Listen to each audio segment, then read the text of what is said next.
Hello and welcome. Hello and welcome to everyone.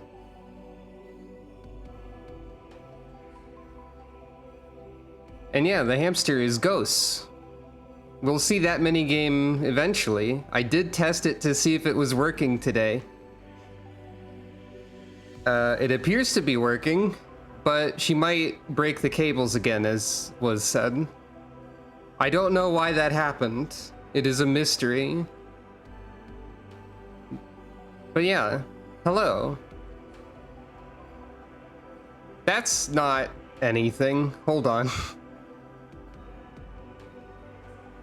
Oh, well. You know, having the capture device be El Gato and say that there's no signal, it's just loading Sucro's camera feed, because she's the cat, you know. That's what language means sometimes. Also, I forgot to start the captioner. It is now doing the words. Yay. I'm going to need to find a replacement captioning thing for this one,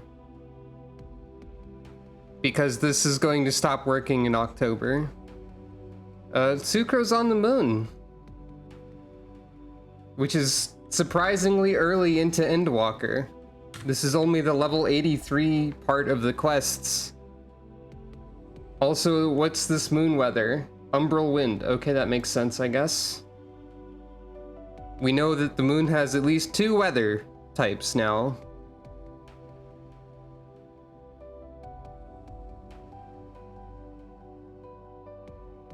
So, yeah. I suppose there's nothing to do but to be on the moon. Our current objective is to speak with the fated spirit. Last time a lot of stuff happened, I think. Like, we went to a... Last time I got very upset at a certain story event that apparently a lot of people really don't like, which is fair. And we got through that. And then all of Garlemald happened. We learned that the moon is... We probably... Did we know that the moon was the place where Zodiark is sealed, or did we learn this? We know this, either way. And now we're on the moon because we followed people to the moon. And now we have to talk to the shades of the people that were sacrificed to create Zodiark, because they're... As the moon is an object created by Hydaelyn, it is made of stasis, and the people who were sacrificed to make Zodiark are never going to be dead. Or something like that? Yeah, so we've had at least 2 artificial moons in our history.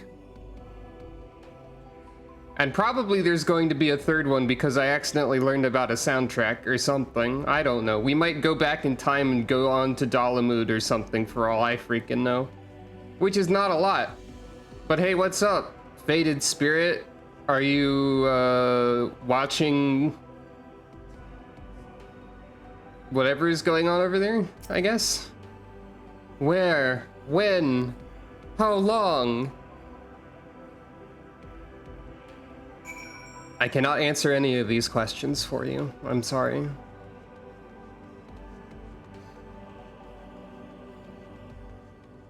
Speak with the dreaming spirit.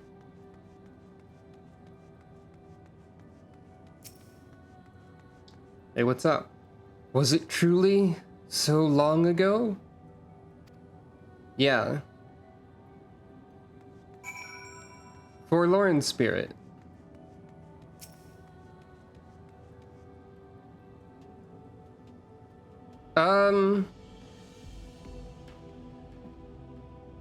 You know, given that we can...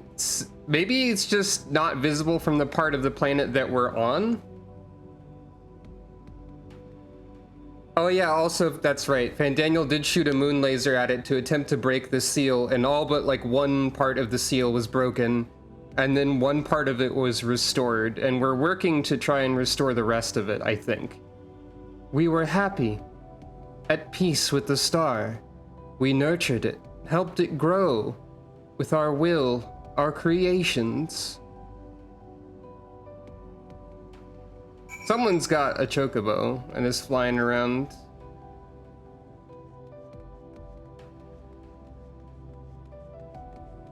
My question, which will probably be answered, is actually something I shouldn't say yet, because it is about knowledge that I am not intended to have about upcoming events, maybe. Hey, Somber Spirit, what's up?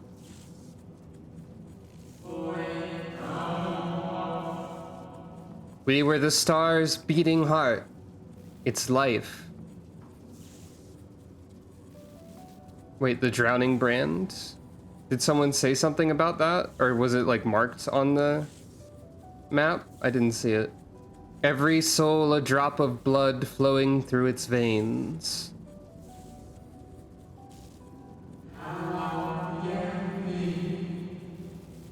To live, to learn, to hang on the edge of tomorrow. To create, to make better. The star flourished, as did we.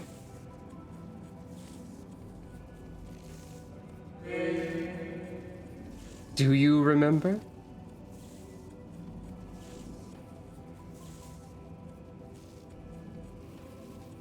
Each one is marked on the map? Or... Interesting. As the whispers die, the final spirit fades. No shadows of times long lost remain around the drowning brand.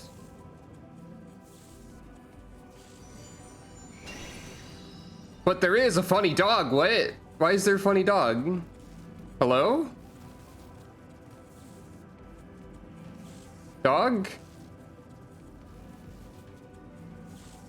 An unusually lustrous dog is gazing at you with what seems to be fond anticipation. I feel like I have seen this dog before. I think there's like a mount that looks like this dog. Maybe? Maybe. But I definitely did not see this dog in this context.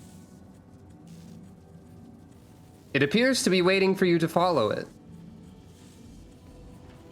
I only knew vaguely that a dog existed, and then I forgot about it. So the drowning brand, the numbing brand, the crushing brand, the searing brand, the striking brand, the biting brand. So biting is probably ice, striking is lightning, searing is fire, crushing is earth. Well, oh wait, no, biting is wind and numbing is ice. Would be my guess. Hey, what's up? Follow the lustrous dog and try not to fall behind. The lustrous dog leads the way. Dog?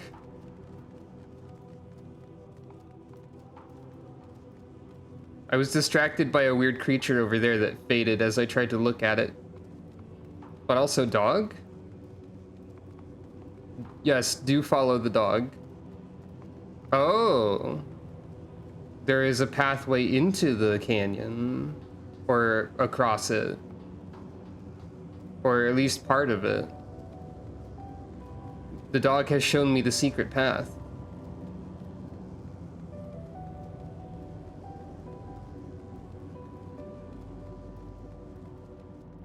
Secret dog cave. Whoa.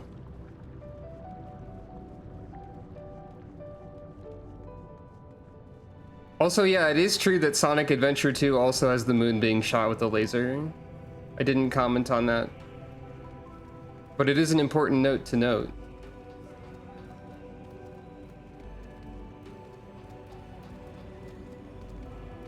Ah, there's the strange creature I saw. A trimmer.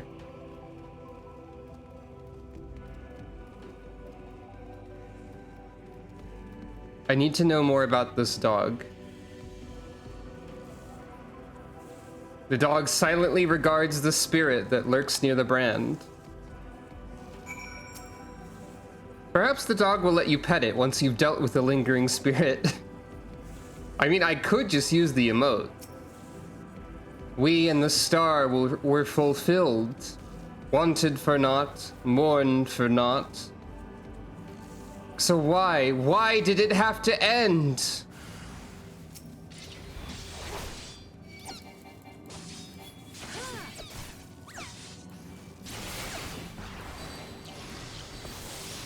By the way, I think the letter from the producer live talking more about 6.5 is like tomorrow. We're nowhere close to that. Hello and welcome. We're nowhere close to that part of the game, but that is a thing that's happening, I think. To date this video, this stream. The final days taught us to fear a death forced upon us.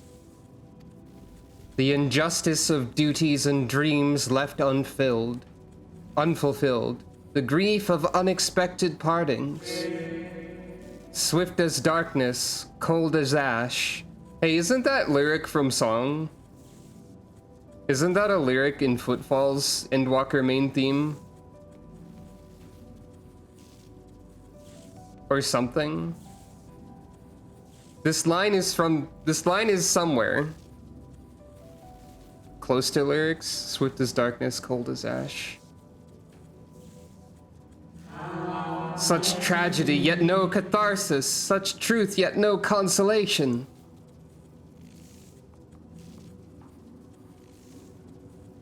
Such dog, yet no petting the dog. Fire as shadows clash, forgotten footfalls engraved in ash. I swear the specific line is somewhere in something. But I'm not sure. As the whispers die, the spirit fades. All is silent and still around the numbing brand.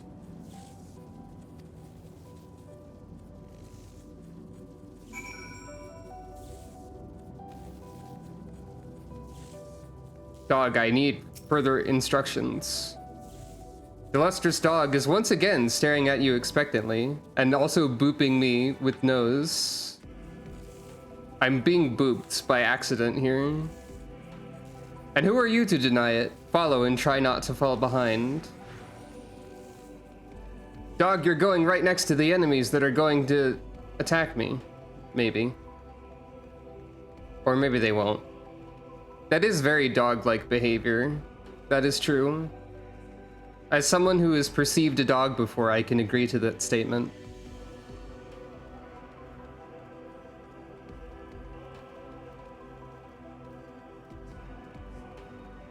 I need to know more about the dog.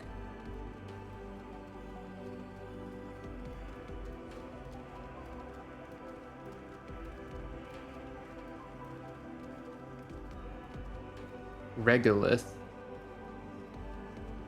Another strange new moon enemy. It was mentioned earlier. The giant single-celled organisms. I'm also waiting for those to appear.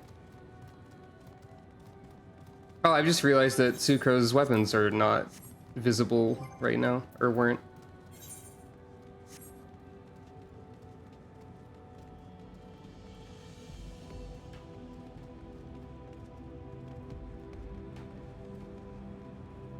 The dog silently regards the shadow that lurks near the brand. Okay, like all of the brands are crackling a little bit, sparking, so that has nothing to do with their element. I noticed it with the last one. Oh, Lunatender is a little bit of a circuitry.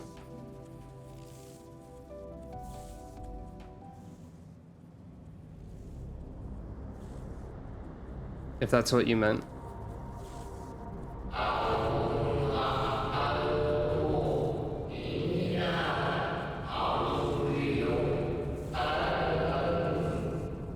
Our perfection came crumbling down. Such overwhelming despair. In that moment we knew the end was nigh.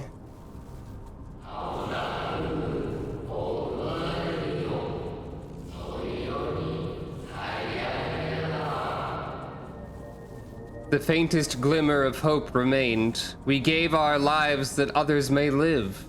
We gave ourselves to Zodiark.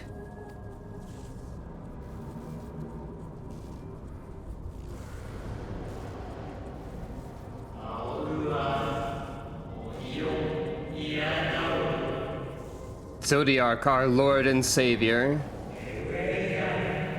to forge our world anew.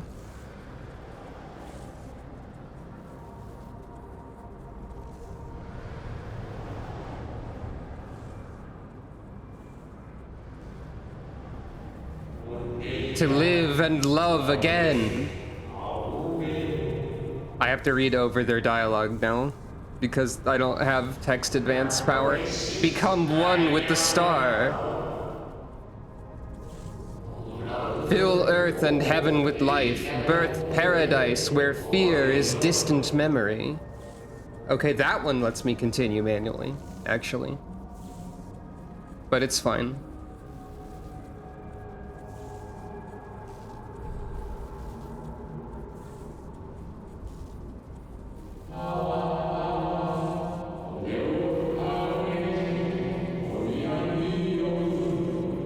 Pardon me, but would you be so kind as to step aside?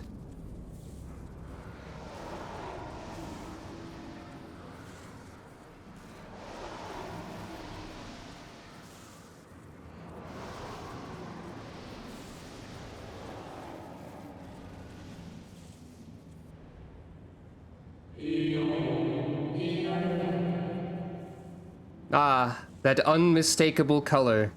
The soul of Azim. Azim? Azim is the name of the place, the Azim Steppe. But this could be Azem, easily.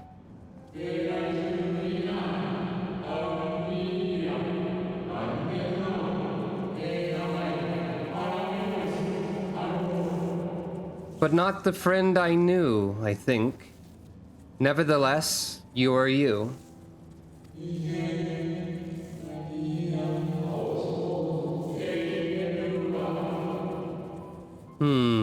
So Emitselk meant for you to have it. Gasp?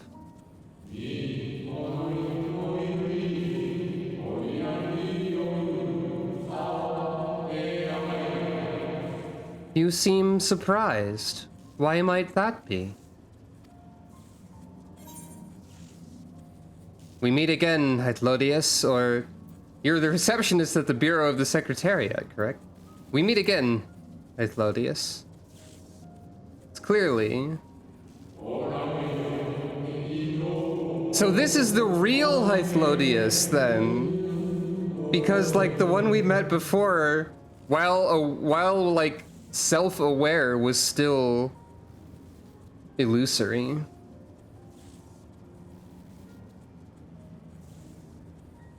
That is really cool. Again, I do not believe I have yet had the pleasure. Aha, our new old friend, yeah. Explaining.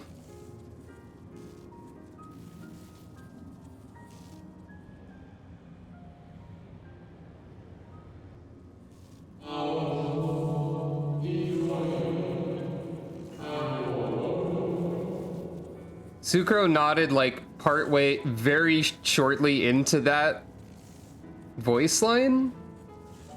And I'm not sure what that implies about the language of the ancients here. And like how quickly what they're saying is getting across, or like how quickly it's being translated automatically or anything. Emitselk created a shade in my likeness. And not only me, but all of Amarat. There was a nod in there.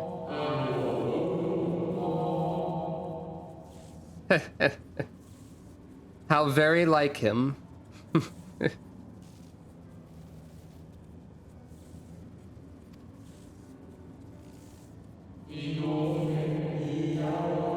Hello and welcome.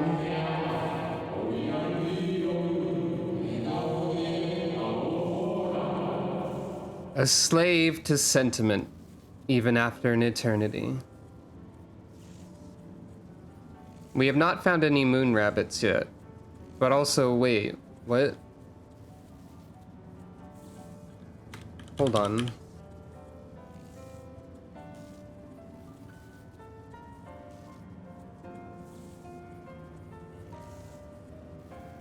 The messages broke, like, abruptly. They were working 1 second ago.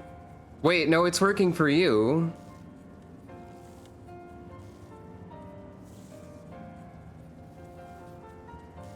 Only Aya's messages are appearing. What? Okay, not only Aya's, but not everyone's messages. Mine are not appearing.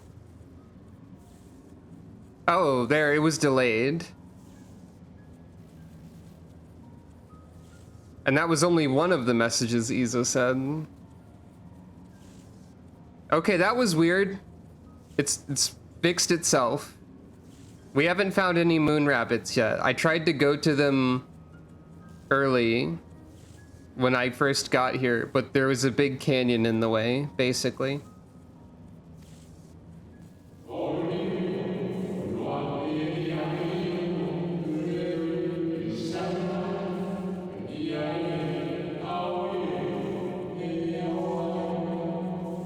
As you may have guessed, I am different from the shade you met before. No mere approximation, but the original.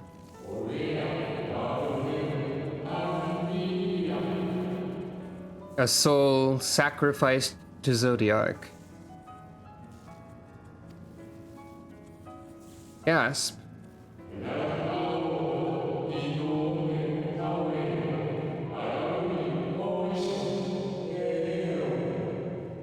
We remember in vivid detail the events leading to our purgatory.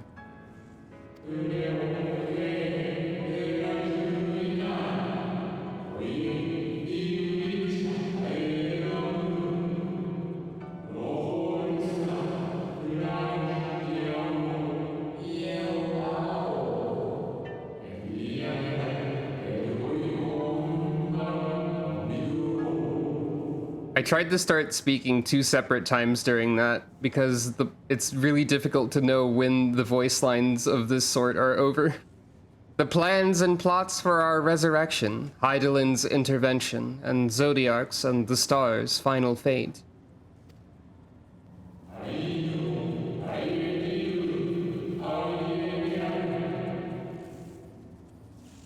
And then we drifted in a waking dream, our minds steeped in fog, until you came.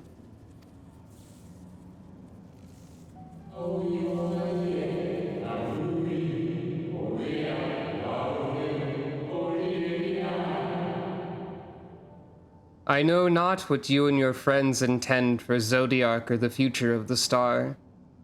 Nevertheless,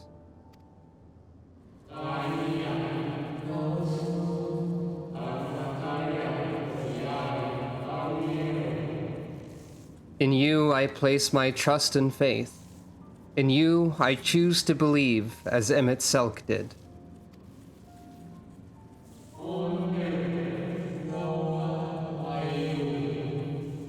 Believe in yourself and all will be well.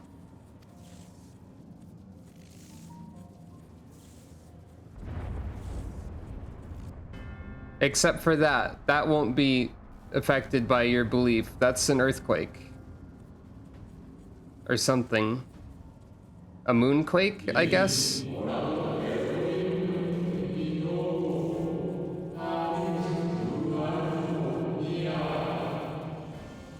Ah, more new arrivals. Though, Van Daniel. That color I know.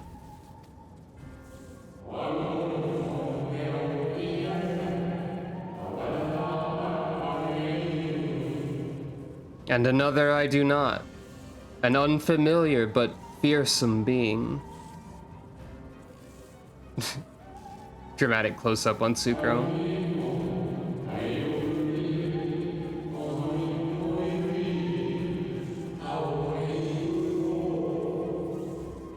I have kept you from your duty. By way of apology, I will ensure that the shades hinder you no more.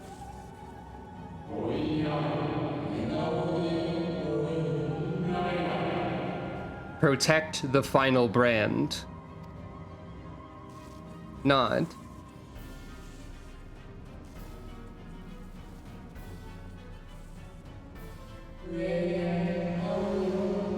Fare you well, my new old friend.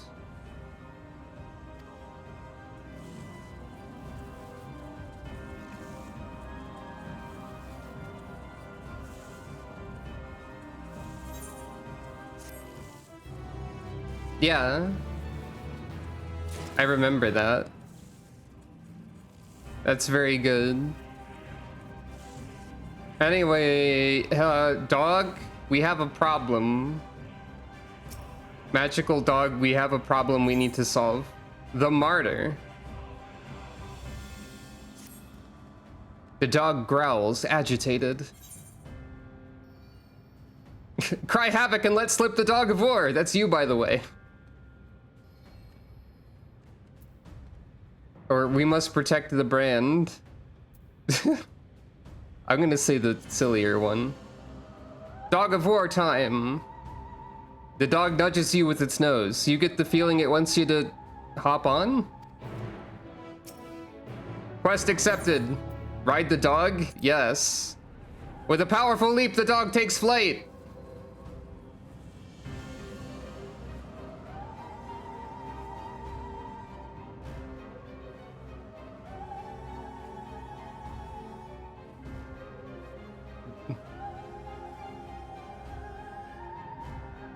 The dog is going. I could do that too. Probably true. I mean, you're flying right now, Callie. I've just noticed, like, the dog has braids that work as, like, the I don't know what you call that part of horse riding gear. Well, hello and welcome. Thanks for stopping by.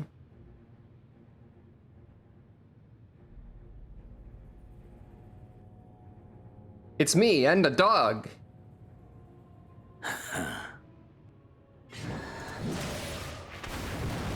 Oh, I guess I failed to protect the final brand.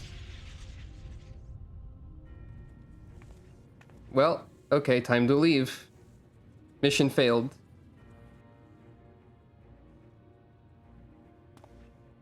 In the nick of time to savor the crowning triumph. Unbound and free at last. Arise, Zodiac! Zodiac just is like, 5 more minutes, and rolls over.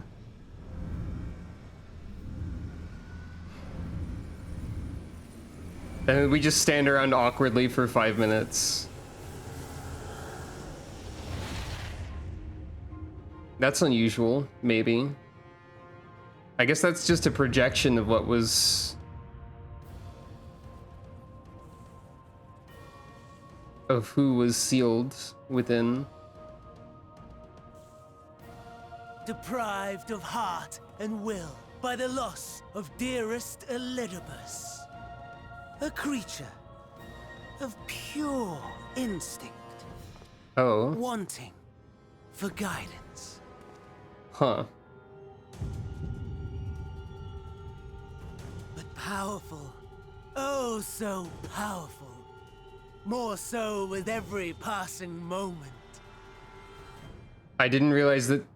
Right, because Elidibus was sacrificed to be like the heart of Zodiac. So Zodiac has to have a person. Right, I forgot about this. Or I hadn't thought about it. Potential. Even in this incomplete state. Still the savior who delivered a world from certain doom. So, here we stand. You know my intent. Consume the god, then the world. Stoke your fury to a raging inferno, and dance among the ashes. My intent is to kill you. Or perhaps you would face me here and now. A lesser but welcome amusement. Sounds like it'd be easier to kill you if I did it now.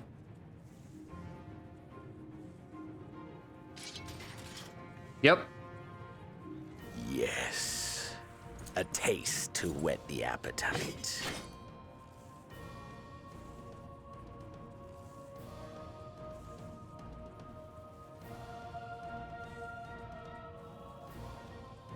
Sorry to spoil the moment, but might I ask that you postpone the slaughter until I've said my piece? I promise I will be brief. Unfortunately, guns are not as powerful as swords in this world a lot of the time. They would be a little more powerful than my sword because guns are for DPS and this is a tank sword, but you know.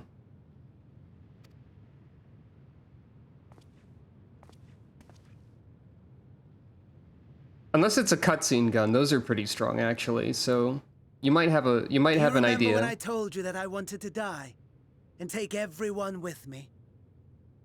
I meant it. I do remember that, Van Daniel.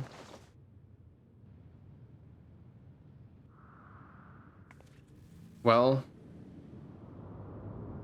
okay, bye-bye, I guess.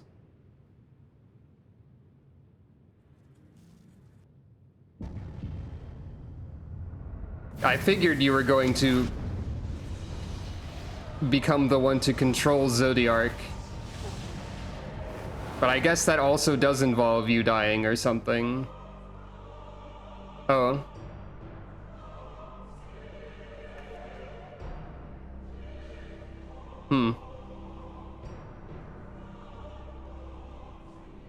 Void. We are the savior. We are the guardian, the keeper of natural order.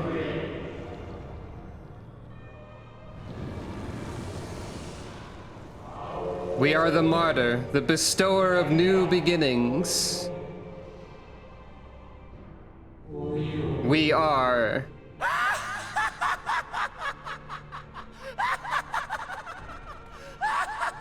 Wow. Such lofty aspirations. And what sweet irony that the world's saviors will become the agents of its destruction. And yeah, I remember these masks from Hades as well, or the Hades fight. It cannot end this way. We must return and be made whole. We are the will of the star, now and forever. For the greater good, for the sake of the world. Wrong! Lies and delusion! The dead have no power over me. You will be silent. Silent as the grave!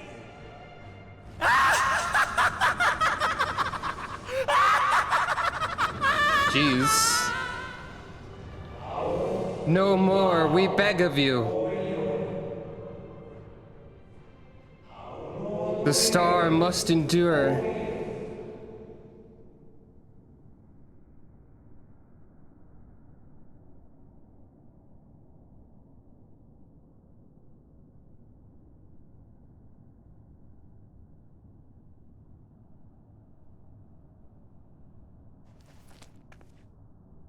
The soul of Azem. And Believe and walk in faith. Let the light of your soul shine for all to see.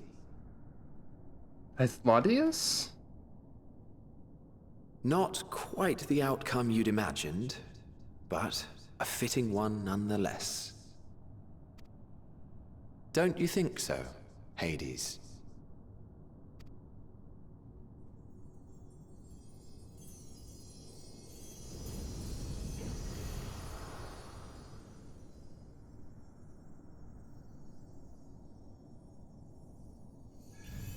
one of the things I had picked up about Endwalker is that they do show many of the ancients like that eventually.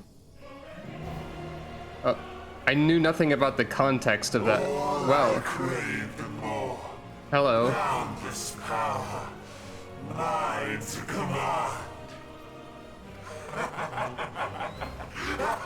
So I speculated that Zodiark and or Fandaniel and or Xenos would be the first trial. And I'd also seen the name of the trial and also accidentally learned a little bit. To pit my fractured divinity against Xenos, but a more tempting option presents itself. So I was aware that I would be fighting Zodiark, but I didn't know everything about it. And this sure does seem to be like a final boss that's less than 1/3 of the way through the patch we're on. The greatest obstacle to my ambition. You will trouble me no longer. Unfortunately, I guess this means Xenos will trouble us for more time. And the thing I was saying earlier, like I have a question, was how are we going to get help to fight the trial boss? And the answer is the soul of Azem.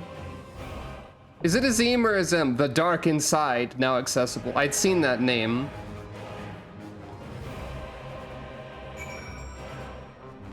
Wow, we went from a funny dog to this. Hey, what's up? Seemed to be a little bit intangible. I guess this is what they mean by Zodiark being incomplete, huh?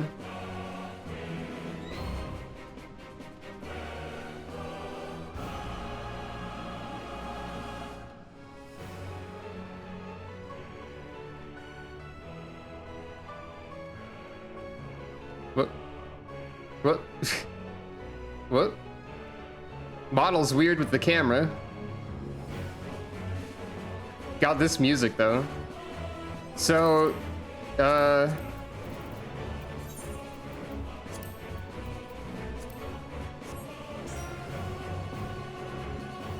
guess we're gonna fight Zodiark, but I think I'll do Be Right Back first. Which means that we interrupt this very dramatic moment to bring you something that hopefully works this time. Ghost, don't destroy the cables, please. It's time for Gamble.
That was gambling.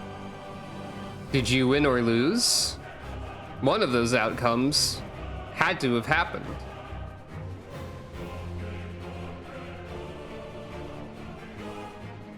And now, well, here we are.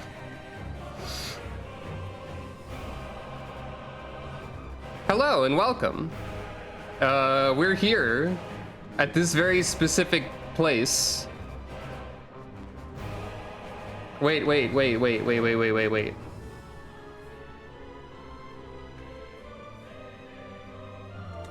I can pretend this is The Legend of Zelda Wind Waker HD. And take a selfie with the boss.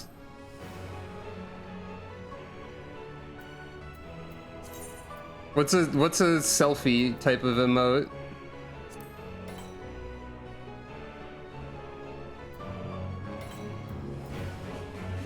Not really that one.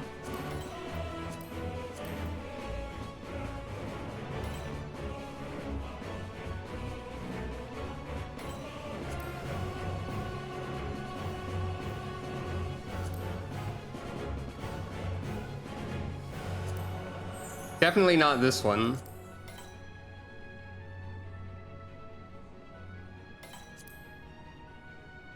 Probably just this, honestly.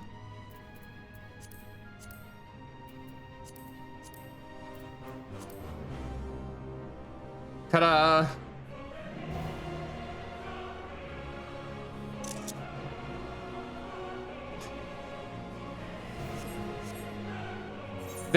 There are multiple surprised emotes, but I think that one was funny.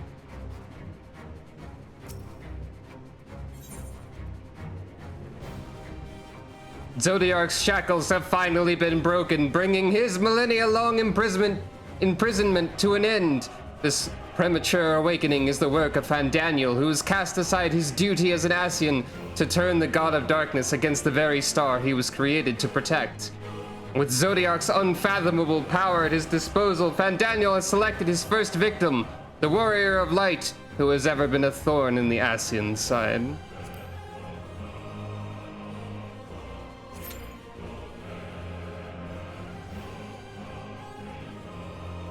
There's the shocked emote, which just looks really sad and heartbreaking.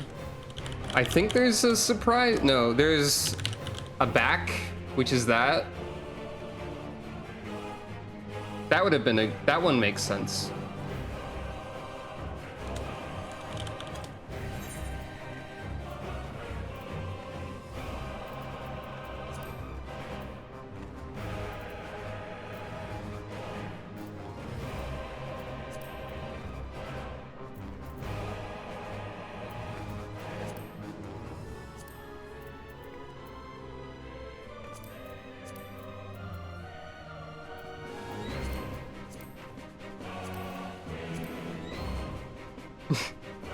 This is very silly.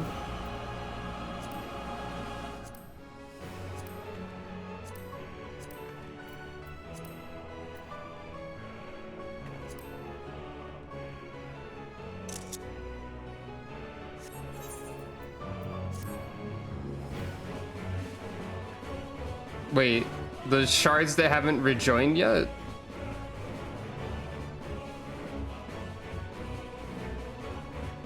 Is that like the... I don't fully know what you're talking about.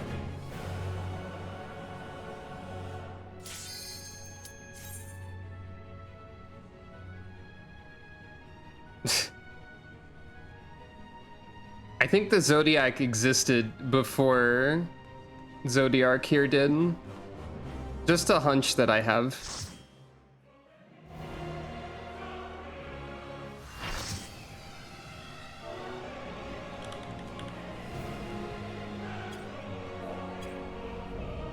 Eternal darkness, Zodiark. The magic circles are where parts are missing. Yeah, that makes sense. Establishing connection. nation shall bend to my will. Wait, one of three? Well, then I know who the other two are already. Oops.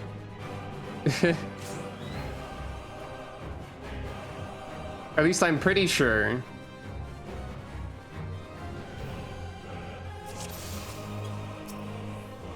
The end has come, and it will be beautiful. Oh, are there three per expansion? I don't think I've really noticed. Oh. The marvels of circus were but playthings.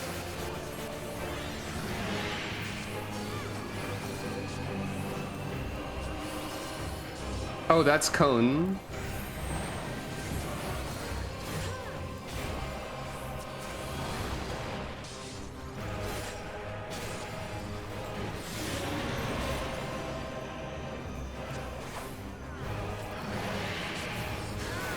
Is this still Cone? No. Oh, it's got like a square on it. Maybe there was a triangle on the other one that was conjured. Malice, become flesh. Sounds gross.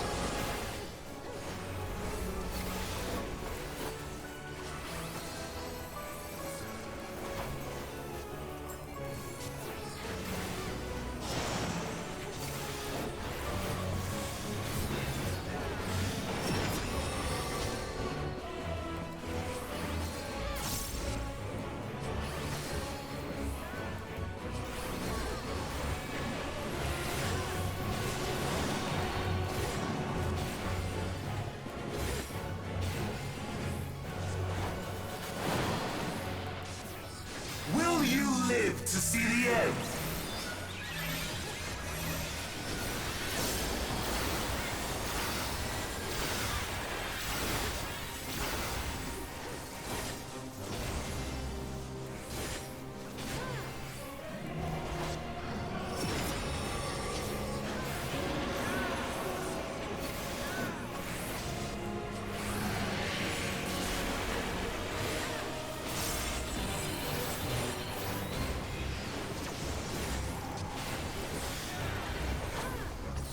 Soon my hold over Zodiac shall be complete!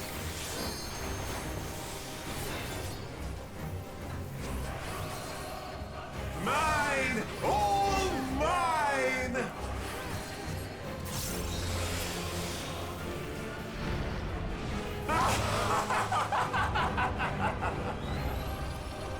Okay, you got wings. Oh, you got face. At last, I am become Zodiac!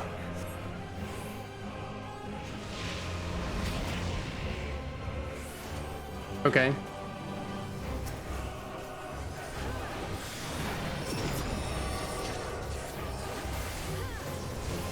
The natural order overturned!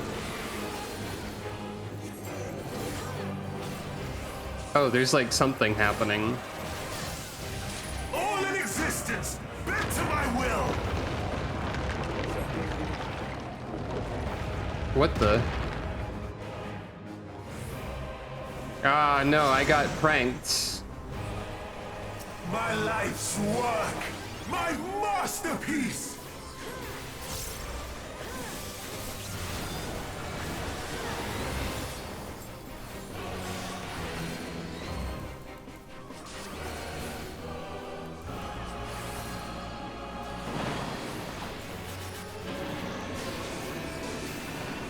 Okay.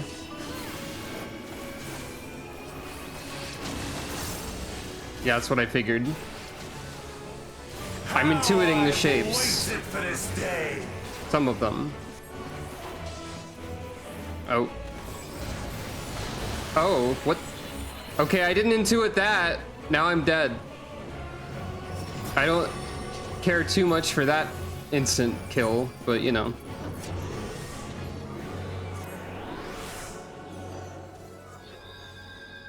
Both tanks were dead? All in existence, bent to my will!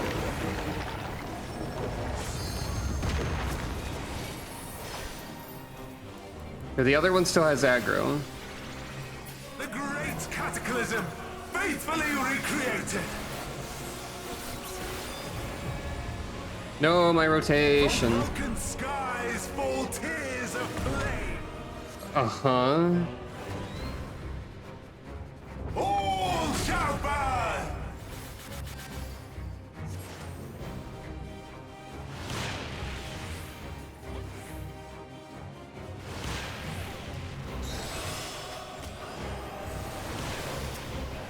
Will you live to see the end?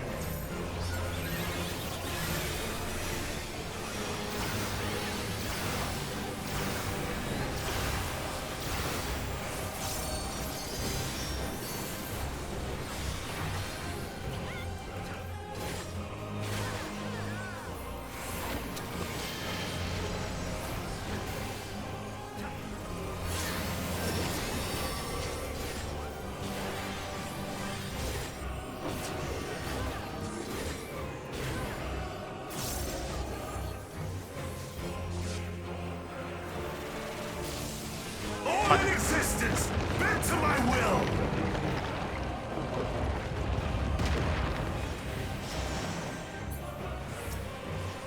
Will you live to see the end?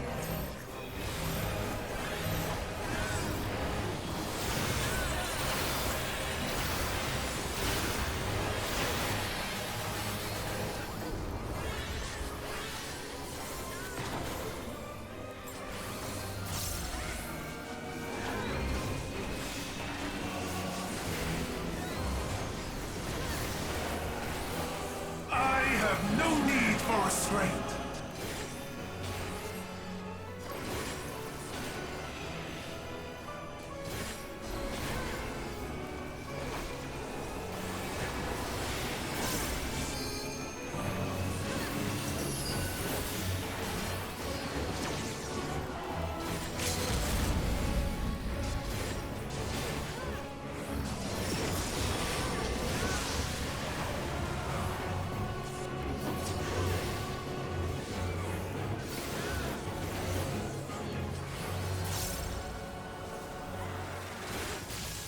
All in existence, bent to my will.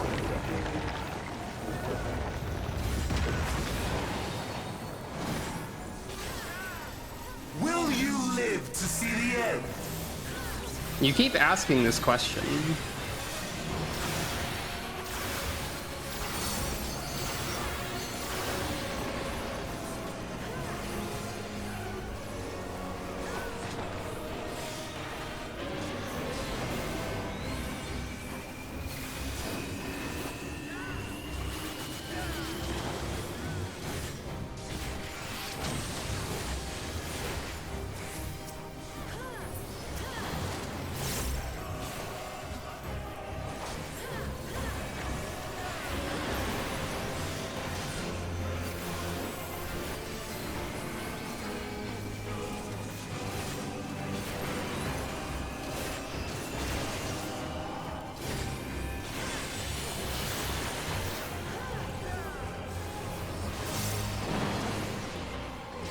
Will you live to see the end?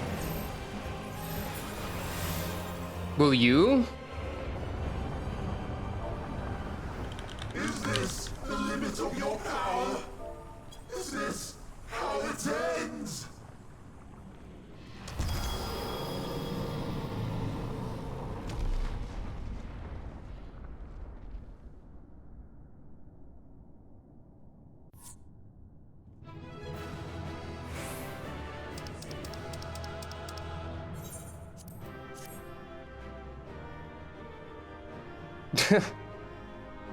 That's Zodiark.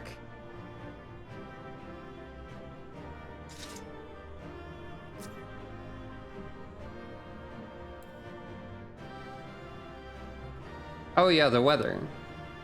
Polarization. I guess that makes sense.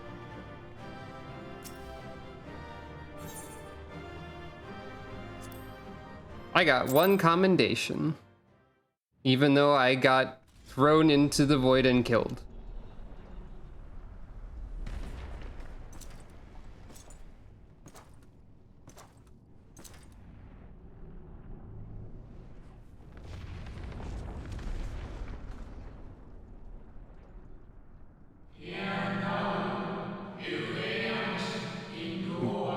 Well done. My preparations are complete and I stand ready to seal Zodiac once more.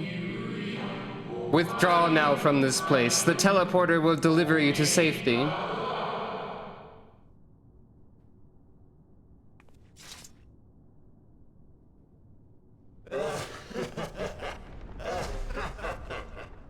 Incomplete and insufficient. Of course he was no match. Once again, you have left my best laid plans in ruins.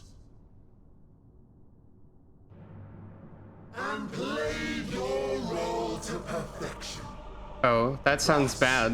sealing my victory. I'm not owned.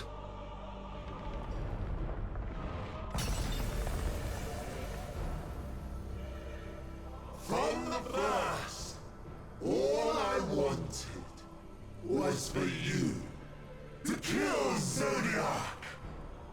But one of many methods to achieve the desired effect. It would have been the same had Xenos died in my place. But what better and more satisfying Hello and way welcome. to ensure success than to take control myself? My sole regret is that you lived to tell the tale. Even so, I have fulfilled my heart's desire.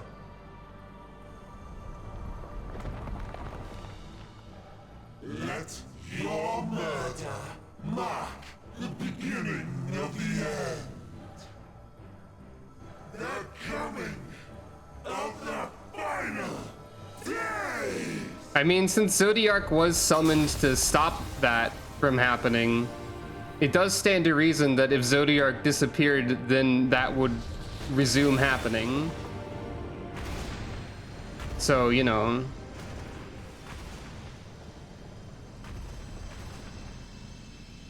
Wait, was that a level 84 trial? I didn't realize it was not a level 83 trial. Explodiarch. How quickly strength fades and blood cools. Old familiar sensations. So many lives, so many deaths. No different this.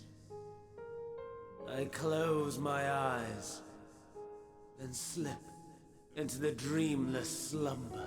I can't wait for Dawn Trail when I truly, literally know nothing. A tired song and dance. Routine. Always I wake. I'm thinking about that because But not there's just this so many time. bits and pieces I know. Hello, Amon. Left unsaid. Nothing left undone. Inherit my hell. I intone with glee. This is a weird scene. Am I supposed to be like... Man I was would weep for what I have become. Am I supposed to like pity Fan Daniel at all? All-consuming contempt. I'm not going to.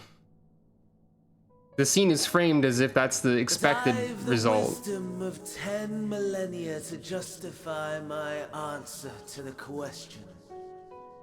No value in their existence. Not a whit. For all that I looked. None that I did see. Is Sucro hearing this, or is this just internal monologue that nobody else gets to hear? Her faithful. In cataclysm, prove me wrong. I snare. He does love to talk, that much is true. All shall return to nothingness. As was your will, Emperor Sunday. I don't know what that means, Tam. I, the star, and every living being, consigned to your oblivion.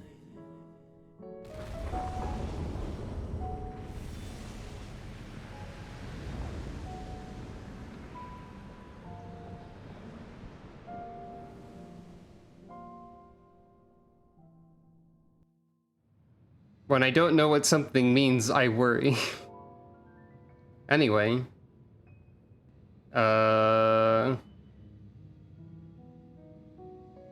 Oh, that's a Homestuck character? You know, that tracks with what I know about Homestuck.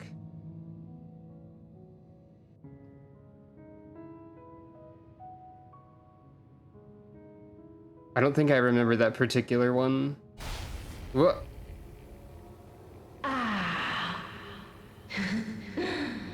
At last.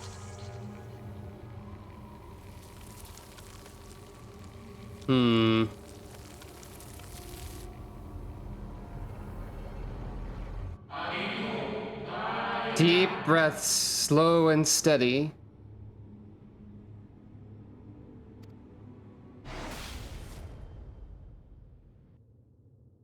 I'm assuming that was Heidelin. That's my assumption.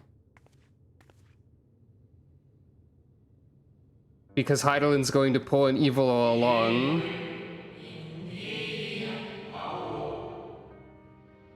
This is because I think I know things I shouldn't still. You saw it too, yes? The blue star below thrown into turmoil.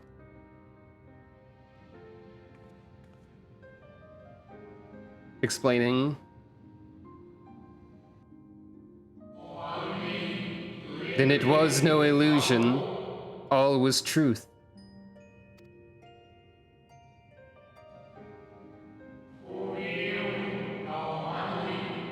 With the death of Zodiac, the laws of nature over which he presided have begun to unravel.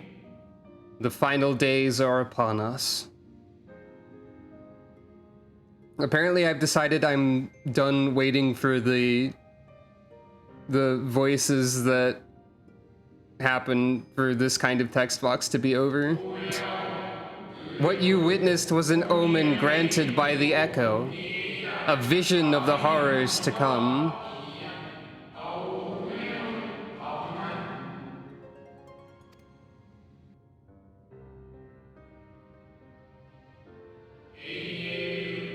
Time grows short.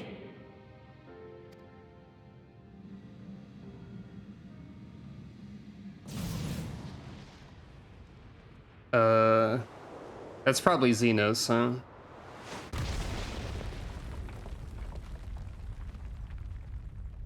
When the smoke clears, he's lying dead on the pavement. Aw, shucks.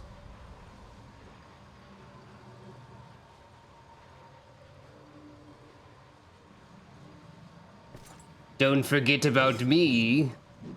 I am now the #1 and only nasty man around these parts.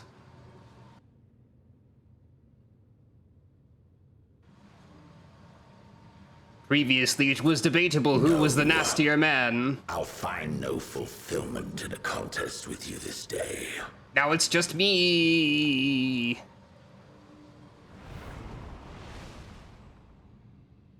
Oh, you were in Reaper Trance mode.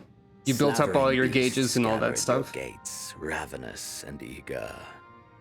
Already you turn to them and away from me. Hey Xenos, it's because I hate you and I don't care about you at all. Have you considered that? I would like you to be dead. I must go forth once more in search of power far beyond the might of Shinryu. Power to make your heart run over with rage. You've already defeated Shinryu and Omega. And those guys are harder than Neo Exdeath. What am I supposed to do? You beat the bonus bosses, Sucro. For the eldest of primals was a betrayal of promise. A pathetic creature incapable of inspiring true despair. Rolling my eyes at this guy still. That's what I crave. Pure, unadulterated despair. Yeah, alright.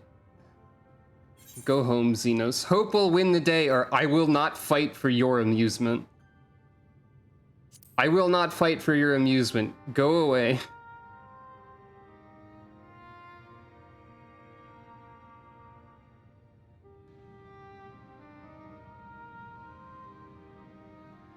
We shall see. I'll probably end up fighting you for some other reason, and you will be amused by this, so I guess that statement's kind of like not exactly true. Hey, that's exactly the same animation as a regular Reaper sheathing their weapon, but like slower.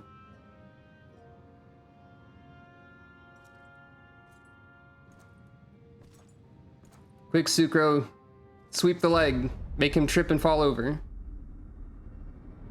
And then laugh at him. Yeah, okay, I don't know what that dramatic shot was meant to establish either.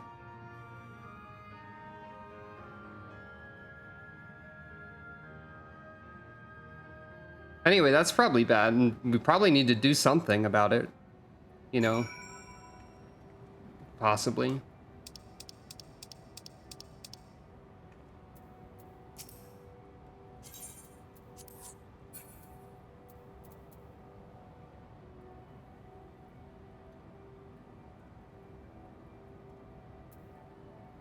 Well, I sense his presence on the moon no longer. If you need not follow, then I beg you stay and listen to what I have to tell you. Of Zodiac and the end of all things.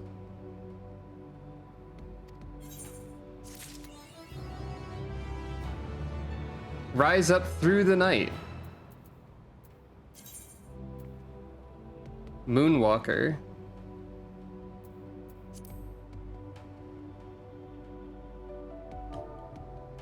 I don't have the ability to do that on a controller, but I think you can walk backwards. There's probably a button for it.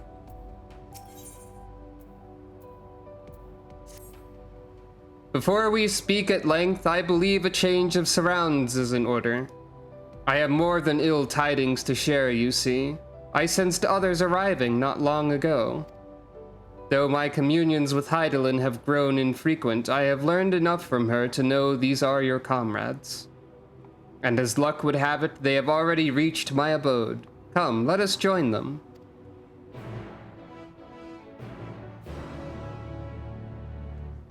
Okay. Can probably teleport closer to there. But...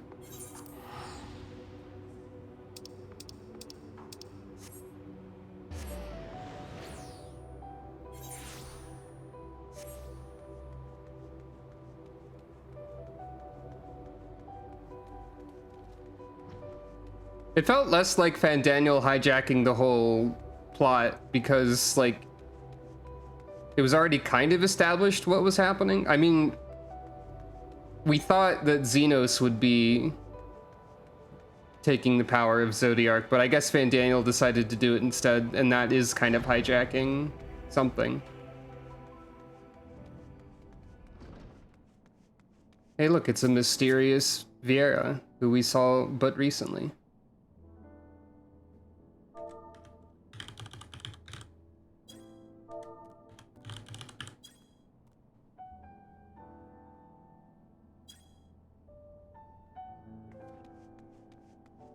I'm actually going to be right back again really quick. I'm not going to do another gamble immediately.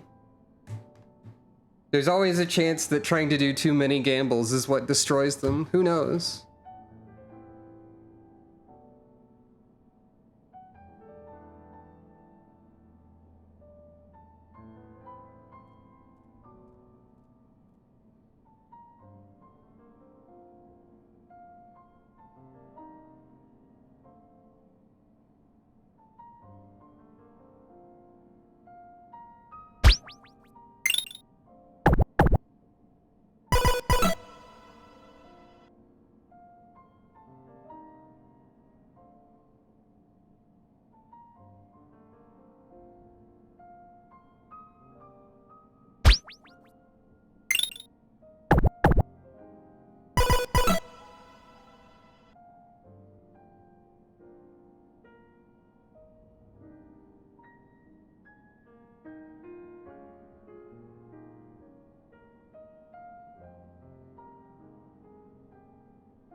Hello, I am here again. Thank you for petting Calico.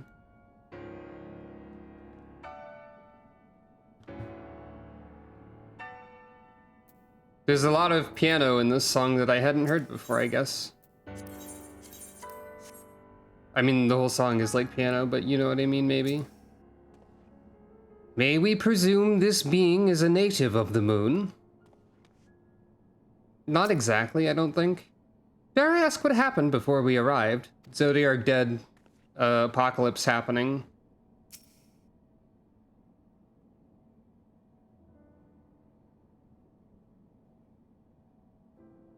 Sucre just does the greeting emote. Thank goodness you are unharmed. We did what we could to subdue the Tempered before making our way here. Not without casualties, unfortunately. Some few detonated explosives killing themselves and others. The contingent's healers had their hands full tending to the injured and enthralled when we took our leave. Lest you wonder, Mistress Kryl hath also been delivered unto their care. Serving as a conduit for Hydaelyn's power hath taken its toll, but she will recover in due course. As for Alphino and Alize, they insisted on remaining in Garlemald while we three rushed to your aid. It appears, however, that matters here have already come to a conclusion. Sort of.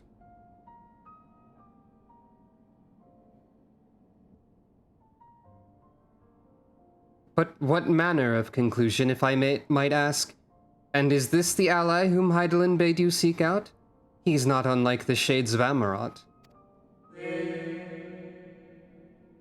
Not unlike, perhaps, but not the same. I was created by Hydaelyn, together with this place. It has ever been my duty to keep vigil over Zodiac, or rather, it was my duty. Oh yeah, I killed Zodiac, by the way. That talking animation looked like she batted at something in the air.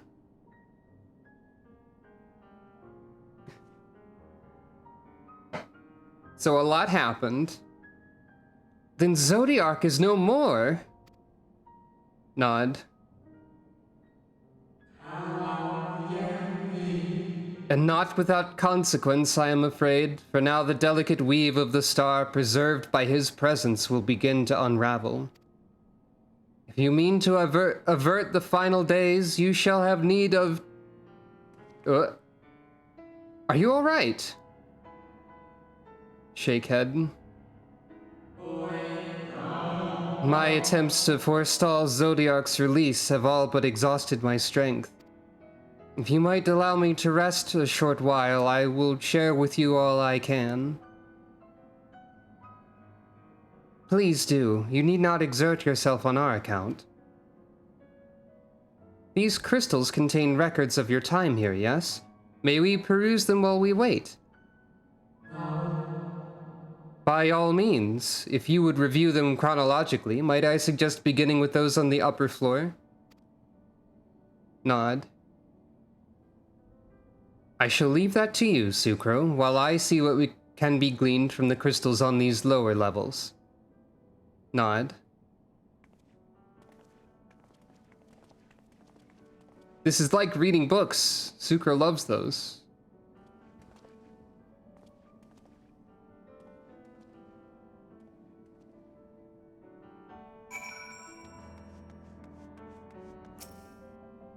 A moment longer, friend.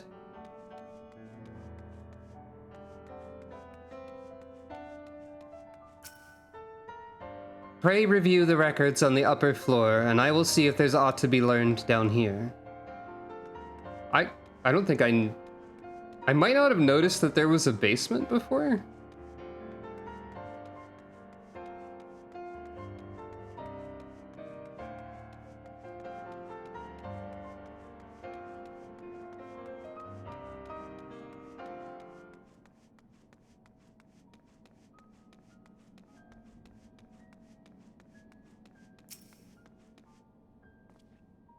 Zodiac defeated. While he may have been in an incomplete state, that's nevertheless an impressive feat.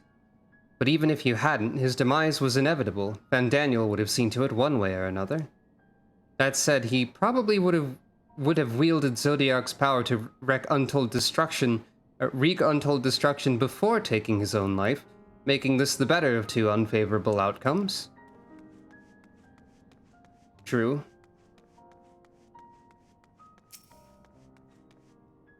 Dost thou suppose our host hath maintained his solitary vigils since the very beginning without rest or relief? If so, these records comprise the sum total of his existence. We must needs handle them with care.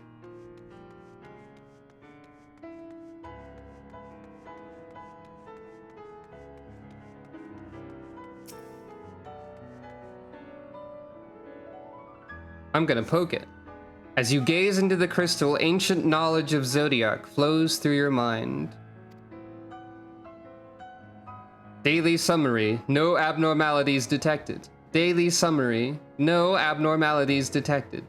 Daily summary, no abnormalities detected. These appear to be records of a long, lonely vigil on the moon, dating back to the beginning of Zodiac's imprisonment.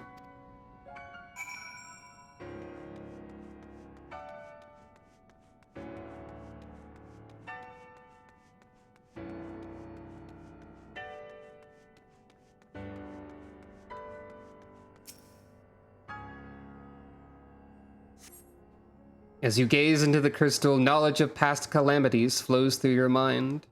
The records describe how, with each rejoining, Zodiac's thirst for freedom grew, as did the strain on the brands.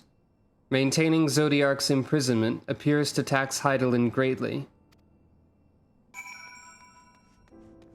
Meaning Hydaelyn is going to get a whole lot of power soon,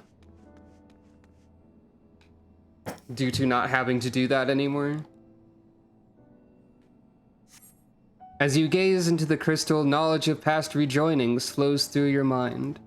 The records describe the Watcher's efforts to prepare in the event Zodiac broke free from his prison. The records go on to describe maintenance carried out regularly with the Loperites, though it is not clear who or what they are. I know what those are. That's Bunui.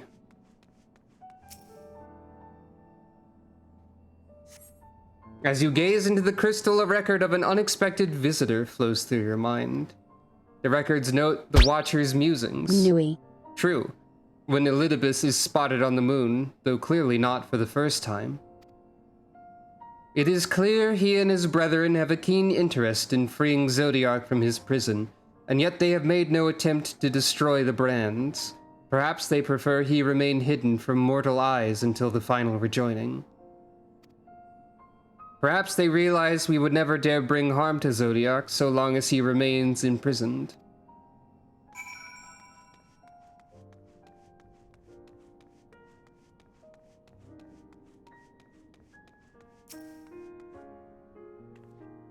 Did you learn anything of import? Explaining. So it is as we suspected. Maintaining the brands requires a great deal of her energy and focus, and this cost has grown higher with every rejoining. That would explain why contact with her has become rather infrequent since the 7th Umbral Calamity. I too made a rather startling discovery.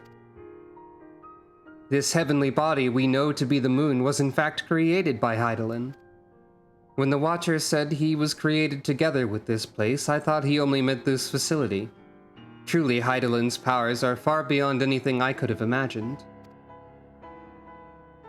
I learned about that earlier.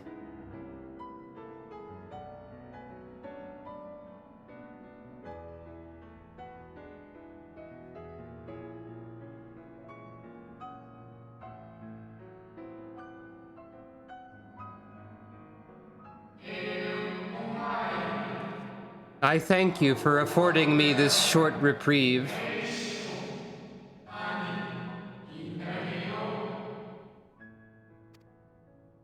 Nod.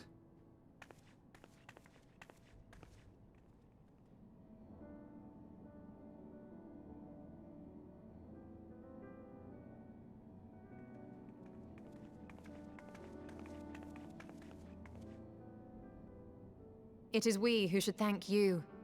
The records stored here are nothing short of extraordinary. There is much we could learn of Zodiac and his imprisonment, but perhaps you could offer us more focused guidance. Pray, tell us of the calamity that came before and comes now again. Nod.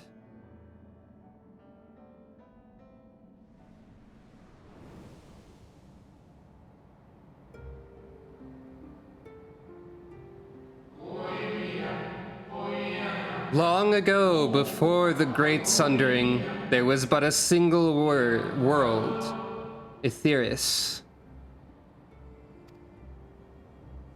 I don't think we've heard that word before. One day, from within the earth, a terrible cry issued forth, affecting a profound change in all manner of life. Well, technically that's a name for the old planet. I don't know if it still applies. We were not exempt. Our creation magics ran rampant, giving shape and form to thoughts of hopelessness and despair. Is it bad when I read over the voice in this kind of voice here, or is it like understandable? I have no idea.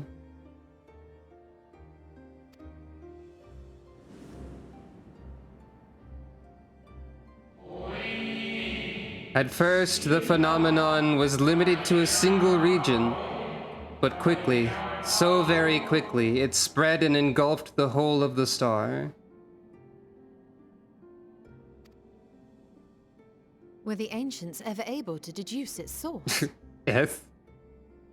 You know, it's close to Earth. Shake head. They were not. However, the convocation struck upon a method to predict where the next corruption would manifest.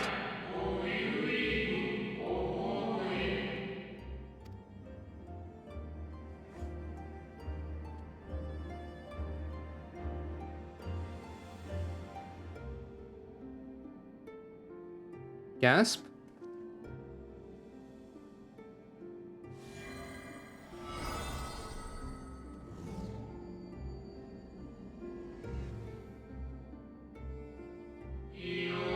The etheric energies which flow through all of creation in the form of various currents.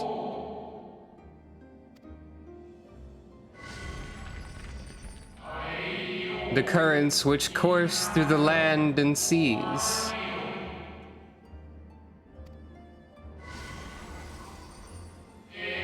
Those which flow through the very air.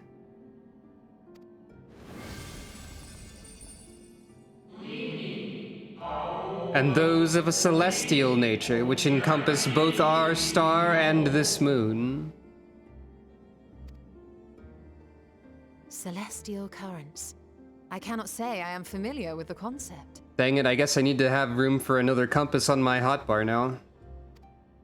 Celestial compass.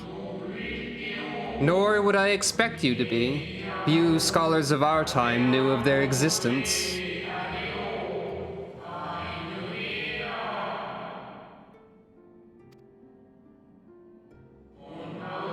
Their invaluable knowledge helped us to better understand the nature of the calamity.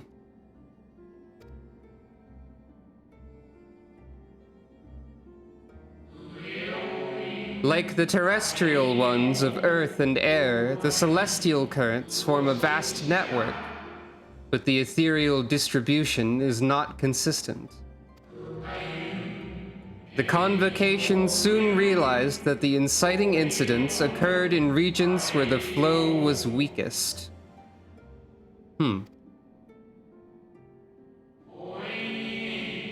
Correlation without clear cause, ultimately. Nevertheless, on closer study, a stagnancy of ether was observed in nearby currents.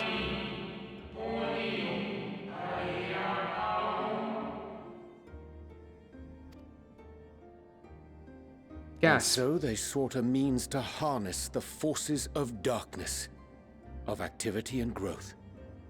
Thus was Zodiac conceived. You know, that makes a lot of sense. The ley lines, the Pact Commander. That's a different MMO. No less a power than a god's could set right the laws of nature and quicken the flow of ether within the star.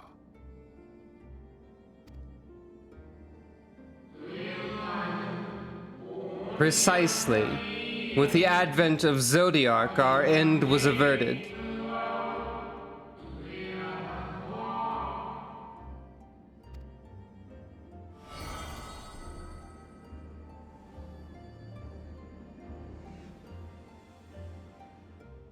Emmett Selk claimed that those who summoned Hydaelyn did so because they saw Zodiark's power as a threat. Is that true? I was thinking that too. I wasn't 100% sure that I was thinking the right terminology, but yeah, a pacemaker was actually exactly what I thought. Indeed, there was a faction opposed to Zodiark's creation, but their aim was never to unmake him.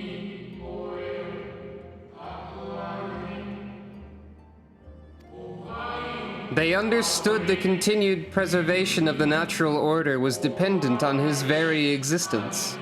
Until we could identify and address the underlying cause of the final days, he would need remain, for his departure would set in motion those apocalyptic forces once more. Hydaelyn recognized this as well, and so, rather than destroy, she sundered Zodiark, herself and the star into lesser reflections, that she might confine him in this place. I don't think we knew that Hydaelyn sundered herself. I think that's new information. I think?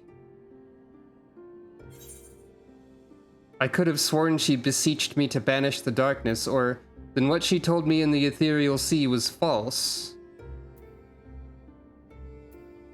Second one.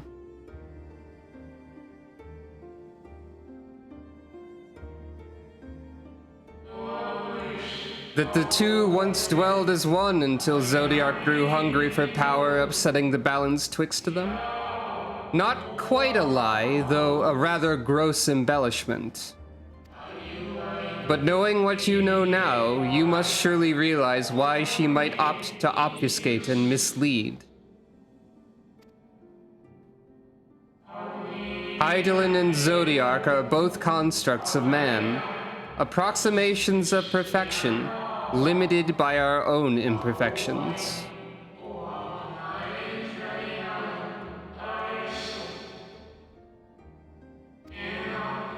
Zodiark was, without question, the more powerful of the two, having been born from the sacrifice of half Etheirys' population.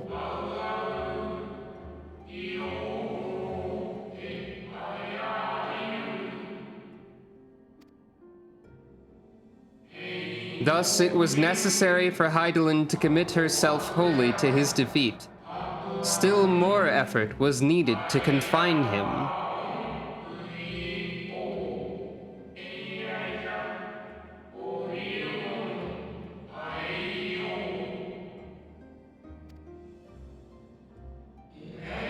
Maintaining the brands taxed her greatly. With what power she dared spare, she cried out to any who might listen, and offered her blessing to those who heeded her call.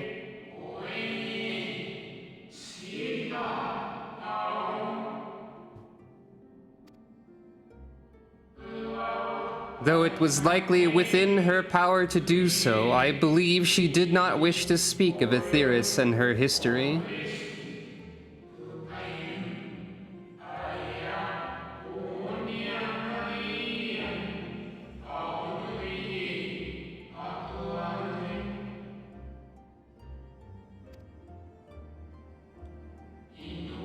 Like Zodiark, Hydaelyn's purpose is a reflection of her creators.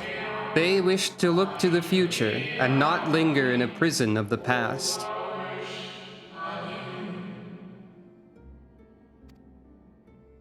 The Ascians set in motion 7 rejoinings before we came to oppose them.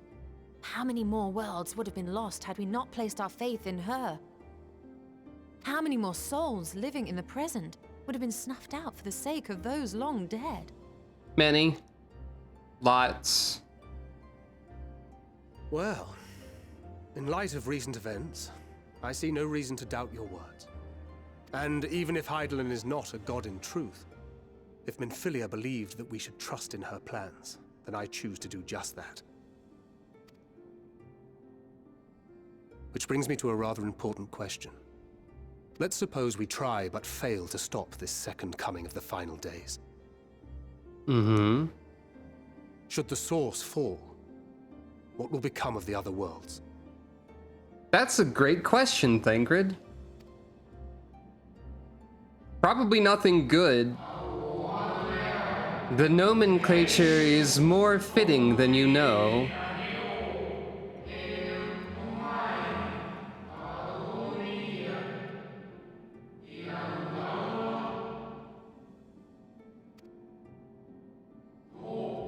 Bring ruin to the source, and its reflections will share in its fate. That makes sense. We can't let that happen.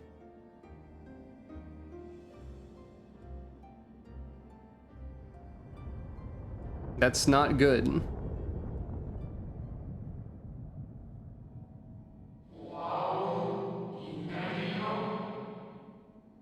Ah, it is ready. This way, if you would be so kind. Gasp.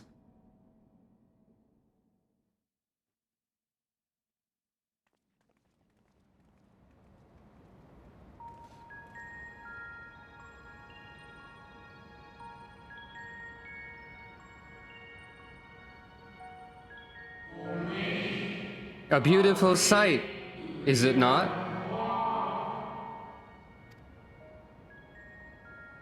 Yes, but what is it? Building. Hydaelyn knew better than any that her power was not absolute. Indeed, she has ever struggled to hold Zodiark and his faithful at bay.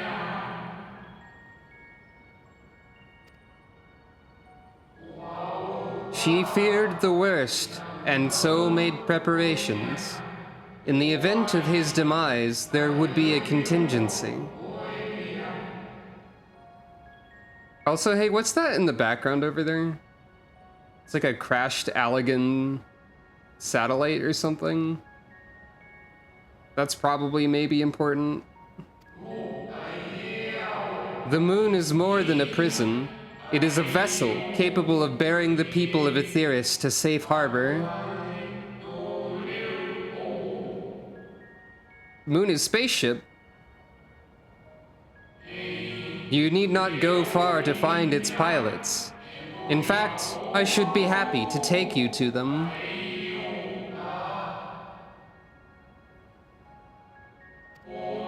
And fulfill my final duty as Watcher in the Dark.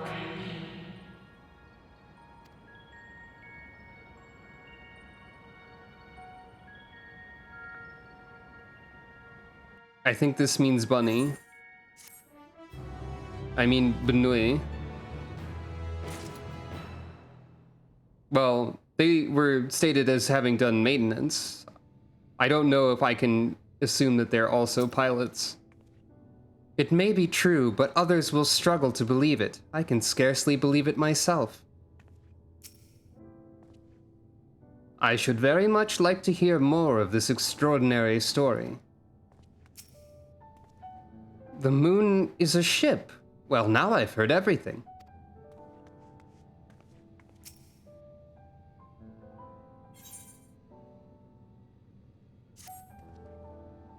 The time has come for you to be on your way. The crater at the heart of Mare Lamentorum, where Zodiark was imprisoned, is not so easily traversed, however. Let us call upon Argos, the familiar whom you met earlier. He should have no trouble bearing you across. Dog has name.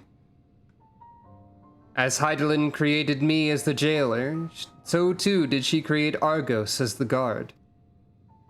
It is his nature to appear when needed, and yet he is nowhere to be found.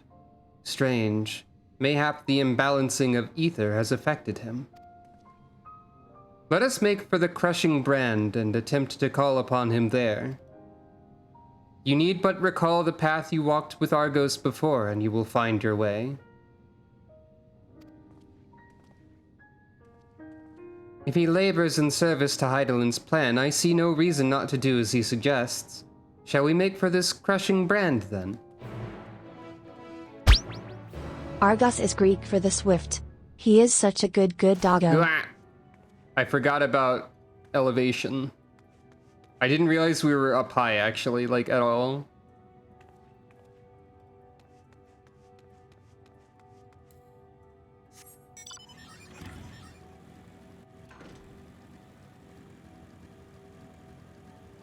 That would probably explain why everyone turned and went the other direction instead of towards the objective.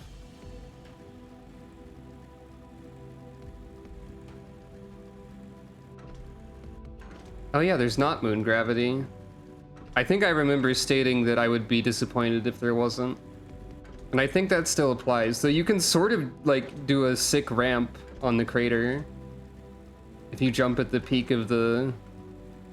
Yeah! Yeah! You can pretend you're doing a sick ramp.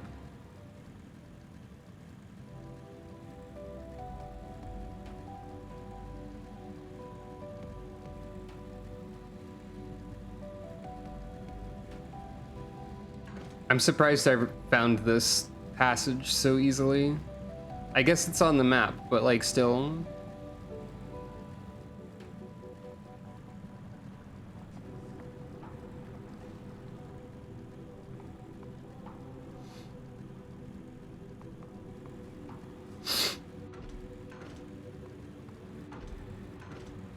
And yeah, it probably would have been a pain to implement moon gravity for the moon, but it would have been fun. Probably also would have been a major pain to like design a level around that. The canyons would have to be wider and so on.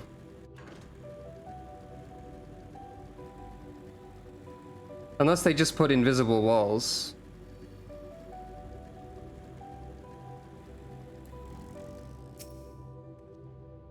Naught could prepare me for the boundless beauty of Aetheris, shining, shimmering amidst a sea of stars. A blue sapphire, and but one of countless other jewels brimming with life, no doubt. So close and yet so far, does not the harsh terrain remind you of somewhere we've been before? The Dravanian Forelands, aye. A place that rejects the intrusion of outsiders, where solitude reigns supreme. At the very least, it sounds suitable for Zodiac's prison. With a little preparation, it might be possible to traverse the gap on foot. Then again, it would be a long, long way down if one should slip. Perhaps another time. The place we seek is just ahead at the Chlorophoss Grot. I don't know what the heck that word is. You see, Argos cannot manifest without sufficient concentrations of ambient ether. You would be hard-pressed to find a greater confluence than inside this cavern. Follow me. Dog cave.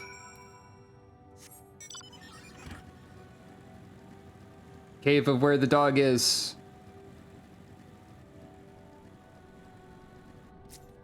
Weeper. An enemy that is halfway through the wall, but that's fine, I guess.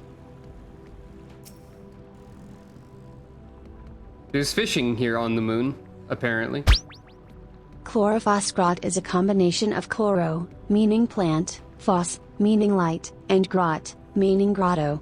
So it is the cave with glowing plants. It's where the dog lives. Thank you for that explanation. It kind of does, yeah. It does sound like an Evo Search for Eden level name, because those are always like domain of Ichthyosaur or whatever. That's not a real animal, probably. It's probably close. Curious, this place doth call to mind Plaeni, home of the new Mo. The guard of Zodiark's prison, eh? Blood-red eyes, slavering maw, and built like a behemoth, I'd imagine. Let's hope he's friendly. This entire cave is thrumming with ambient ether. Alas, any further analysis will have to wait.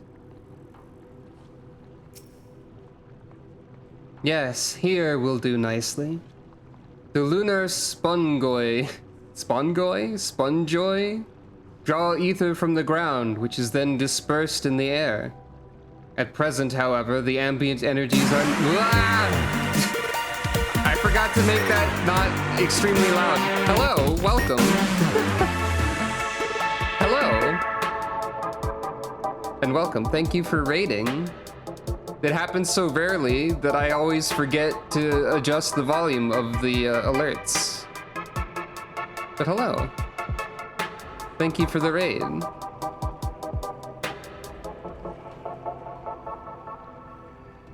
At present, however, the ambient energies are not quite sufficient for Argos to manifest.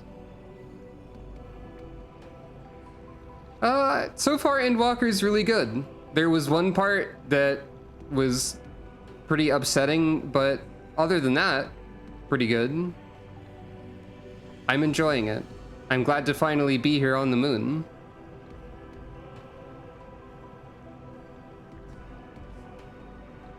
This cave does sort of look like you would need to resist Phazon to not take damage in here, now that you mention it.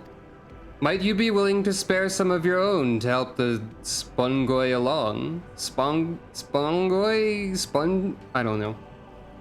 Moon mushroom?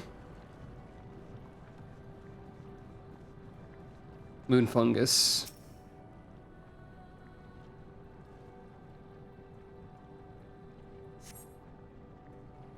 I poke the mushroom to summon the dog. Dog summoned.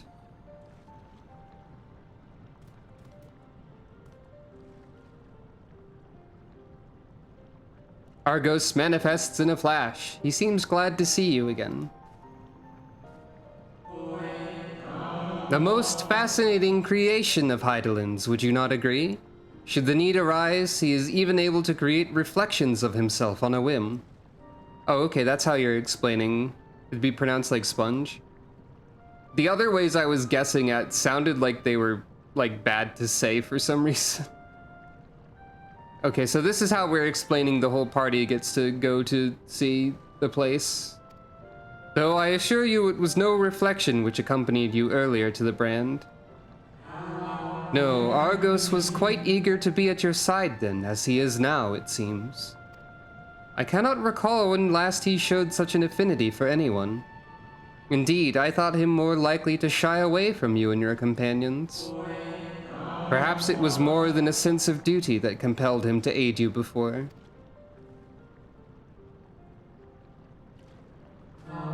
As for your companions... Multi-dog! Unexpected, but greatly appreciated.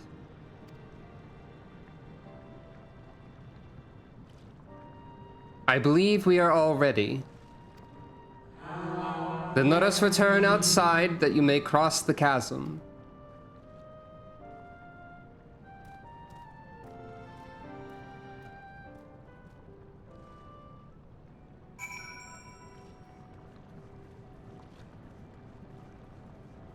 What's this moon enemy? The Weeper. It's an interesting creature.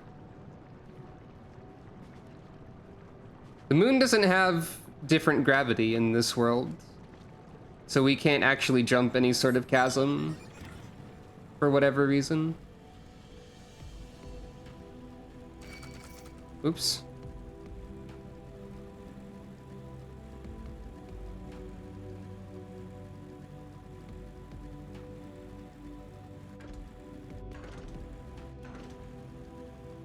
No moon gravity. Only dog.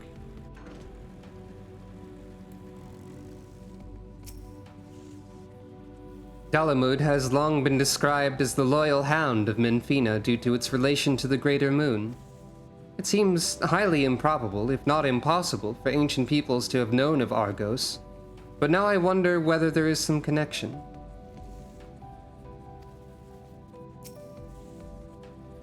To whom wouldst Hydaelyn entrust the command of so grand a vessel, I wonder?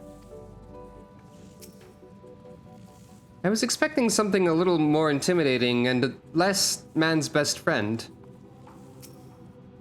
Argos favors you with what could almost be described as a conspiratorial grin.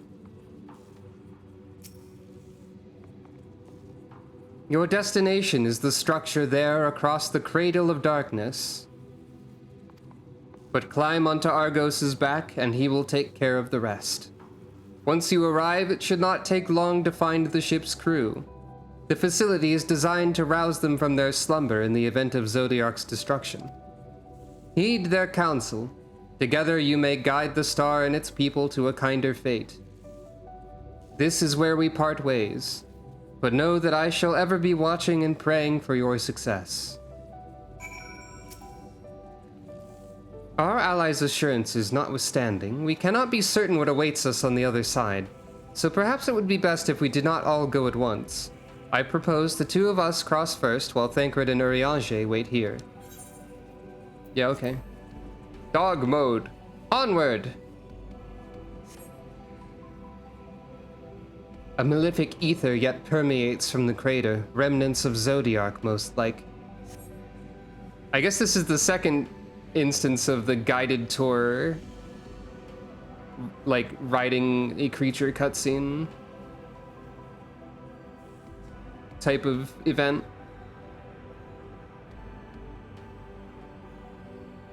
Just a little further.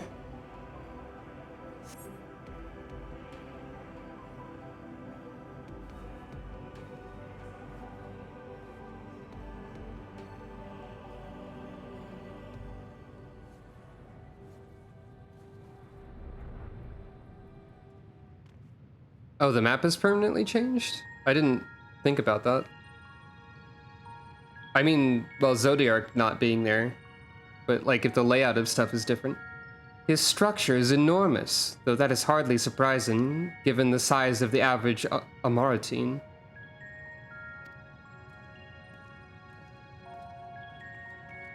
Apologies for the wait. Right then, let us head inside and... Oh?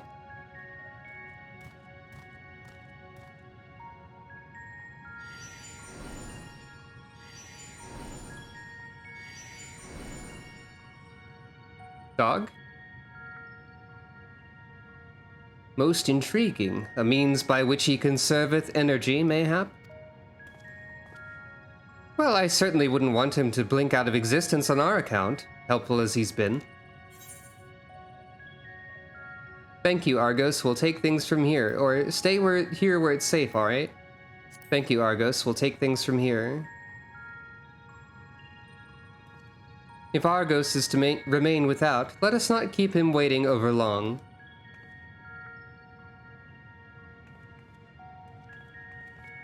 Oh, huh. I guess that is just like Menphilia. I didn't think about that. And also, like Sucro, by coincidence. So I think Sucro's eyes are more gray, actually. I think her eyes are gray and not blue. Nope.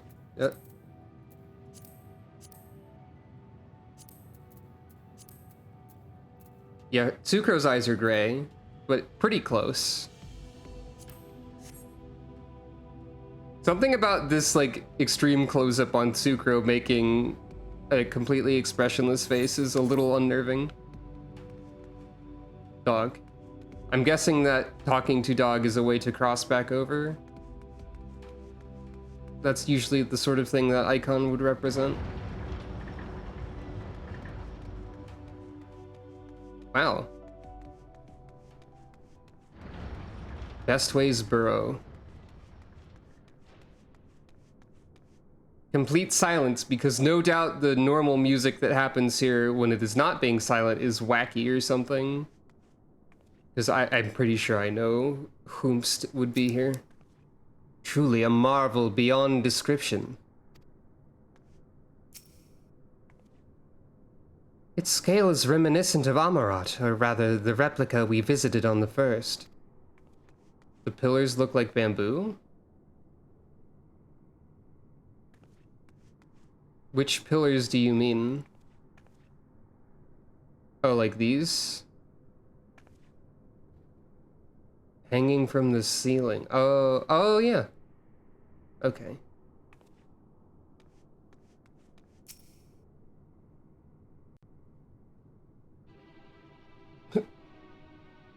Why this music?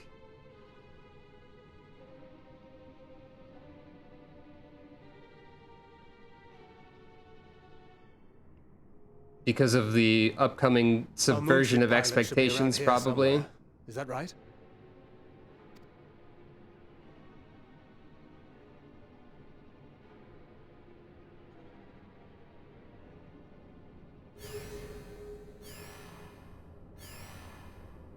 Yep.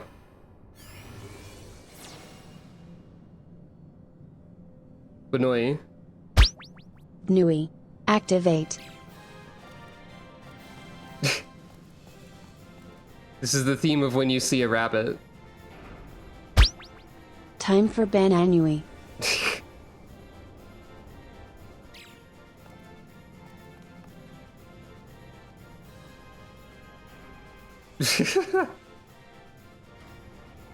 No one knows what to think about this.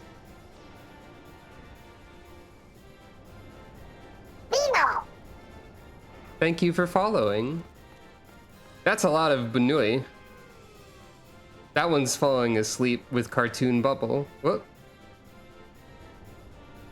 They are Legion. Or at least a Legion. Look lively, everyone! So this is what they sound like. I know. At least this one. This 1243rd inspection is a mite ahead of schedule, but it is of the utmost importance, for Zodiac, alas, is no more. As of now, our mighty moon has a new purpose, to bear the people of Aetheris to safety. Our time is come, my friends! That's adorable.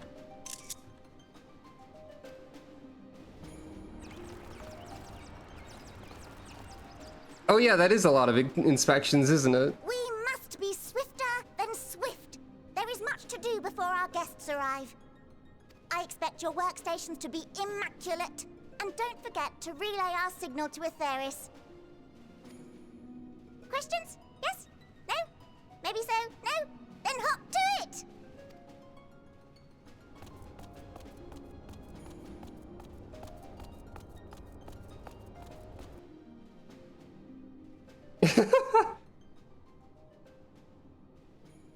Tis a rather curious crew she hath chosen. Their endearing forms intended to ease the passengers' hearts, perhaps. Perhaps. Great. I love it.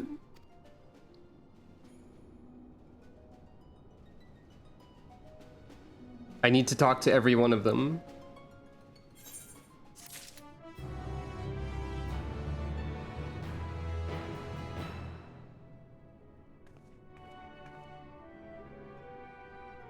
Oh! Pointing at the screen. That's Final Fantasy IV town theme music. I know that one.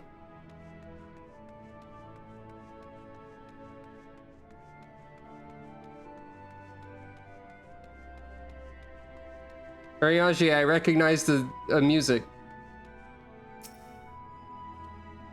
Given the present crisis, Hydaelyn doubtless sought to facilitate cooperation betwixt pilot and passenger.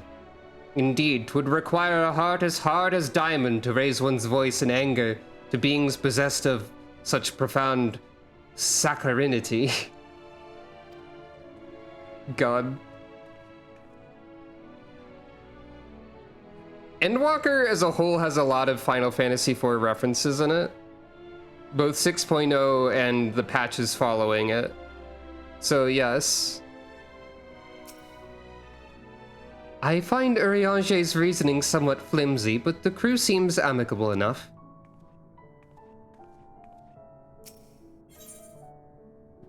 A hairy situation.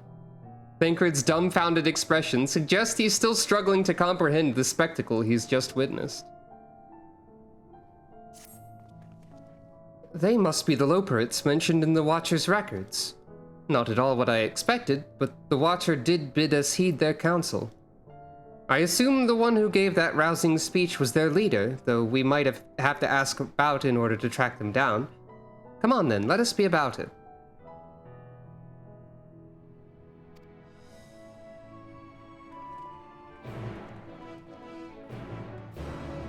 So the main thing that I know about the Loporits in this game, other than what they look like, and that they're very good, is that they're also not very smart. At least one of them bites into a lemon, or something like that. There are multiple memes of one biting into a lemon and screaming. That's the assumption I have going into this, is that many of them will be like this. Also, why can't I play as one? The Loporits all appear to have set about their tasks. Whither is their leader, I wonder? Very little common sense might be better as a way of putting it, yeah.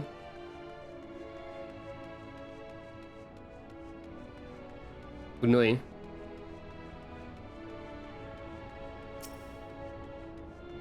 And if you're not familiar with the stream, there might be a Loporit featured in some of the screens or here and there.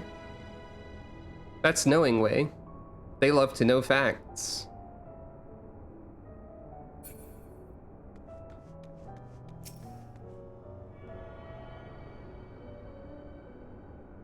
Attuning to Bunny. I have attuned to the bunny location. I only saw them from a distance, but their fur was brown if that helps at all. Splitting way. I must speak to every one of them. I can hardly believe that we'll finally have people here. I just hope we'll be ready for the influx of guests.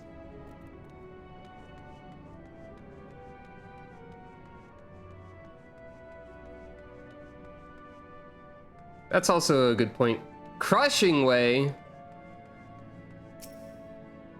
Why are you lazing about? We'll never be ready for our guest's arrival if you keep working at that pace. What do you crush, crushing way? What is splitting way split?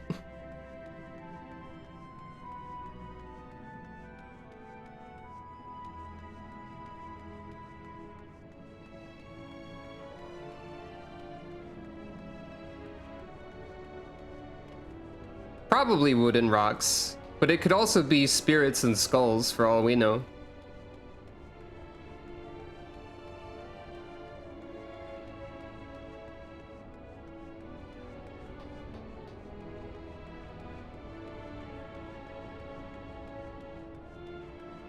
Maybe I should follow the instructions and speak to who I'm instructed to be speaking to, but also... What do you think of our clothing? I'll have you know that I'm the mastermind behind its design. Thank you, Weaving Way, you did a great job. Guiding Way. Guiding Way, if you're not the NPC who I get to ask those two questions to that I always get to... Oh, that one has a book! Sucre loves those. Do you need help with something? I'm busy assigning duties at the moment. Oh, you're not the one that I get to ask the two questions to. I believe I already know about the special music, because that's another thing I accidentally found on YouTube once. I am looking forward to Dawn Trail when I know absolutely nothing, as I said. Such a fascinating apparatus, though it's hard to believe it could house so many crew members. Even so, there's nothing else here to suggest other types of accommodation.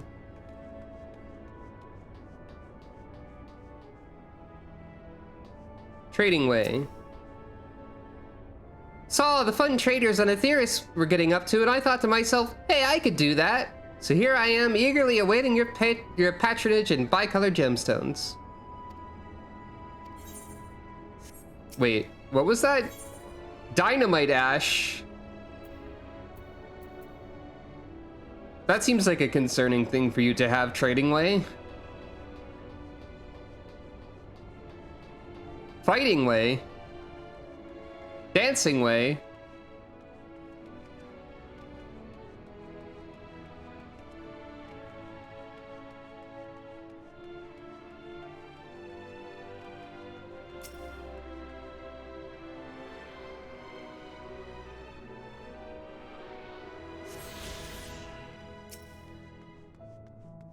That's a big carrot.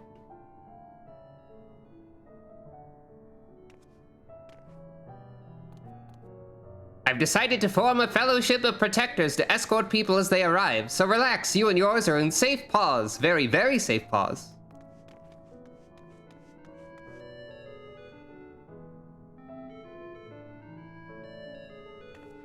That has to be like a naming way jingle from 4 or something, doesn't it?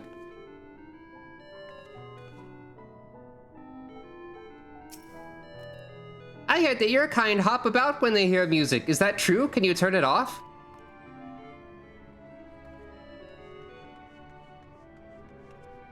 Tsukro can never stop hopping. Ah, Hummingway. That makes sense.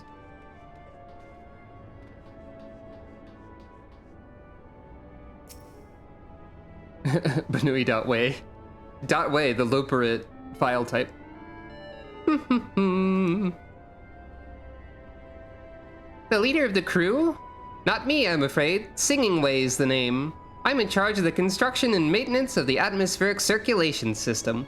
Only the crispest, cleanest air for the people of Aetheris, and that's a promise. So Singing Way is why we can breathe here.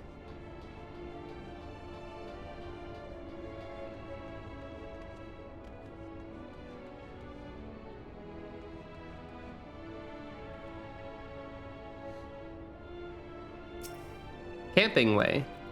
I'm thinking of spending a night outside Bestway's burrow, but I'm not sure what I'll need to take with me, aside from a tent, I suppose. So which Loperit is responsible for the gravity regulation that probably also exists? Since the whole moon is a giant technology object, and we've just established that, yeah, maybe they'll even tell me that for all I know.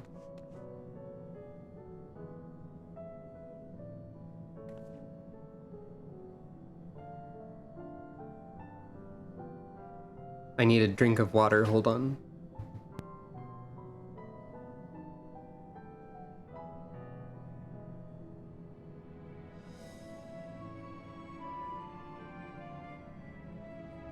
There's still Banui in there.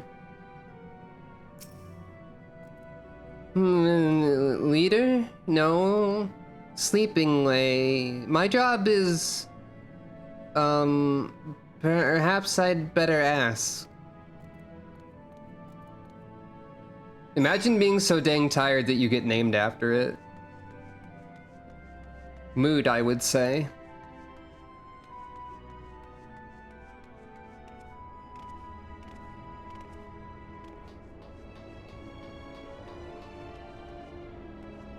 How goes the system change?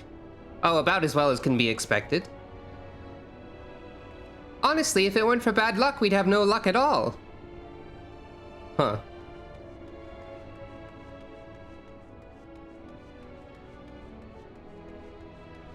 You know, that's also true. They might name themselves. I'm not sure.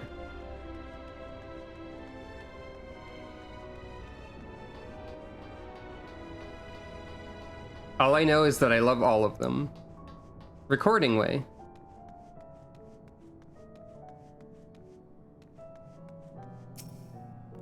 Oh my, but isn't this exciting? I've never seen one of your kind up close before. Would you mind if I take some measurements of your body? Just for reference, of course.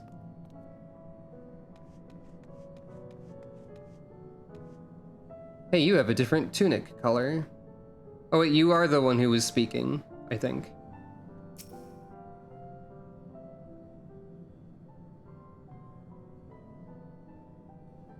I didn't notice that your tunic was also a different color before. What? How in the... When did you get here? Who let you in? Why wasn't I told? Take me to your leader. Or were you the one giving orders earlier? Or I can do the humming? Is Sucro eccentric enough to do this immediately?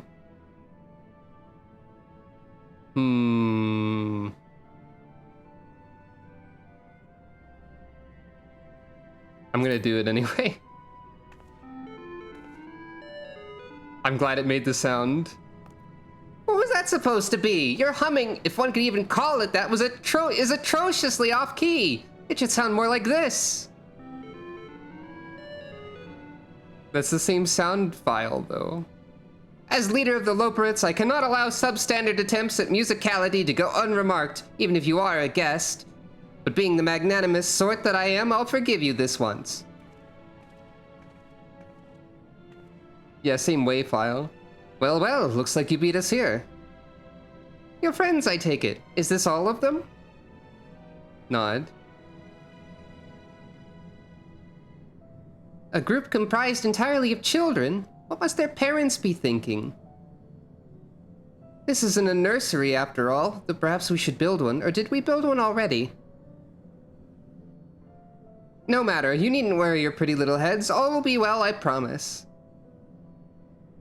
It was mentioned earlier that they are used to adults being like 50,000 times our height, so, you know. But goodness me, we shouldn't be standing about gawping. I must take you to meet the others. Nod. Apparently no one's going to correct Snappy Loporit here. If you could run along back toward the entrance, you'll find a path that leads to the central platform on the upper floor. Hey, their tail like wiggles. It twitches. That's a good detail. There's no wrong way to reach it, but it's the large glowing ball at the center, if you should find yourselves lost. I shall gather the others and meet you there. Well then, back to the upper floor it is. Nod.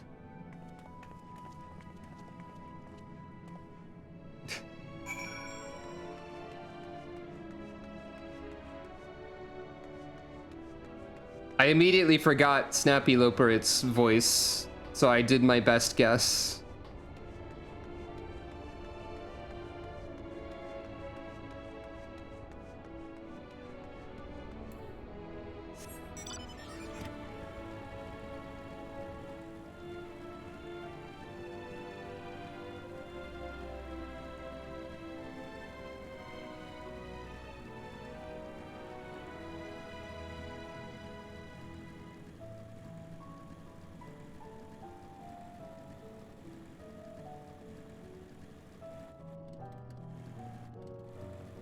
Pick up the pace, everyone, said one of them. We're certainly on the move now, said one of them also. They're really going somewhere. This music is so pleasant.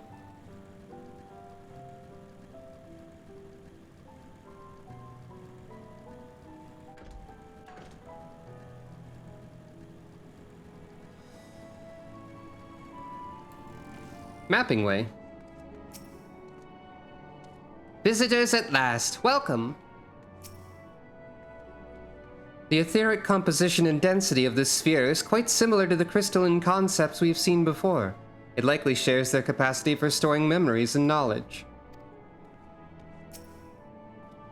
Given their size, getting from one end of this place to the other must be exhausting. I honestly don't know how they do it.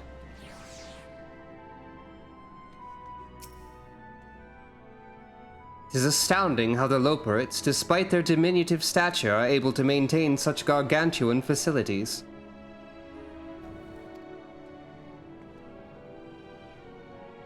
That's a dragon made of fire, I guess. That's fine.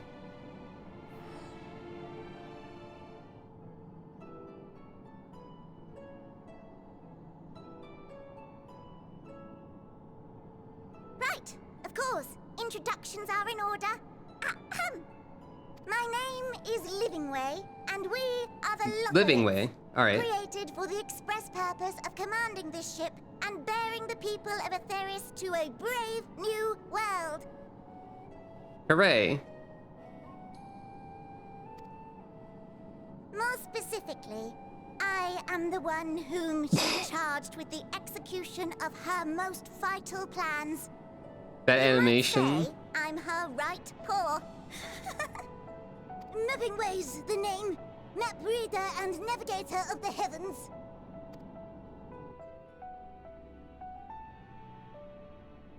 Pleasure to meet you all, but I'm still trying to make sense of this.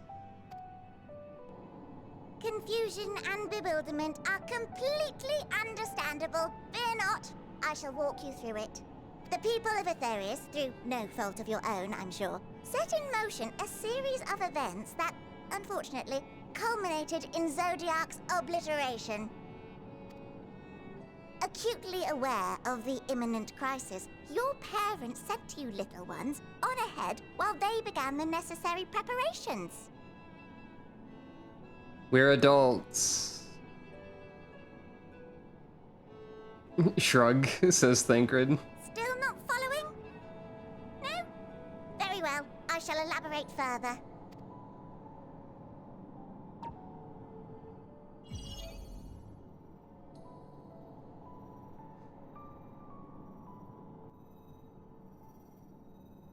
Here, we have Aetheris, your home, and the moon, where we are now.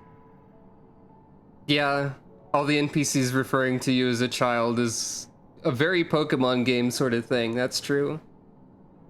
Honestly, having recently played the DLC to Part 1 of Scarlet Violet, I'm realizing that being referred to as a child all the time in a game is kind of irritating. Though, I mean, of course, in that game I am a child, or rather, my character is a child.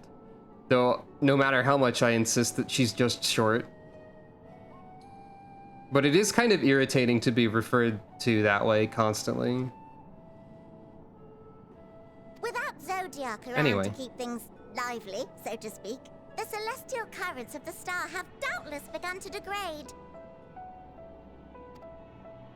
A calamity of apocalyptic proportions will be visited upon Aetheris, bringing an end to all life. Very sad, that.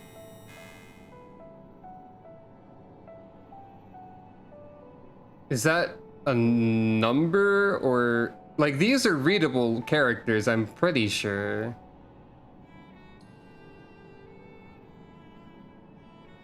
"100% BRB F3. Yeah. I'm guessing that's 100.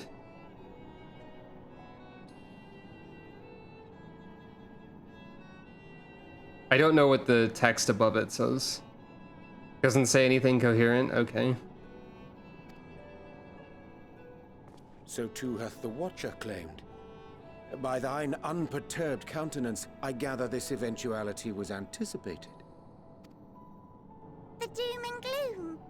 Oh yes, quite expected.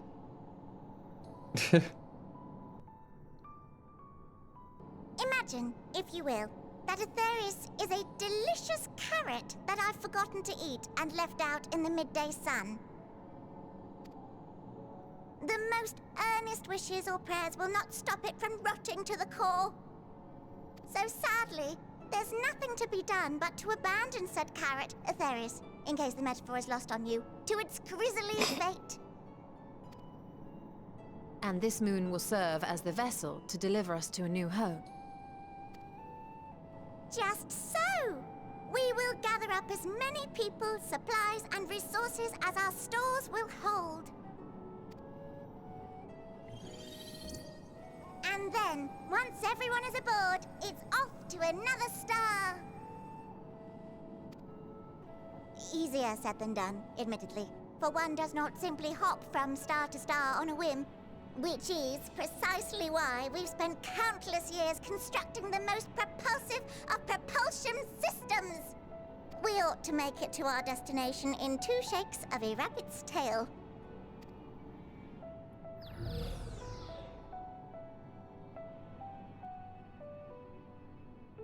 Impressive technology.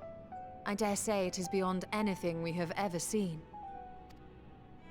No need to shower us with praise. All we've done is faithfully carry out the instructions left to us by Hydaelyn. Back in the old days, when she was still just Venar, she was dedicated to the study of the world and its inner workings. Hey, we haven't heard the name Venar in like a long time by this point. That's probably important.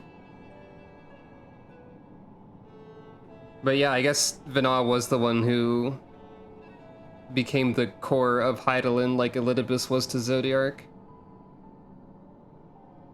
Write it down. And the Watcher, the real one, not the simulacrum you met, was one of her fellow researchers. We and this wondrous vessel masquerading as a moon are products of their knowledge and know-how.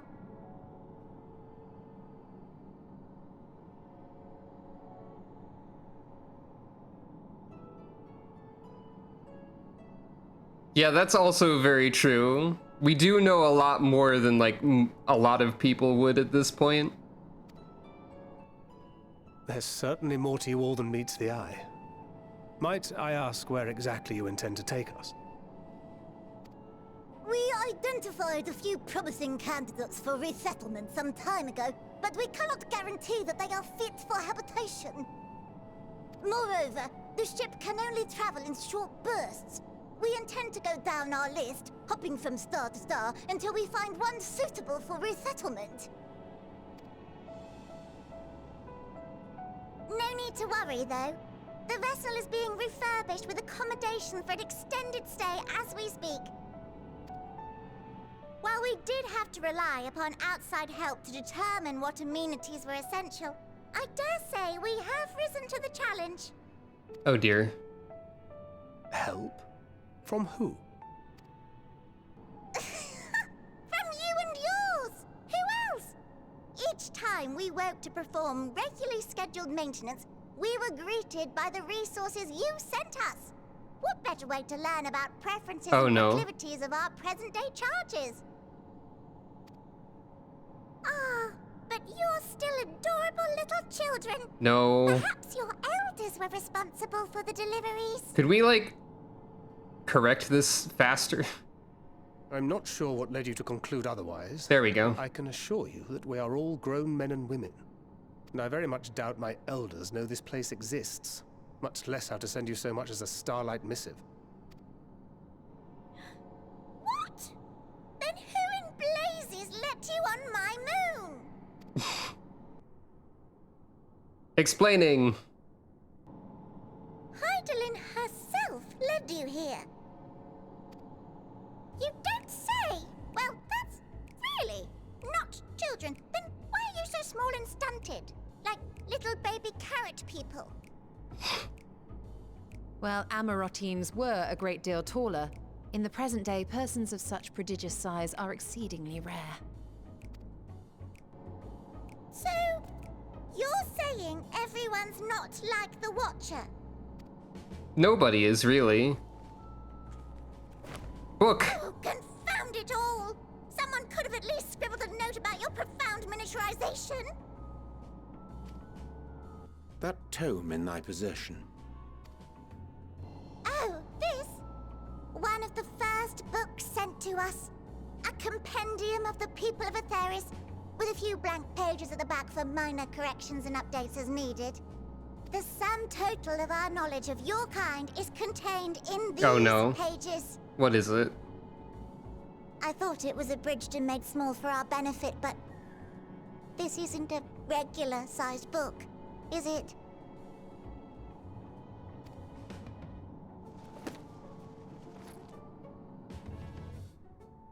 Nod.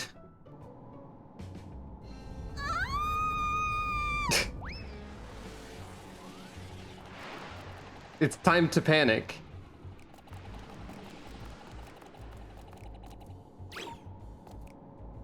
Building Way, can you hear me?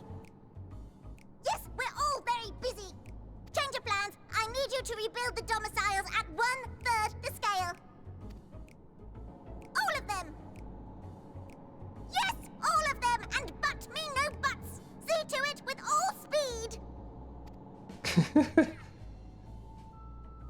Perhaps you could tell us a bit more about your terrestrial collaborators. Yes, in due time. But first, I'd like to hear more about you, if it's all the same. I'd rather not risk any other complications due to outdated knowledge of our passengers-to-be.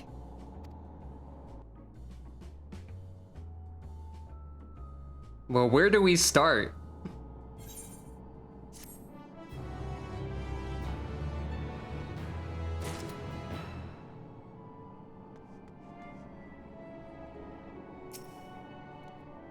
Oh dear, I certainly hope Building Way can complete the renovations before more guests arrive. I can't do the mapping way voice. Oh, perhaps he should leave them as they are. That way you'd have more space to lounge about. I can kind of do it. I should have realized something was amiss when Living Way referred to us as children. What other delightful misconceptions do they hold, I wonder?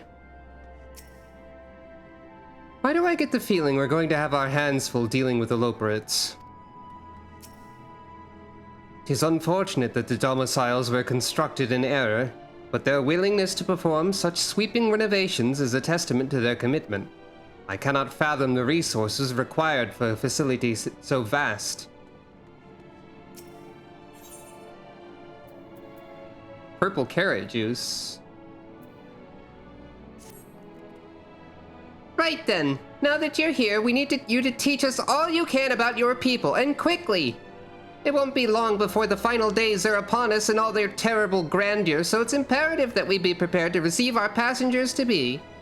If there's anything at all, that may displease them, it must be addressed post-haste. And address it we shall. Here at Bestways Borough, we have assembled everything required to offer our guests the best way forward.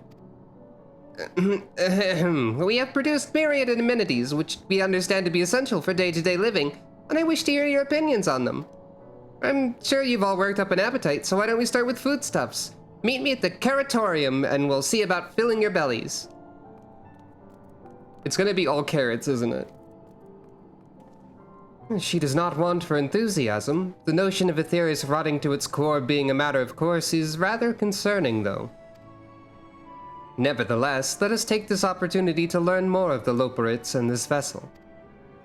Nod.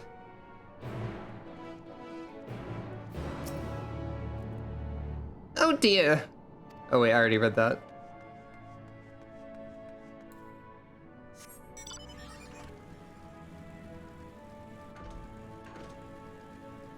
Taste aside, I doubt that carrots alone have enough nutritional value for space voyage.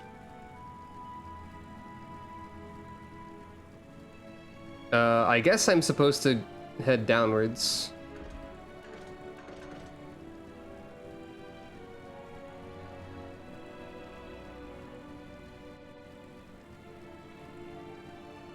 I'm conflicted because I want to get to the lower part of this structure quickly, but I also don't want to make Sucro jump off a cliff and take 1 million damage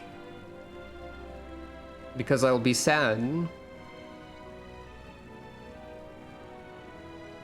So I'll just take the ramp as one does.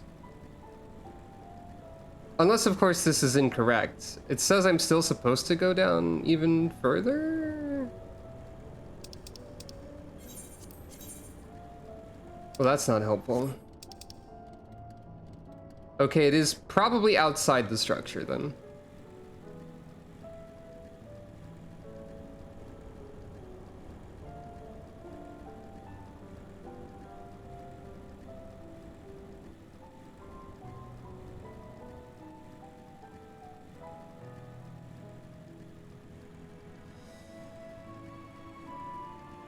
Must be in character? Maybe, if you're referring to the not wanting to jump off of a cliff part. But that's mostly because I care a lot about my character. Is there like a door over here? Are these doors? I guess they must be. They blend in pretty well with the walls. No, they are walls actually.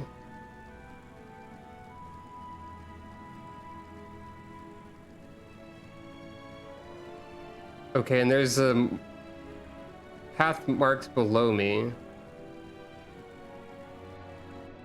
Dang it. So I don't know how to navigate this place with beans, it seems.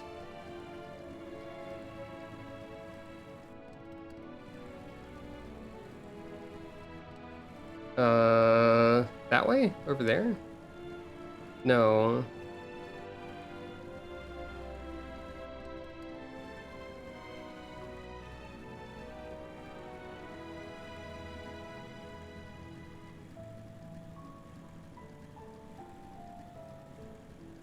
I'm lost without flight.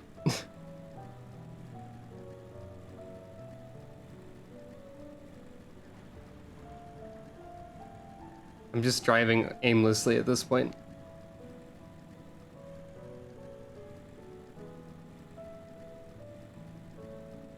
I guess it is lower.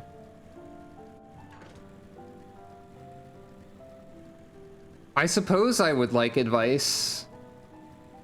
This is merely my lack of direction and navigational ability, and not like a spoiler to tell me how to drive correctly.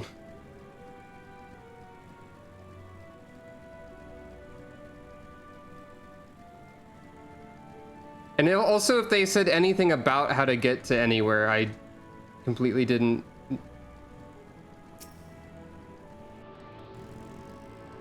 Oh. I thought the objective was too low because the objective was marked as being lower. Flopping way. Me? You're speaking to me? Oh, but of course, I'll answer any questions you may have. I'm the manager and operator of the Central Control Sphere. It regulates every single facility here in Bestways Borough. If anything were to happen to it, the whole place would stop working in no time. It's very important, and so is my job. Bestways Borough is where we Loperites live and work in honor of Heidelin. We're all doing our best to make the moon a suitable ship to transport everyone. You'll be able to ride someday soon, don't you worry. Wobbling way. Oh dear, I hadn't expected to meet a people person here. Whatever shall I do? Don't worry, wobbling way, it's fine. I'll leave you alone.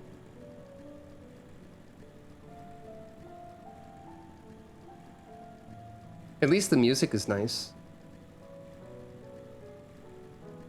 While I'm lost. And I found an ether current, so that's something.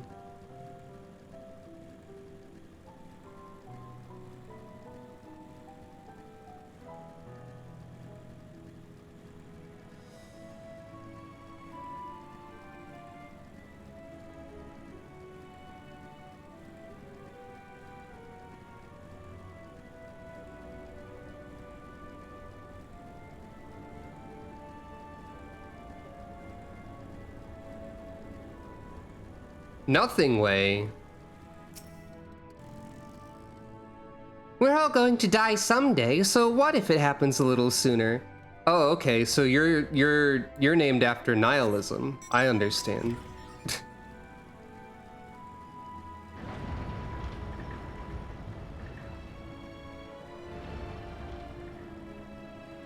That's a good question.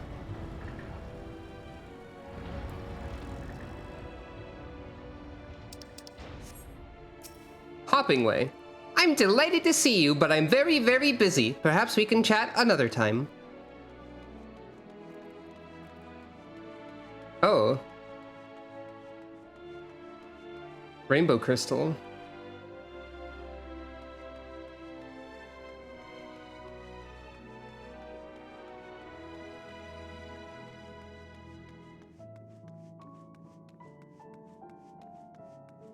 You know what? I should... This place is very large. Oh. This is enemy. Hello.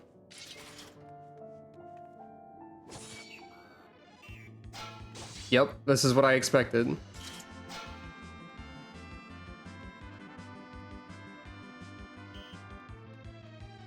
FF4 battle theme.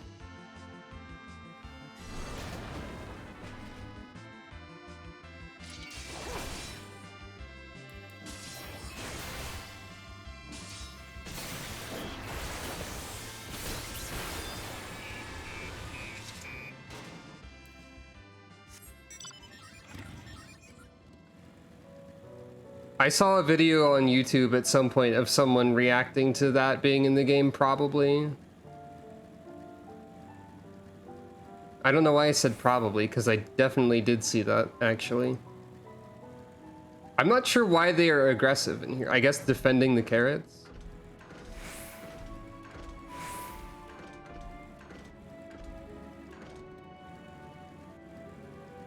Mixing way. You never know whether to block low or high when you're dealing with mixing way. If I mix this carrot with that one, then... but wait, perhaps mixing it with this one would be better. Confound it, I was planning to mix what... with what again?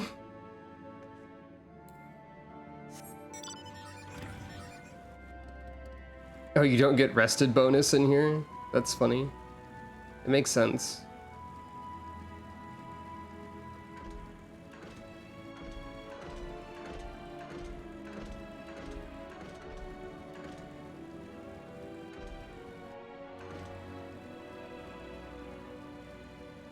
Mixing Way versus DP on Waking Way.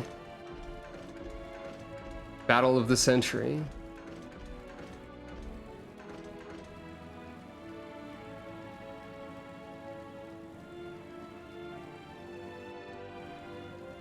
There don't seem to be too many Loporits around to speak to. Ouch. Not that I can easily spot.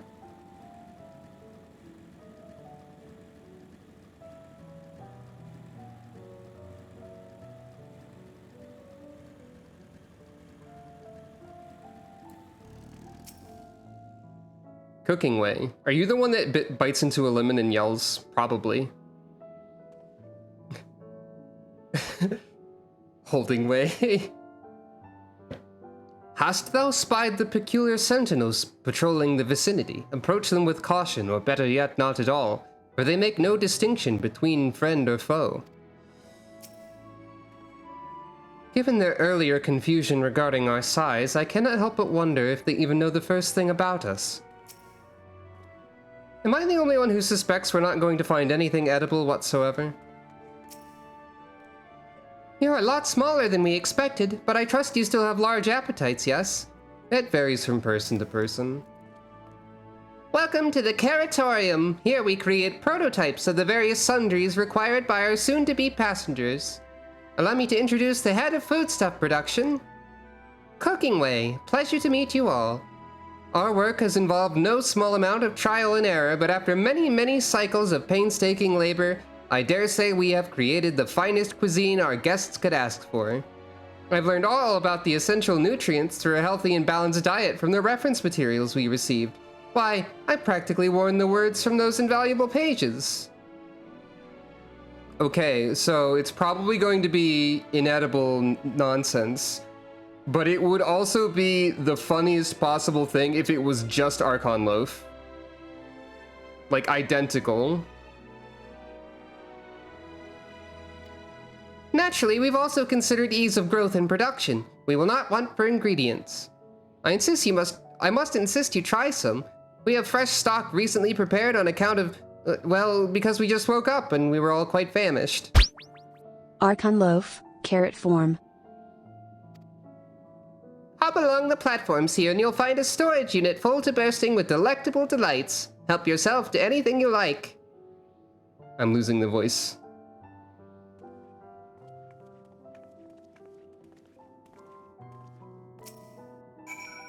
I'm eager to hear what you think of our work. I'm sure there's some small room for improvement, but I'm confident you'll be satisfied. One serving's never enough. You'll be back for seconds and thirds, I'm sure of it. Hello, and welcome.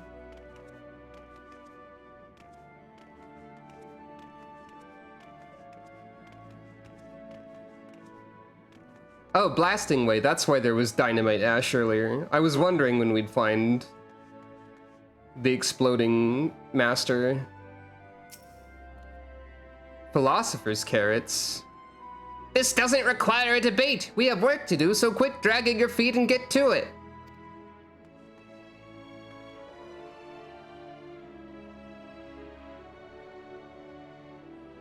Nope, we haven't learned that yet.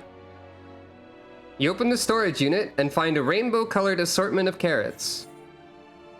Unassuming orange, peculiar-looking blue, vibrant yellow, ominous crimson, or reconsider.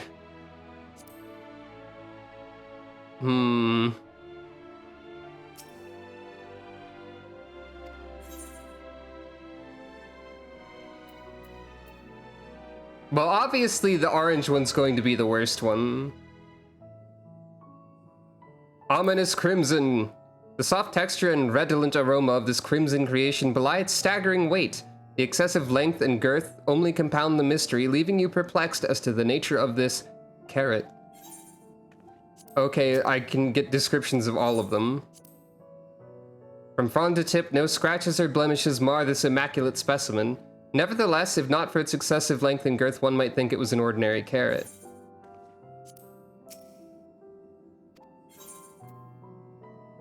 Someone did just mention the philosopher's carrot. The blue variety is strangely supple to the touch and smells vaguely of mint. Its excessive length and girth only adds to the dubiousness of this so-called carrot. While it has no peculiar smell to speak of, the yellow variant is unusually light and springy. These qualities, together with the excessive length and girth, would lead anyone to question whether it is indeed a carrot.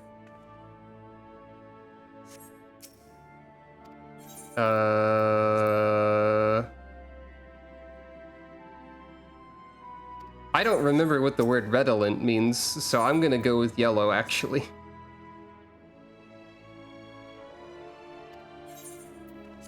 Why not? It doesn't really matter that much.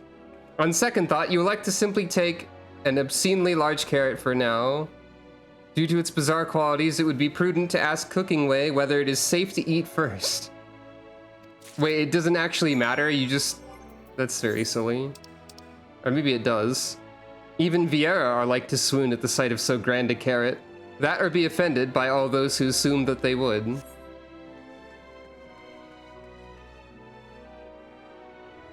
I could smell this all day long, I could. That's a brown one. That's not one. That wasn't even one of the options. I vote philosopher's carrots. They'll keep us light on our feet. No, iron carrots first. We won't get... I didn't quite see what the last words of that text box were. I think something about thighs. Yeah, there's a lot of awkward phrasing about this part, I think, actually.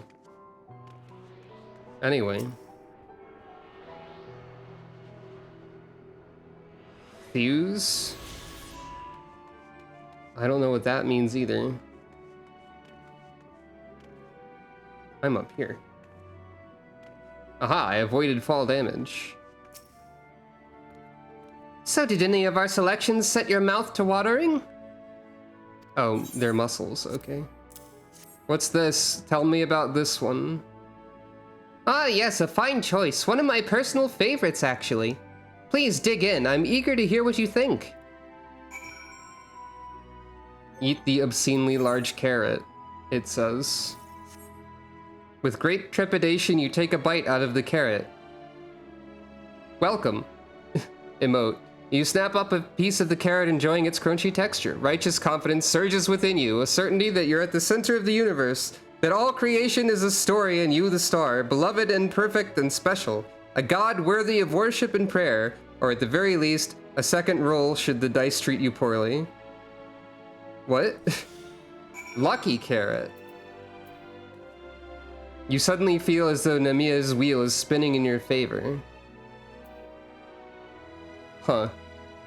Maybe Sucro will win the lottery this week. I guess it did matter which one I picked. Yellow is luck. What did you think? Unlike anything you've ever tasted, yes? Sucro has gained access to 1 point of inspiration. The lucky carrot is, well, to be honest, we're not quite sure how it was first made. A happy accident, you might say. But as the name suggests, after eating one, you'll feel blessed with good fortune. We have plenty of other varieties too. Bleeding carrots to improve blood flow, dream carrots to help with sleep. So you see, we have a carrot for every occasion. These carrots are extraordinary, but what if I don't like carrots? Or I can certainly see demand for this in Charlian.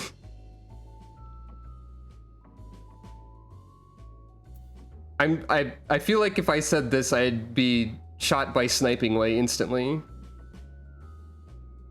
They're in position. I can certainly see demand for this in Charlian. Charlian? Charlian? What in blazes is that? I take it you too had a wide assortment of carrots to choose from and not else?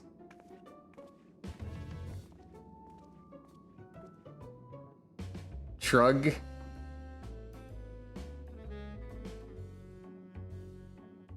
You say it's a subtle burn, but I think Sucro meant it completely honestly and earnestly. Because that's what I chose it under the impression. I mean, the character did a funny shrug, but I chose it thinking, honestly, yeah, it would be. If I may ask, what exactly did these collaborators share with you about cuisine on Etheirys? Surely you are aware we have an abundance of dishes and foods you could emulate. Of course we are, but, well, it was only quite recently that we established contact. Even holding a conversation was a struggle at first, so imagine our surprise when they sent a mountain of books and documents with no clear instructions. The sheer amount of information was overwhelming. If it wasn't for that encyclopedia I found, we would have been at a loss where to begin. And so we decided rather than divide our resources to prepare a variety of middling and potentially unsatisfying meals, it would be more efficient to devote our efforts to the production of a single perfect food. That's all well and good, but man cannot live on raw carrots alone. Have you considered cooking them? You mean steaming, boiling, roasting, and the like? I suppose we could prepare the carrots in other ways. But our primary concern was efficiency, and what's more efficient than sinking your teeth into a carrot fresh from production? A rather strange approach to take for one named Cooking Way, isn't it? Well, technically speaking, Cooking Way isn't my given name. When first created, we were all named in the old tongue. You know, that otherwise impenetrable parlance the Watcher speaks? After we received a great tome of words, a dictionary that is, from our collaborators, we learned your language. Adverbs, gerunds, present continuous verb conjugations, just the basics. Then we found the terms related to our given tasks and used them to form new names. Aren't they helpful? No, not really, but it does explain a great deal. Wherefore didst thy kind deem such a change necessary? When the rest of your people arrive, we want to be certain they understand immediately what each of us does. You'd never be able to pronounce our original names anyway.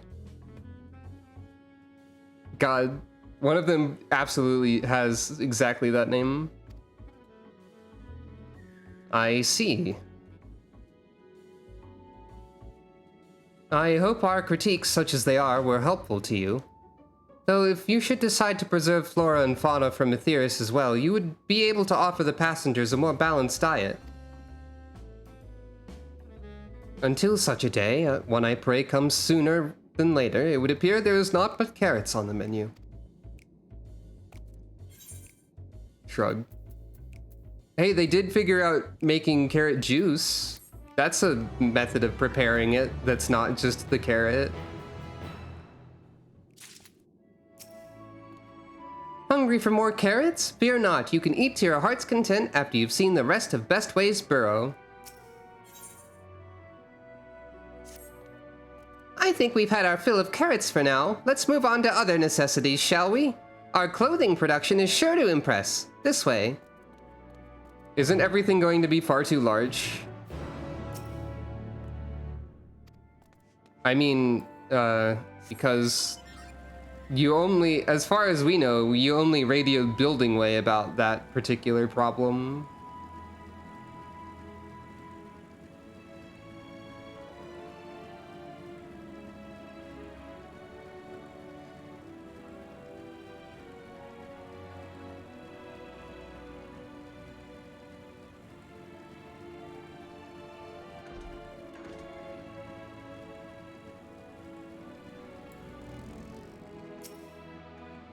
Do you suppose the clothes they prepared will be as grossly oversized as the carrots? Yeah, exactly. Garments born of the heavens, crafted with methods ancient and forgotten, dress befitting we who walk in shade, stewards of the esoteric. Ariage, you're really hyping yourself up for this. It's hardly sun-silk tapestries, but perhaps we'll be pleasantly surprised. Here we are, the apparel production station. We've chosen to employ more traditional methods for this task, creation magics. Heidelin, in her infinite wisdom, blessed us with the self-same affinity for magic her people possessed. We have other amazing talents, of course, and I know you're dying to hear about them, but I will regale you with the details another time.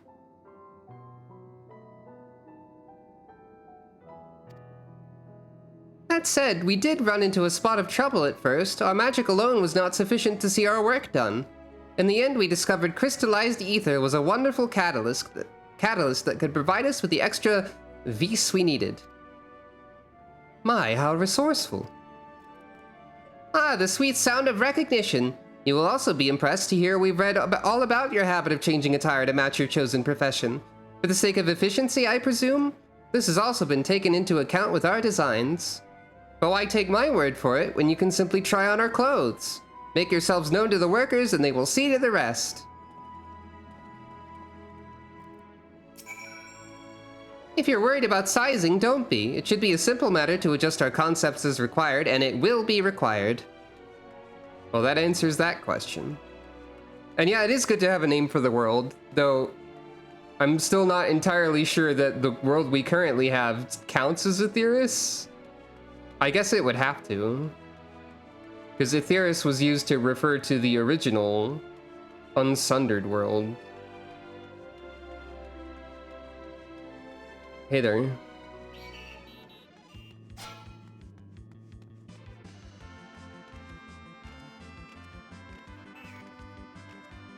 Aha.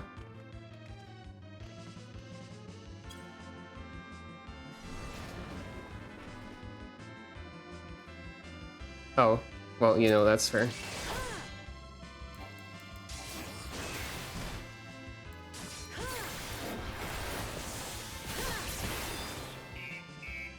Okay. Ah, it's you! One of the visitors from Aetheris! Goodness me, Mappingway wasn't kidding, you really are smaller than the Watcher. Oh right, you're here to try on a set of clothes, yes? What would you have me fashion for you today? An outfit that embodies my bloodlust. What, Sucro? Sucro would never say that. Something simple yet functional, a fashionable and refined ensemble. Sucro would say the middle one. Simple yet functional. Also, I would also say this probably. Simple and functional, right. This will only take a moment.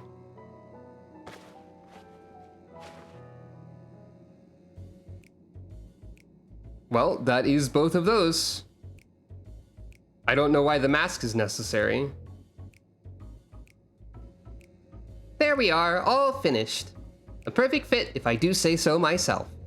Nothing too billowy or frilly, as you can see. Also light and durable, sure to serve you well whether wherever your travels might take you. Would you look at that? Speechless. And there I thought you might not like it. If you have a mind to try something else, why not speak with my fellow artisans? I'm sure they'd be happy to oblige. You must continue wearing these garments in order to progress. Okay.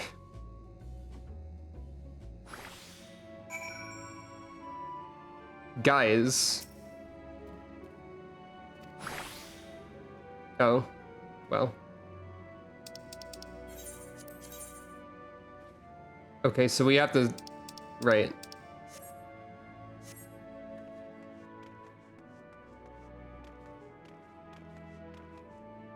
You know, I feel like the dramatic plot reveal related to Unite Morphs wouldn't be entirely out of place in this game.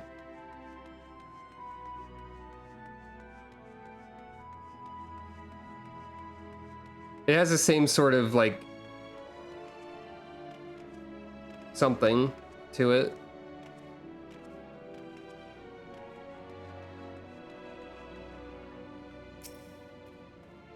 Ah, no one said you'd be coming. How can I help you? You wish to try my clothes? Really? Of course, it'd be my honor. Did you have anything in mind? Anything with a little more flair. I'm looking for clothes with an altogether different design, or surprise me.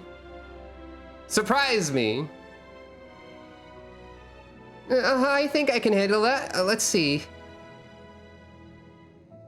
This should do. I expect to be concerned with the result here. Actually, maybe. Tilde fashion tilde. It's not that different. Some of my best work yet. It's a relatively new concept incorporating an idea that's never been tried with clothing before. Fragrance! Can you smell the carrots? Ah, simply divine. I was worried how the concept would turn out when put to the proof, but it looks stunning on you. Won't you go and show Livingway? I'm sure she's eager to see what we've come up with.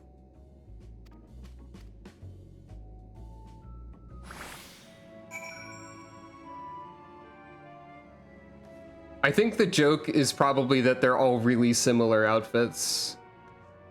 No matter what you choose. Just like variations on robe. And mask.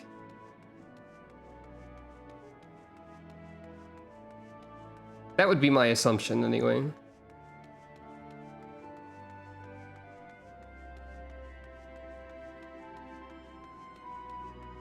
I don't recognize what gloves these are.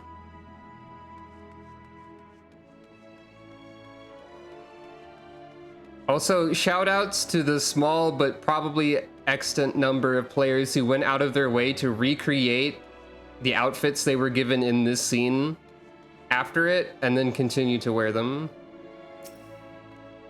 My, don't we look splendid? The result of much trial and error, but I know quality work when I see it. You needn't speak, I can see your adoration for the moon and we loporits in your eyes. No doubt your friends feel the same, having sampled our creations. Now it's time to see everyone else wearing robes and masks. Yup.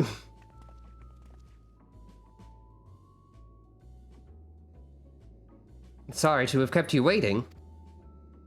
They insisted we sample all of their concepts ere we returned. Verily, 'tis an ensemble most becoming. Urianger likes it and is doing poses. Of course.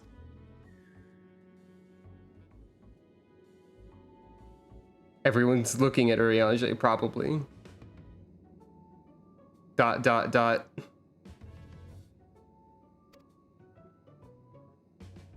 I think it's past time we return these clothes.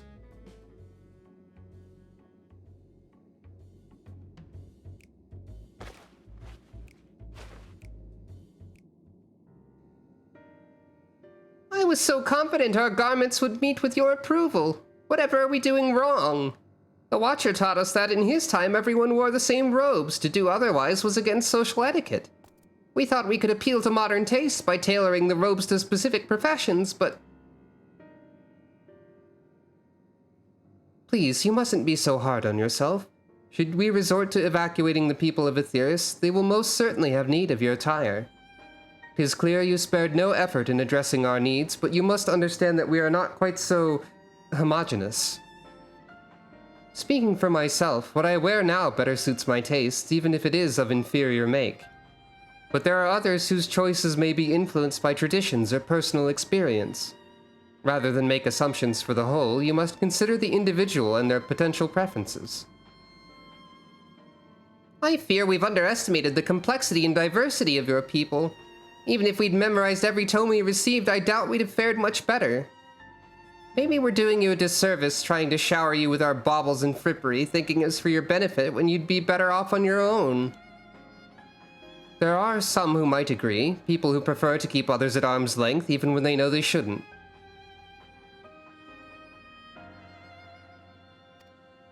As one such form of fool, I'd like to ask you a question. This plan to evacuate and escape the final days, did it account for the reflections of the source as well? Shake head. Not that I'm aware of. We were born of Heidelin's love for Aetheris, and the salvation of the people on that star, and that star alone, has ever been our aim. Surely it's better to devote ourselves to saving one world than to divide our efforts across 14 and risk failing them all. I suppose you're right. Living Way, might we have leave to explore Bestway's burrow unattended? You have given us much to think about. Why, certainly. Until later, then. I find it strange that we haven't asked the question of where they got their resources from yet. If I may, I should like to accompany thee a while longer. Really? I mean, you're more than welcome to. There was actually something I wish to speak with you about. Let's be off then, shall we?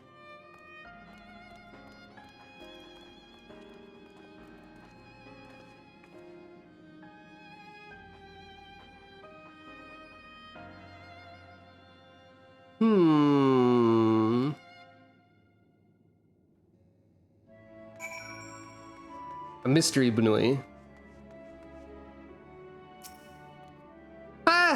My apologies, I wasn't trying to spy or anything. Everyone's been talking about the visitors come from Aetheris, and I wanted to see what all the fuss was about. I was excited at first, but now I'm worried.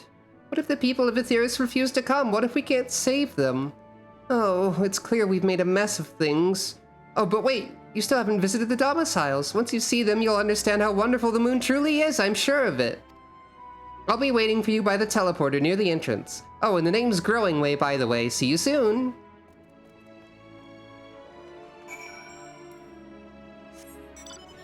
I assume you, grow the carrots, probably.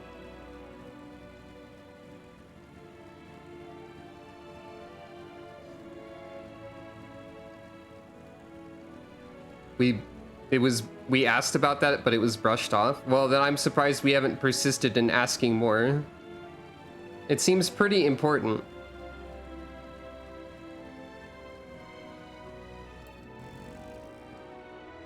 Watching Way. I've been watching you, and you look like you could use some extra vim and vigor. Could I interest you in an iron carrot?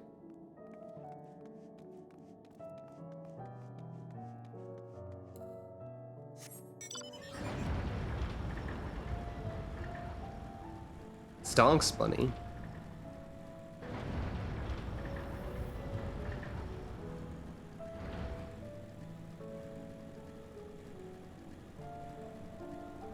I don't know exactly which one you mean, but I can imagine a Loperit standing in front of a chart with the word stonks next to them. You're here, you're really here! Thank you so much. Sorry, what should I call you? I'm Sucro. I'm a cat. Sucro Funk, eh? Crikey, even your names are amazing. Well, Sucro, we'll be using this teleporter to enter the residential area. But don't worry, it's not one of the residential areas where you can buy a house. I've heard that people hate those because they never get houses. Whenever you're ready. Oh, Growing Way is the Stonks Bunny, maybe. Ready in the teleporter. I was completely off with the voice. Nod.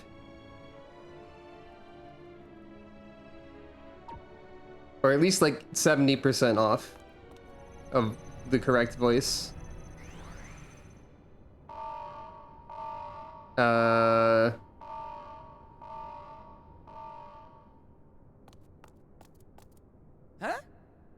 Access to living quarters restricted due to reconstruction. Then where is it? Oh no! Oh dear. Uh.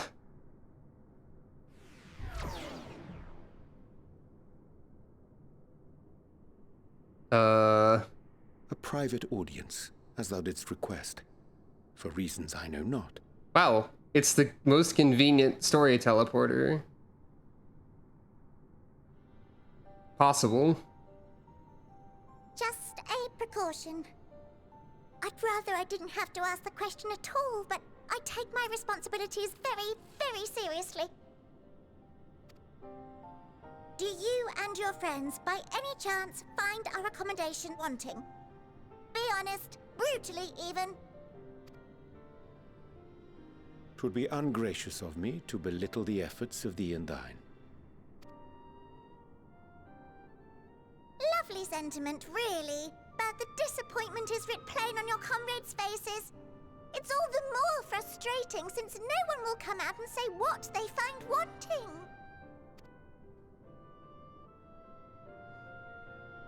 If there are faults in our work, we need to know. We will do better. But time is not on our side. The final days will wait for no one. If your people are to be saved, we must take quick and decisive action. This vessel must serve as a home for as many passengers as possible, for far longer than we may like. Which brings me to my request. Our collaborators on Atheris are doing what they can to prepare for the voyage. Would you be willing to go and lend them a hand? At this point, I've been thinking this for a while. I can only assume that the collaborators are in fact the Sharlayans. Because, like, what else would be... How else would they know about the final days and also be super secretive about what they're doing? It's gotta be the Sharlayan Forum. Having seen the moon for yourself, you could speak to its many splendors, learn what else they might require, and assuage whatever concerns they have. Wherefore wouldst thou entrust me with such a task? Urianger accidentally being charged with keeping secrets again. How to put it? You're the only one who appears not to be wholly unsatisfied with our work. Hey, I didn't want Sucro to appear to be wholly unsatisfied with your work. Oh, quite good at pretending that's the case, at least. Calm, collected, tactful to a fault. Very particular with your words, too. You understand that, in the face of great danger, one cannot pursue perfection at the expense of practicality. The difficult choices must often be made for the greater good. Urianger, I wish this would cease to occur. They immediately got Urianger's whole deal, like, instantly. Or at least a great portion of his whole deal. And so fate doth conspire to set my feet upon this path once more. Come again?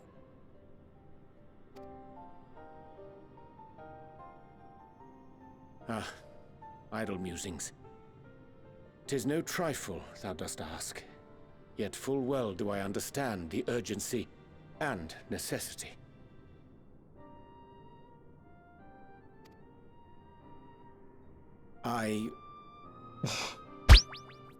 You say Urianger, I say Urianger. Well, that's how to spell it in a way that Calico will pronounce correctly. Now we know. Oh, dear me! Dear me! I was terribly sorry for the mix-up. You can't just use that sound effect. I hadn't realized the residential quarters were inaccessible. That's very silly. And now everyone immediately knows. So, all's well that ends well, yes? Won't happen again. I promise. Smile. But also, like, I don't know.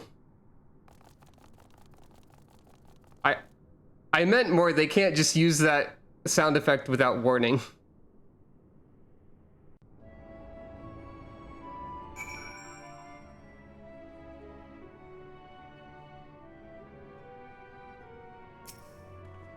Oh gosh, that was embarrassing. I promise to be more careful from now on. Since the residential quarters are closed for now, I've rerouted the teleporter to allow travel between floors instead. Hopefully it proves useful in the meantime. A shame you couldn't see it, though. You really would have liked it.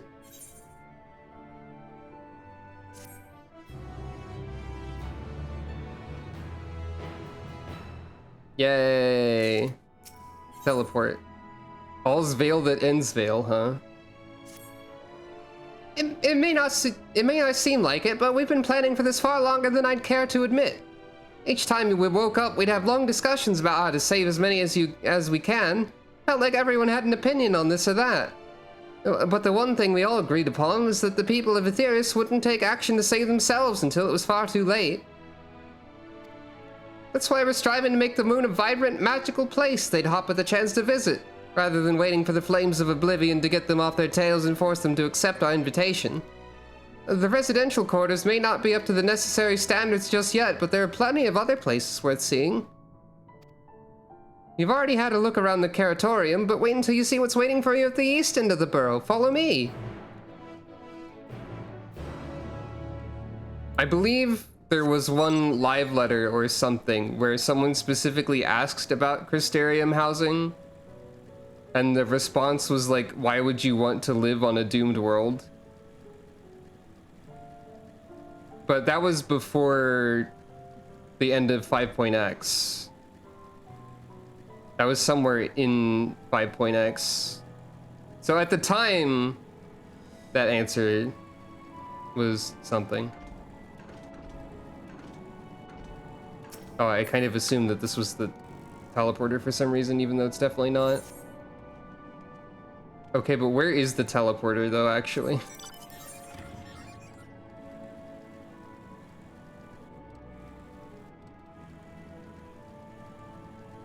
I was probably right next to it and drove away from it.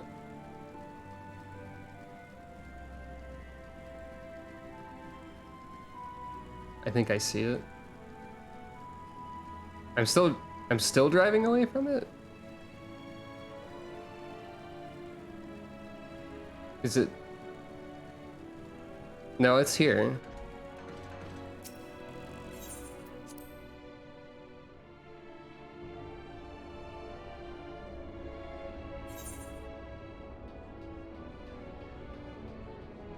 Many side quests are available. True Carrot Crimes.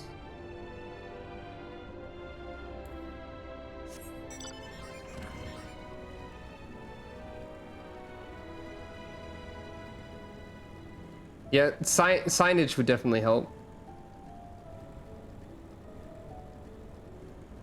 As mentioned before, I think my intention at this time is to do all Ether Current quests after 6.0. Because I don't know when is a good time to interrupt the story for them. Good, you're here. Through this door is Greatest Ends Vale. It was named as such because it's the veil to end all veils. The most beautiful forest you'll ever see. You understand the people of Aetheris enjoy taking leisurely walks through natural spaces and the like, so I'm sure you'll enjoy it. How about we start with a nice stroll to the fountain? This way.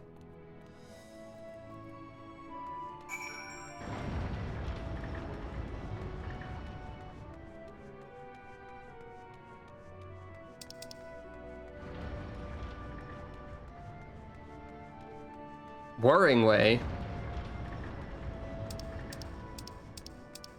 Reading Way. Sucra's favorite. Loporit, maybe. Grinding Way. Learning Way. Don't you just love books? Yes, says Sucro. I absolutely adore them. They've taught me so much. Don't tell anyone, but they also taste delicious. Okay, don't eat them. Do not eat books. Do these floors look clean to you? I don't know. I feel like they could use a little more polishing.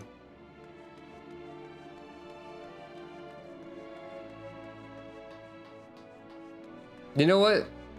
This is kind of nice, actually. I like the aesthetic of this location, even though it is extremely artificial.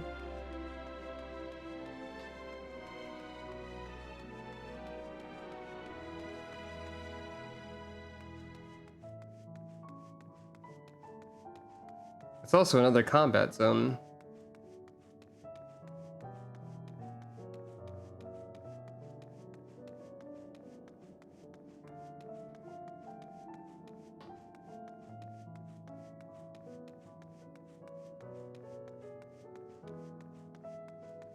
Ah yes, the orbs. A key feature of all parks. Okay, that's a cool fountain though. It's just a giant sphere of water that also is a fountain. Oh hey, ether current. I'm just kind of stumbling into these without looking for them.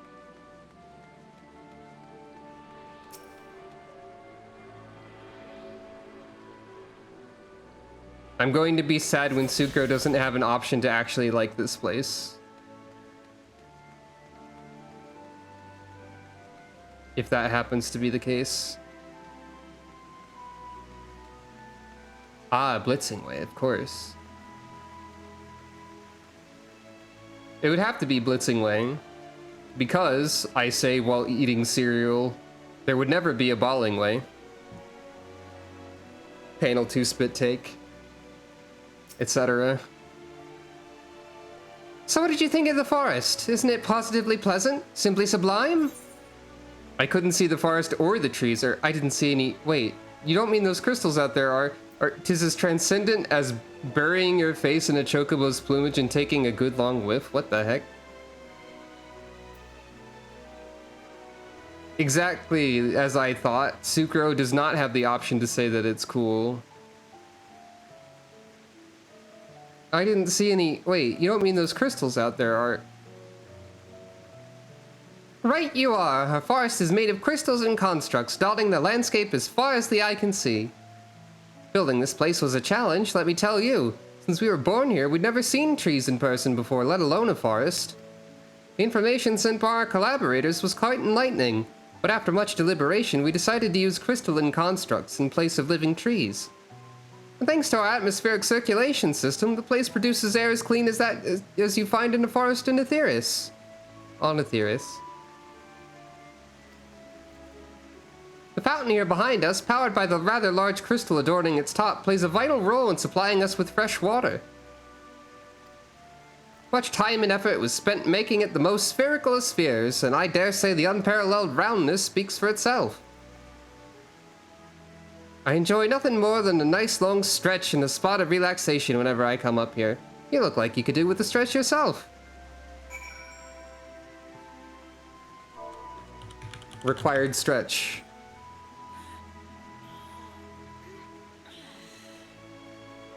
That's the spirit! I feel more relaxed simply watching you. A sight worth the many years spent building this place. If it's not too much to ask, it's always been a dream of mine to take a walk through this forest with someone from Aetheris. Could we maybe... Well, I will in a second, but I have to step away for a second. Hopefully the cleaner doesn't wander over here and delete me.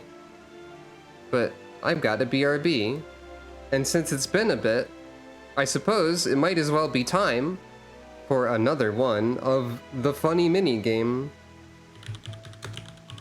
Once I flip a coin. Yes, of course.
To the stars.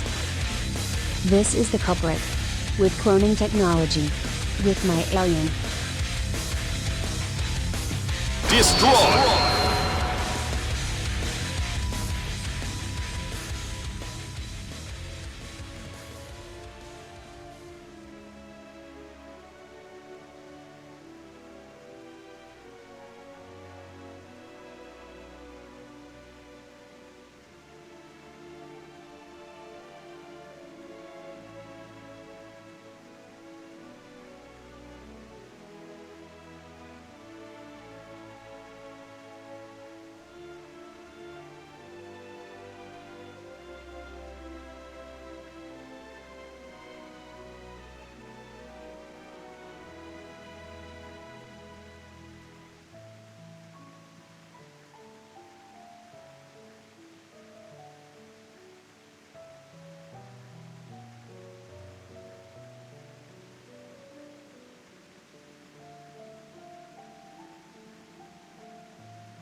Hello. I continue to be glad that people enjoy the various silly things that I have created, I guess, for this stream. And thank you for petting Calico.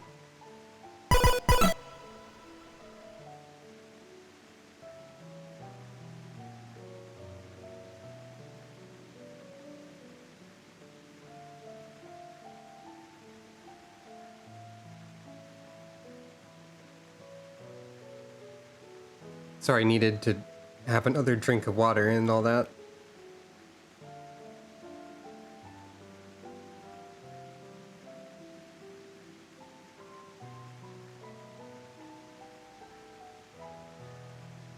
I haven't mentioned it, but I haven't been feeling too well today, and it's, Yuri Anjay is a cool guy and a great duty support healer, but he needs to be less secretive.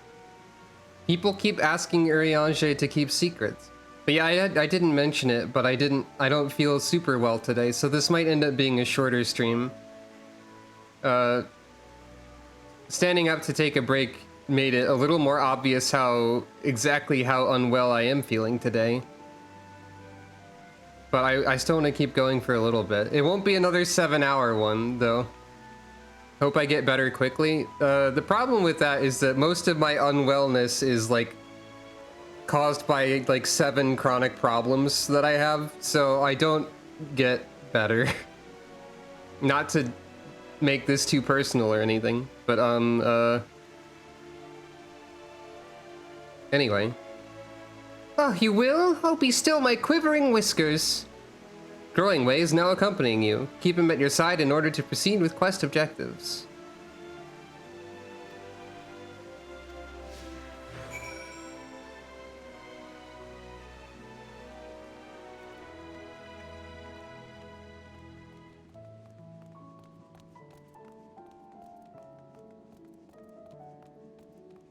You know what? I am surprised that the Loporits have, like, distinct bespoke animations and are not reusing the Lalafell skeleton in animations, because I feel like they could have just done that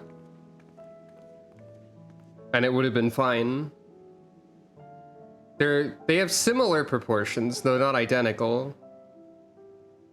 But yeah. I was thinking, Sucro, I could be more helpful to you by teaching you a little bit about the moon and what it is we do. When we first created, the moon's sole purpose was to hold Zodiark, and there was absolutely nothing to be found here.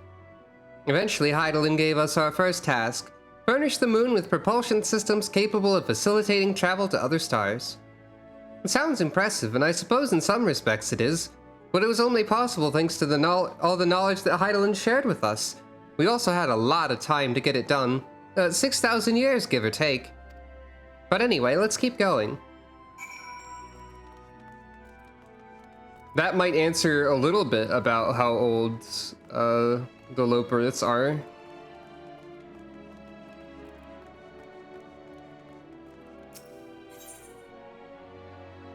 What? Why would I want to ask if I can taste the rainbow crystal? Yeah, okay, sure, whatever. What? No, I'm not sure what it is you do with crystals on Aetheris, but we don't eat them. Certainly not this one. It's possessed of all 6 elements: wind, lightning, fire, earth, ice, and water. We use crystals like these to maintain the moon's elemental equilibrium. It's worth mentioning, though, that because of Heidelin's influence, being the embodiment of tranquility and stasis and all, manipulating the elements here is different than it might be on Aetheris. Conjuring a fire would sooner dry your clothes than singe them, for example. And put simply, the etheric conditions are ill-suited to growth, which is why the surface is mostly barren. Of course, this was all necessary to keep the raging energies of Zodiark in check.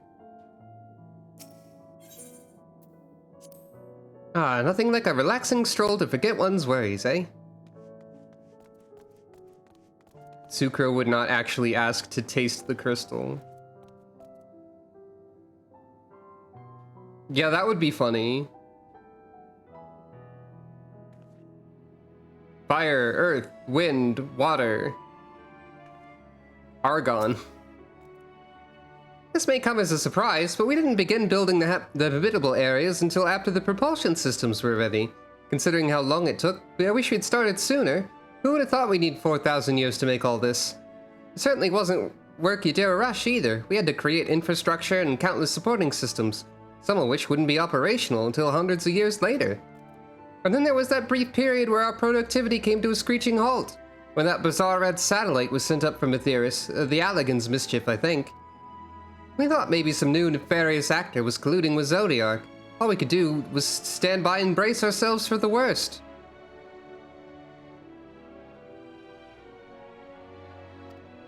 I can't tell you how relieved we were when Heidelin informed us of its destruction. Oh yes, there was much joyous humming that day.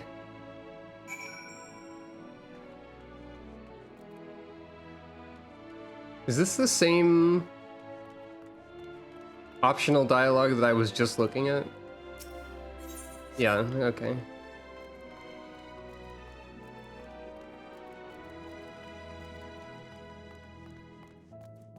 Clearly, to teach Eden about Argon, you have to summon the Argonauts.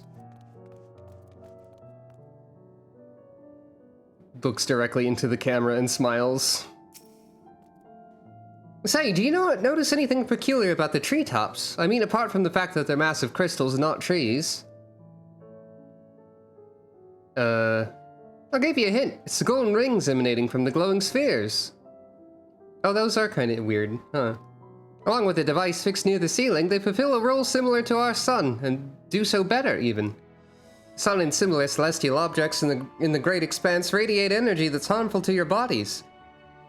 These rings shield you from that energy while allowing you to bathe in the perfect amount of sunlight. Or rather, a close approximation of it. Pretty impressive, wouldn't you say? Oh, and if you look closely, you'll see different types of trees have ever so slightly different curvature. Yes, indeed, this forest truly is the greatest.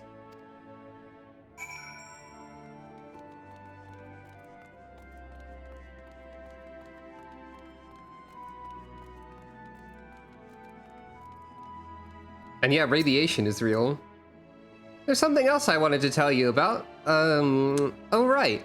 The propulsion systems and habitat facilities were completed around 2,000 years ago, and with that the most important features were fit for purpose. Which is all well and good, except we still knew absolutely nothing about the present-day people of Aetheris. Oh, why not go and visit Aetheris yourself, you might ask? Strictly forbidden. Were our technology or knowledge of the moon's true purpose exploited for evil ends, the results could be disastrous. Then there were a few more rejoinings, and it became increasingly difficult to converse with Hydaelyn.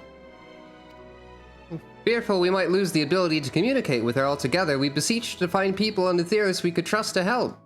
We were quite fortunate everything worked out as it did.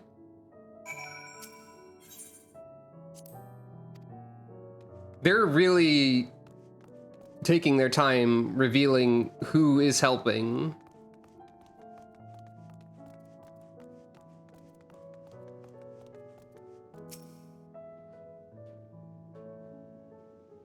I feel like we should have persisted in asking more about this. With the exception of routine inspections and maintenance, we remained asleep and waited, hopeful Hydaelyn would find someone who would help us. Eventually she did. Though our power was waning, we were able to speak with them directly for a short while. We shared with them everything we could, including our knowledge of the heavens and the means to travel here to the moon. We certainly didn't waste any time with what we taught them. No more than a few years after that, our collaborators found means to convey messages and supplies to us from down below. With all the letters, books, and other resources they sent, we learned enough to start making more meaningful changes to the moon. Now you're here, hopefully enjoying yourself as much as I am. Smile, nod. I knew you'd like Greatest Ensvale, I knew it. Thank you again for coming here, by the way. I know it was just a walk through the forest, but it meant a lot to me. There you are. Take it you've already received the grand tour. A shame we missed it. Growing Way, I've been looking all over for you.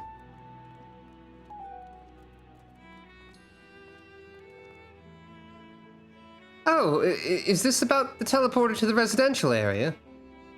No, never mind that. We have more pressing matters at hand.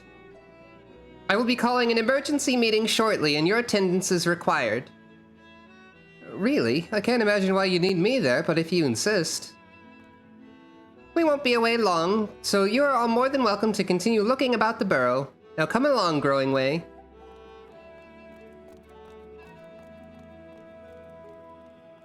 Before we arrived, you seemed to be in the midst of a rousing conversation with your guide. Did you learn anything of import? Explaining.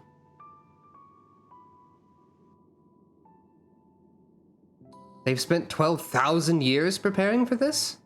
With the appointed hour fast approaching, I can certainly understand their restlessness, but still. It remains to be seen if the people can be persuaded to evacuate when there are yet no signs of the final days. What's more, the technology of this place defies imagination. I doubt there are many who would readily come to terms with living in such surroundings. Whoever these collaborators are, unless they are possessed of the world's most charming personalities or a means to forcibly evacuate people, they will meet with a great deal of resistance. Indeed, even if faced with annihilation, the decision to forsake all one knows cannot be made lightly.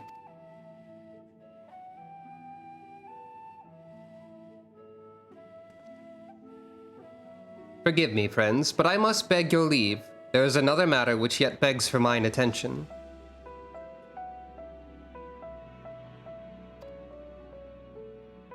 Of course. We can accompany you if you'd like.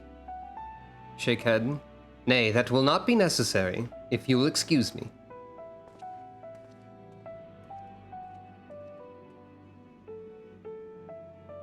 Eye narrow.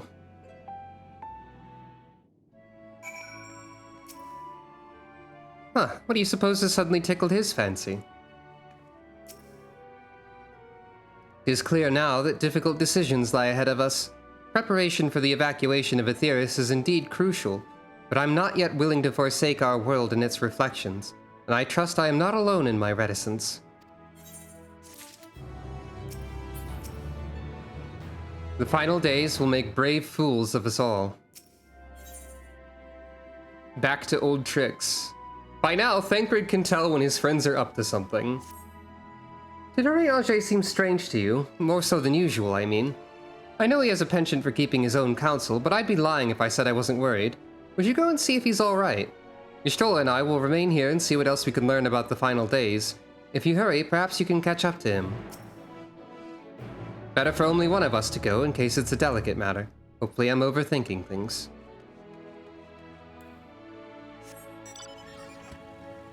Oh yeah, enemies are level 94 at this point, by the way. And so is the quest. Did I say 94? I meant 84 if I did.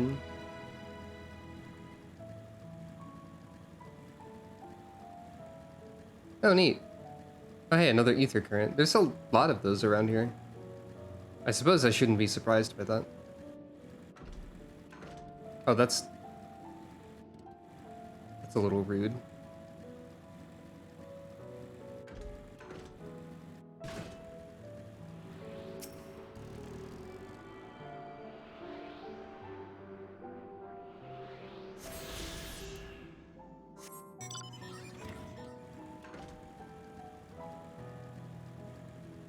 It's still weird to remember that I'm in current content. We finished this today, understand? So hop to it.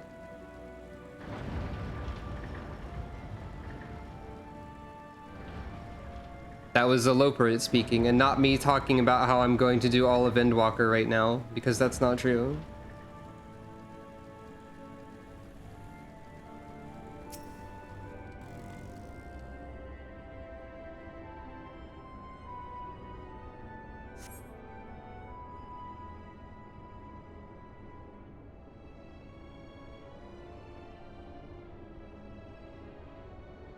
Gasp. Urianger detected. Sucro is on the moon.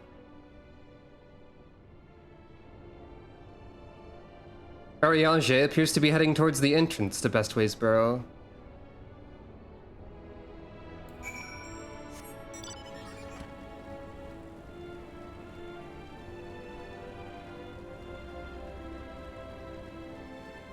I guess Urianger doesn't know the teleporter is active now. Which I'm also not taking for some reason.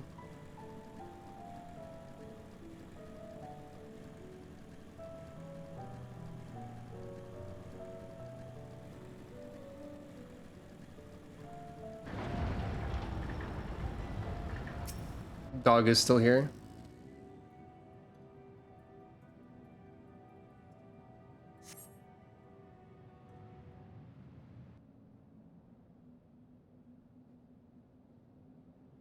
Gasp.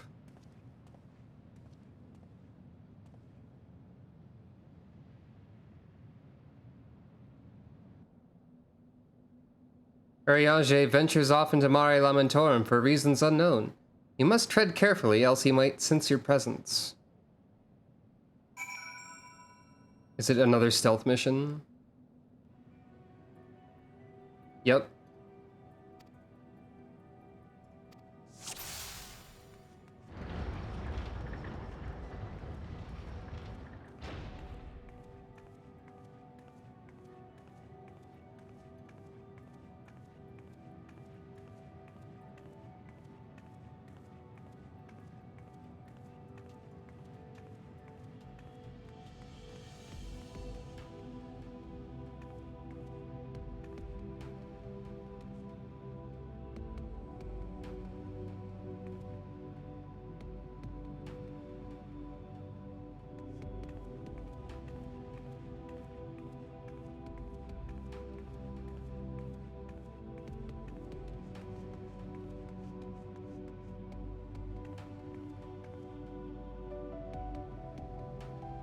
It'd be very funny if the ninja or rogue action of hiding actually did anything for this.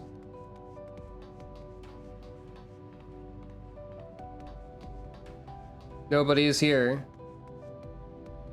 Oh. Sucro, is that the matter?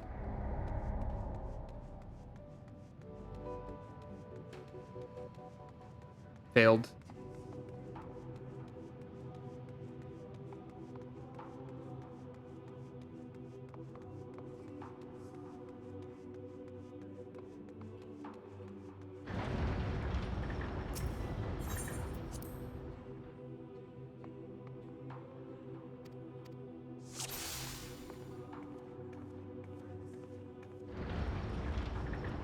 I assumed that I would be too far behind if I actually waited, like, until Urianger stopped and turned around, which I feel like is probably still going to be the case because they have to escalate the quote-unquote difficulty of this somehow.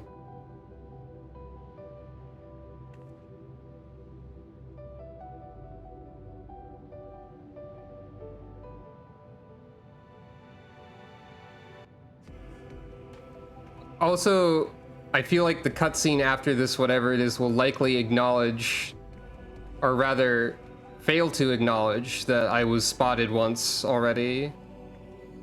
And will just be like, I didn't know you were following me, Sucro.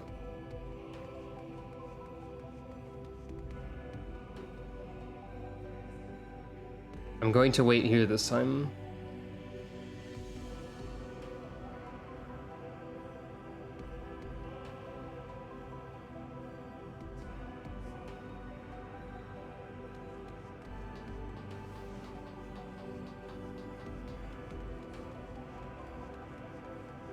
Now he's running. Surely I have to wait here.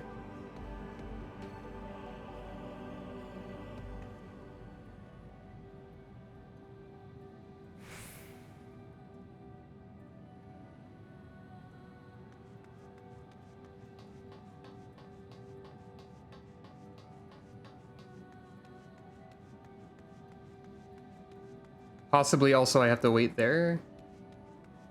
But like, he's out of sight. Okay. That last boulder is a trick to make you stop and then fail. Probably. And look, we get spotted anyway, so like, why? An arrival is timely as ever. Why was that even necessary? Honestly? Thou didst chance to overhear my conversation with Living Way, I presume? Yep. Nod. 'Twas not mine intent to move in shadow. Nevertheless, I have been asked to do that and more yet again. Is it so plain that these strangers could intuit it at a glance? My capacity for silence and secrecy and duplicity? Weakest part of the expansion? Maybe. Not the worst part of the expansion. That happened last time. And Grahatir did contrive to deliver the first at the price of his own life. I was complicit in the scheme. A sacrifice averted for a mercy. Would that I could say the same for Minfilia. One life for one world. And by that bloody bargain brokered by my hand were the scions robbed of a dear comrade, and Flamine her beloved daughter.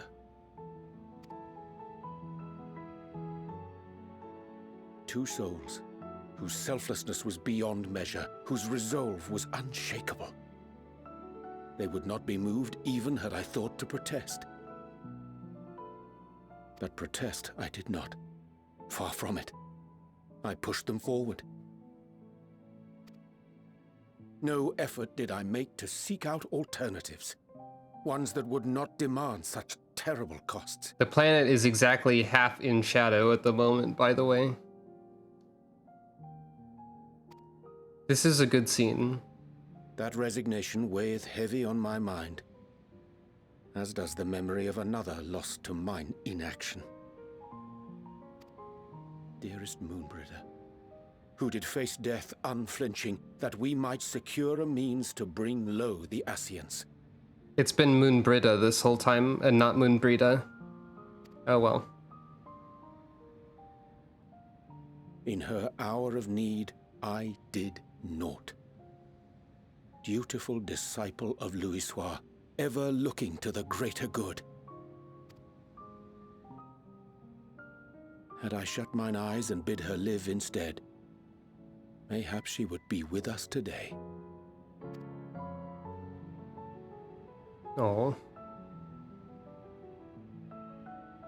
Selfish wants, born of everlasting regrets. Most days I put them from my mind, but could think of naught else when asked to swallow the same bitter draught. Subterfuge and sacrifice. Mayhap the right moral choice, but one I regard with great trepidation.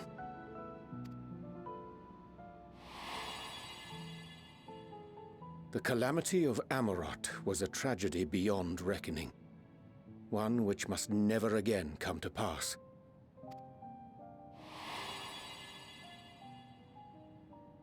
Thus must we struggle, haunted by ghosts Hey, look, of it's the those we line. have lost, clinging to those we pray we can yet For those we save. have lost, for those we can yet save.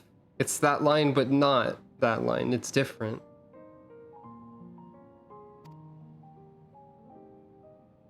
But what of those we cannot? How do we make peace with the dreadful algebra of necessity? Okay, Urianger, look, this is a very serious scene, and you have your way of talking, but the second you say the dreadful algebra, it's a little more difficult to take it seriously.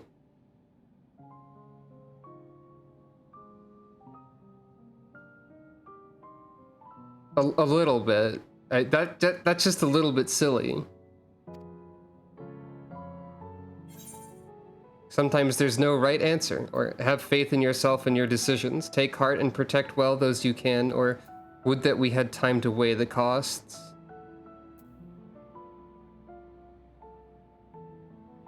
Speak for yourself. I mean,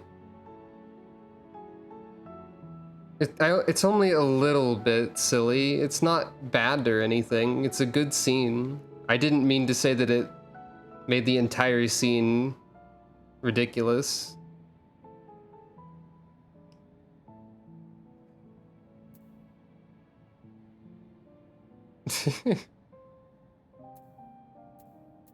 Either of these first two could be a Sucro type of answer, I think.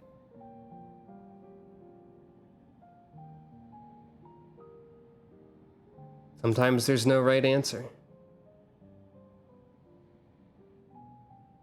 I am not alone in my discomfort, then? Nod. 'Tis surprising, though perhaps not. We Scions are wont to debate strategy at length, but are resolute and unwavering in execution. Strange. Scarcely can I remember when last we spoke alone, and so candidly. Yeah, that's not happened in a while. Smile. I thank thee. For all my supposed skill with words, I find it difficult to express such private thoughts. As for the Loporrit's proposition, I will take time and consider how to respond. 'Twould be to our mutual benefit if we could converse more openly with our aspiring caretakers.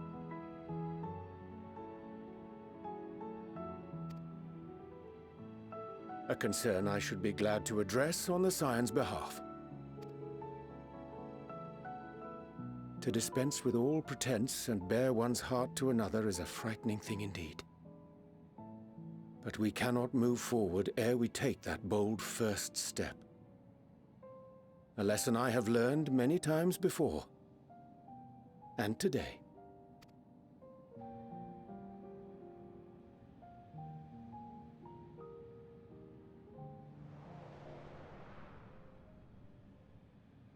What are they saying?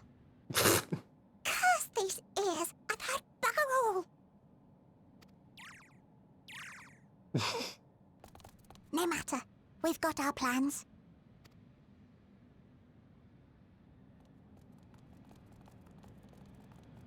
Vaguely ominous bunny.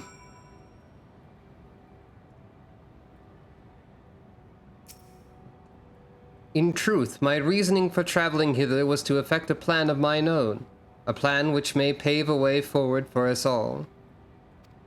May, I say, for there is no guarantee of success. 'Tis the reason I set out alone. That failure, should it come, would be mine to bear alone. Yet thou standest before me with proffered hand and open heart. 'Twould be remiss of me to refuse thy amity, and so I ask, wouldst thou join in mine endeavor? Okay, but what is it, though? What's over there? I thank thee for accompanying me. 'Tis a simple plan, in truth. We shall not be long away from Bestway's burrow. Difficult decisions must needs be made in the coming days, but I nevertheless believe we are all of one mind in our desire to save the people of Aetheris. To make clear our resolve to the Loporrits, I would offer them a gift, but its making doth require a most singular ingredient. Well, yeah, I know it's lunar wildlife, but I want to know the specifics. Daphnia. Okay, I know the specifics now. At least a little bit.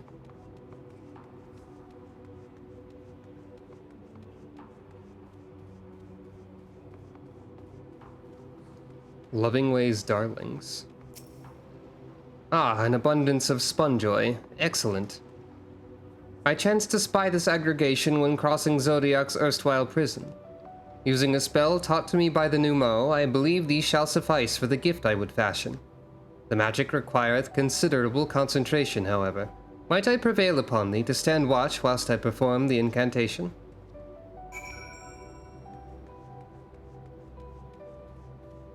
Okay.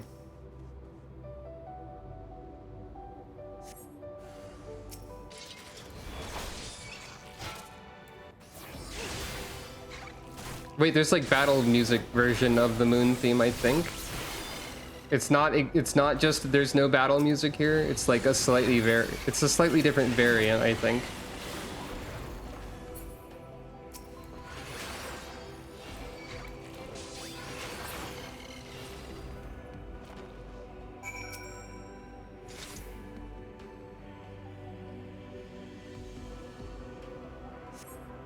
Surveying the nearby area, you see no sign of potential threats.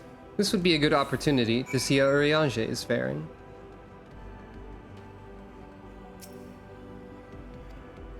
Urianger remains fixated on his work.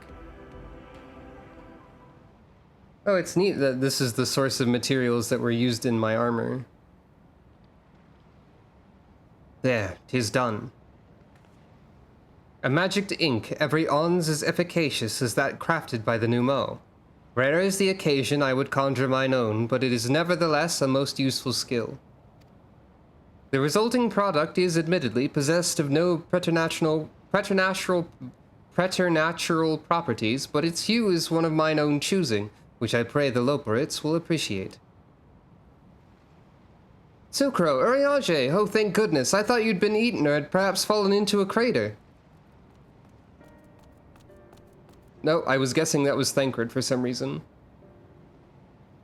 Y'shtola has been looking all over for you, Sucro. She says she needs to speak with you about something most urgent, dire even.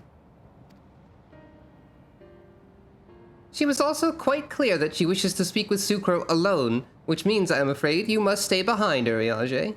But worry not, it just so happens we need your help with an errand, delivering a package from the Watcher's Palace to Bestway's burrow. It's quite large and heavy, perhaps even too heavy for we poor Loporrits, and we would be ever so grateful if you could lend us a hand.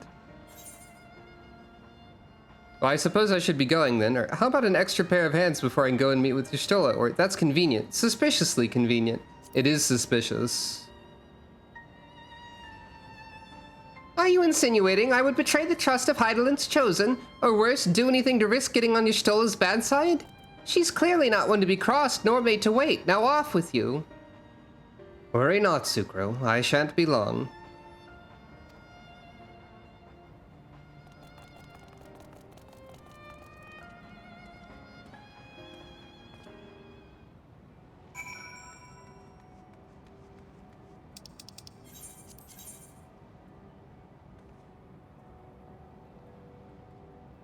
Wait, where is my current location? I'll just teleport.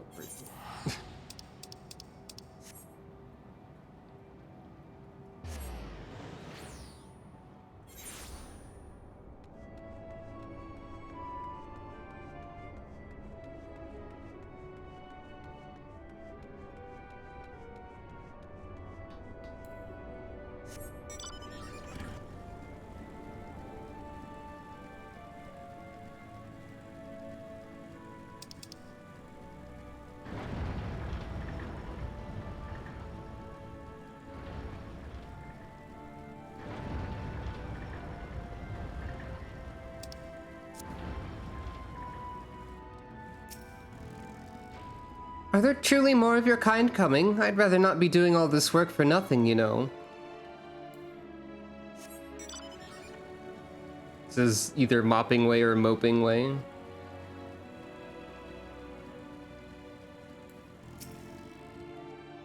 Everything's all right with Urianger then. That's a relief.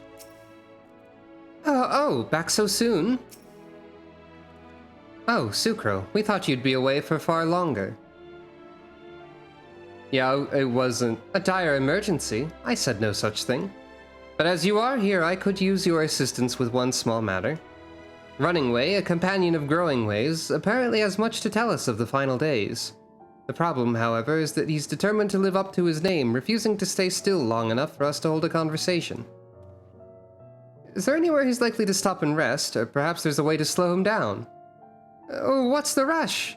I was just thinking we should wait here, maybe enjoy a cold mug of carrot juice and... No? Well, if it's really that important, you can try using these balls of moose flesh, not to be confused with the other thing. Running Way's other notable features is incessant chatter, so you'll have no trouble finding him in a crowd, and when you do, try lobbing your balls at him. Staring directly into the camera. Frowning just a little bit. Crude, but if it proves effective, he was here in Greatest Innsvale when last I saw him. Let us split up and find him.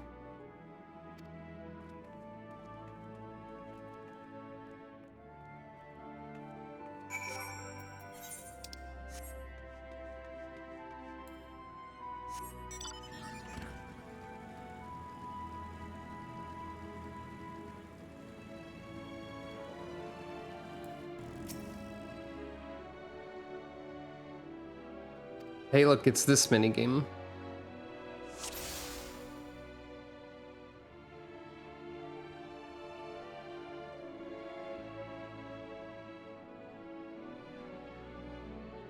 Unassuming.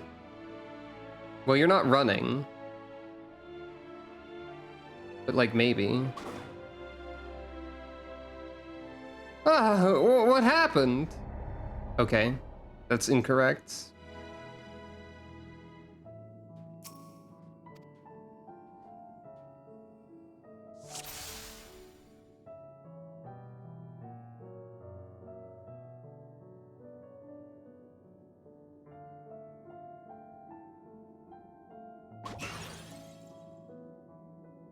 Oh, that's smart. If this was meant to be a joke, it isn't funny.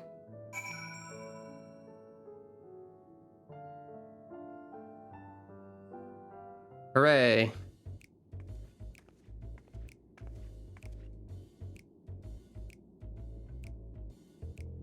Huh? Yes, I'm Running Way. Do you mind explaining why you hit me in the face with...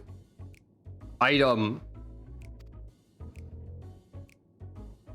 I'm not going to read that text box, Michael Christopher Koji Fox, who actually wasn't actually the head of localization in Endwalker due to Final Fantasy XVI, I think.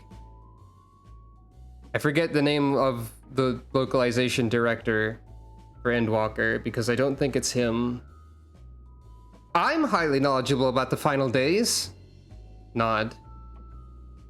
Ah, that's the most ridiculous thing I've heard since I woke up. Who told you that joke? As if we've got time to look into the final days when there's so much to do before the Great Voyage. It's true that Hydaelyn did impart to us some knowledge of the event, but I know about as much as any other Loporid around here. Less, probably. I don't know why anyone would think it's funny to go around telling people I'm an expert, but they'd better hope I don't get my paws on them. Blink. Sorry I couldn't be of more help, but if there's nothing else, I have work to do. And I'm off.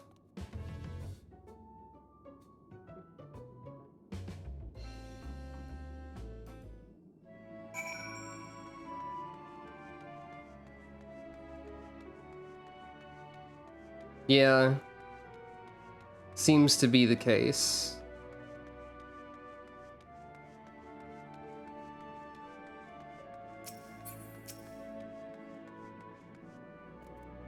Oh no, you caught him? I mean, well done you. Any luck? I tried near the entrance, but there was no sign of him.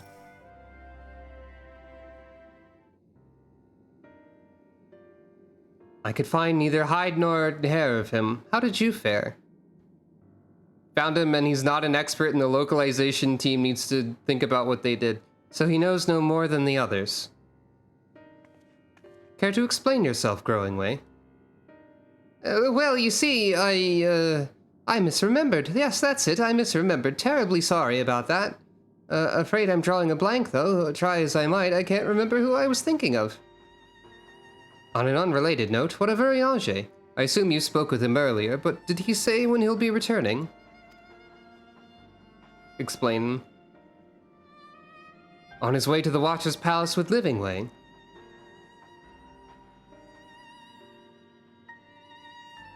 Between Growing Way's sudden lapse of memory and our lack of other leads, maybe our time would be better spent lending Urianger a hand.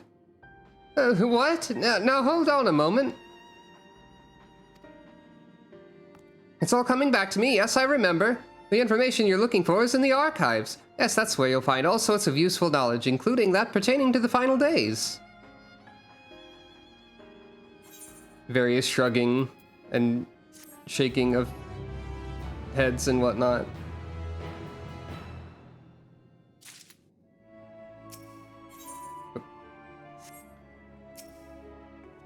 I'm beginning to grow tired of these games. If some scheme was afoot, surely Urianger would be the first to see through it.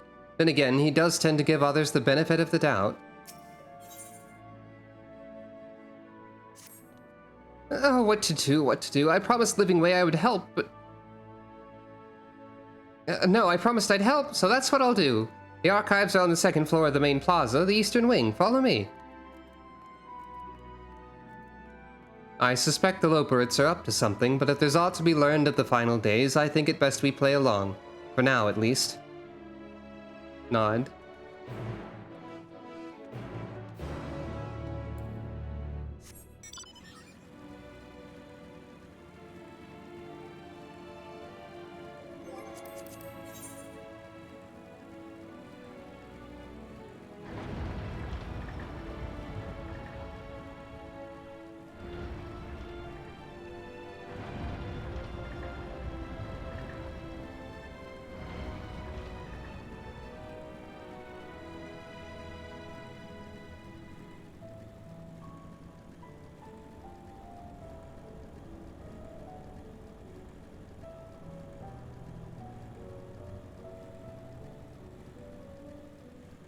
I don't remember where the teleporter is located. This is incorrect, though. This is not a real staircase.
The architecture of this place is impressive, though more than a little confusing to navigate. Is it too much to ask for clearly marked exits, or a map, perhaps? What other knowledge do you suppose we could glean from their archives?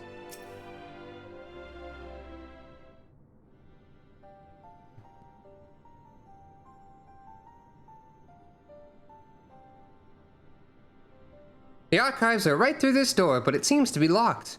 Guess we'll just have to go and find whoever has the key. Growing Way, enough. If you have naught else to tell us of the final days, you need only say so. We can ill afford to be wasting time here, as you well know. Did you yourselves not tell us we must act quickly? Yes, we did, but the moon was to be a perfect paradise for the people of Etheirys, and we're running out of time to make everything ready for their arrival. We'd hoped you'd see the wonders we have to offer, but you found nothing but faults and flaws in our work. Only one of you saw our potential, so you others must be kept here. Ah, so that's Living Way's game. Run us about in circles, and failing that, lock us away so we can't put the plan at risk. Everyone except Urianger. He understands what is at stake, what must be done. I fear you've misjudged us, Growing Way. Never have we decried the notion of using the moon as a means of escape. Did I say Growing Way or Knowing Way by mistake? That said, my heart breaks at the thought of abandoning Etheirys and her reflections to their doom. There's a way to avert the final days. I wish to find it. We all do. We may fail, but our efforts would never be at the expense of your plans. But why would you take that risk? There's no room for ifs and maybes now. The people of Etheirys will escape here to the moon. They'll be safe and we'll finally get to see all their happy, smiling faces. I'm sorry, but we can't let you leave. We just can't.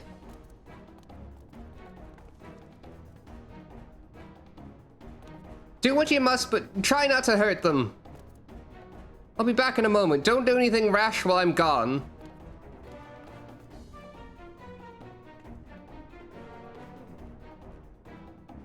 If we dally, they'll overwhelm us with sheer numbers. I say we knock these ones out, split up, and make our way to the exit. Nod. Agreed. Let us reconvene where Argos awaits outside.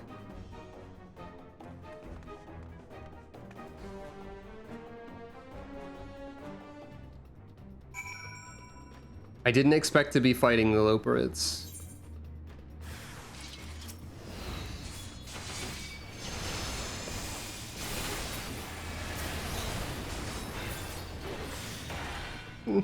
Well.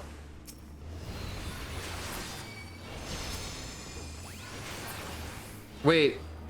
They were using funny names of... Their attacks had funny names and I didn't see them. Fire and Moonstone. One of the attacks had Carrot in it. Oh wait, that's Growing Way fighting me. I didn't even process that.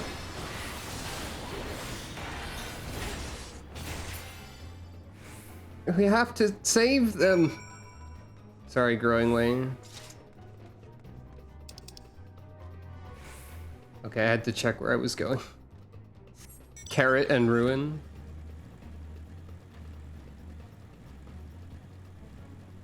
Also, there are no two ways about it is pretty good.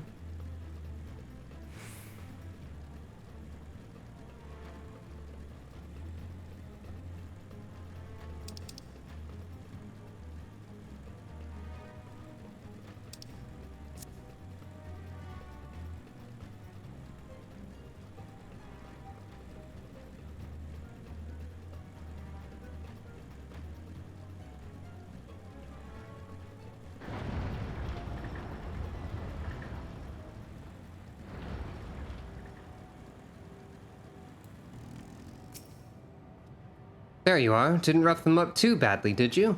Hopefully not. Good, you're here. We must hurry to the Watcher's Palace and find Urianger.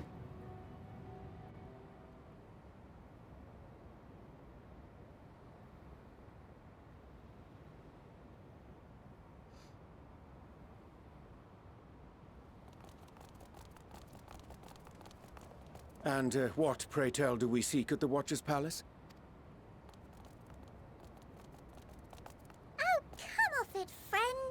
You know full well why we're here.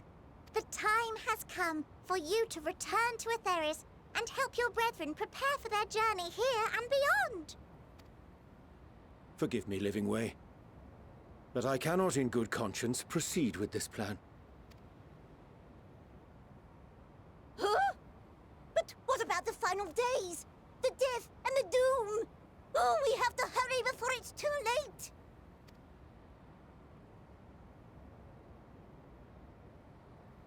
Your unflagging commitment to your duty is endearing, to say the least.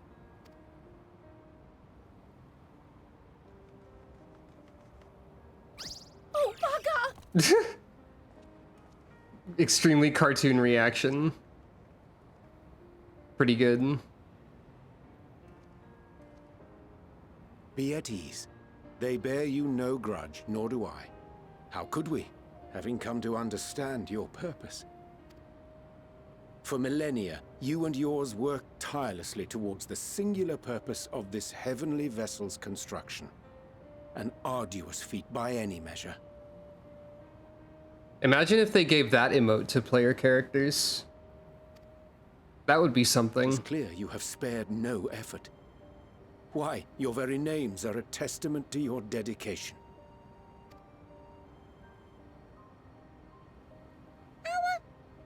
Our names?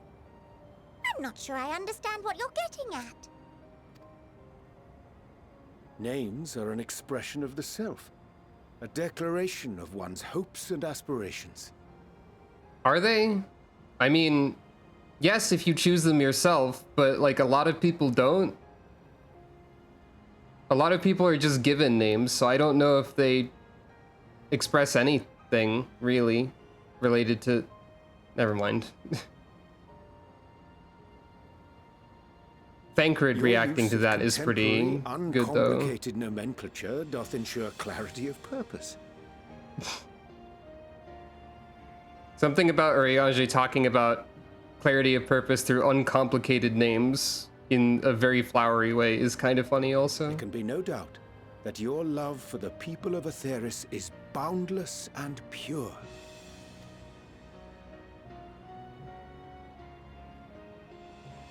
Yes! Yes! A most mellifluous phrasing. We Loperids were born of Hydaelyn's love for Aetheris. The voice. That voice is something. Shining, shimmering blue jewel, brightest star in the sky, brimming with life and possibilities. For as long as I can remember, I've toiled in anticipation of the day when this vessel might be needed. A little bit, yeah. All I've ever wanted was to meet those she cherished so dearly, to serve and serve well. That goes for all of us, don't you see? So help us. Help us help them. Lead them here where we can keep them safe. If there's anything wrong with what we've built, we'll fix it. We'll make it right.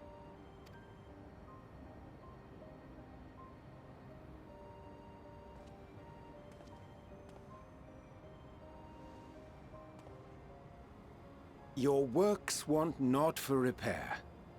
Yet there remaineth much for you to learn of men, and your own kin besides. Singing Way, thy name bespeaketh more than the simple marriage of rhythm and rhyme. The songs of Aetheris are beyond counting, and span the length and breadth of emotion. Maps are monuments to man's pioneering spirit, and his devotion to charting the furthest reaches of our star. Many have devoted their lifetimes to exploratory pursuits, to venture unto the highest mountains and the deepest oceans in search of unknown frontiers. And thou, my friend, I do not think we've met. My name is Pudding Way. You're doing great, Pudding Way.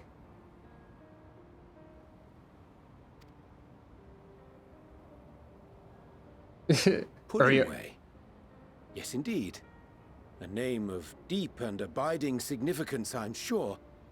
But one perhaps better communicated through delicious deeds than tasteless words. Urianger doing his best. A judicious application of fey magics at a later juncture may be appropriate. What does that mean? And living way. What does that mean, It's no Urianger? easy feat to convey the significance of thy moniker.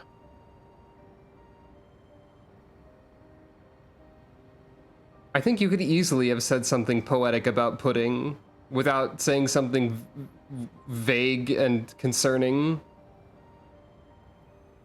I mean, come on. You could say something about... Okay, but what does fey magic have to do with that? You could have said something about the importance of, like, food and desserts and whatnot to culture and, like, what they represent for people and, like, what the pursuit of being good at food means for people. And still,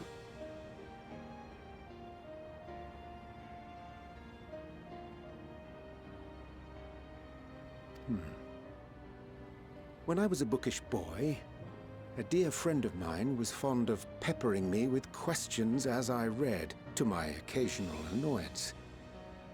One day, I posed to her a question of mine own. What does it mean to live?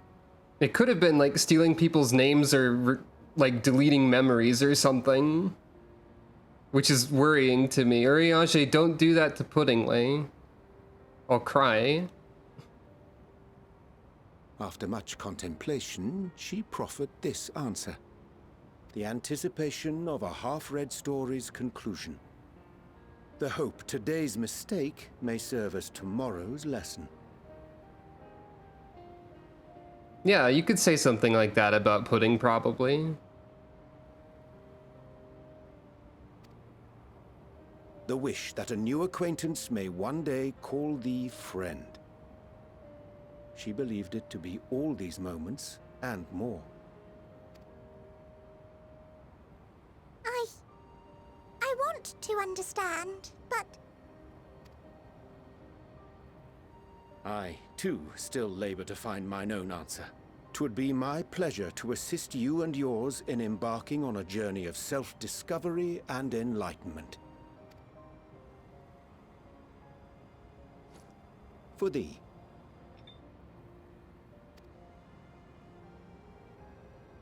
Potion? Ink as blue as the waters of Aetheris. Ink, right. Made in haste, though I assure thee, the quality has not suffered for it. The people need not be persuaded by honeyed words.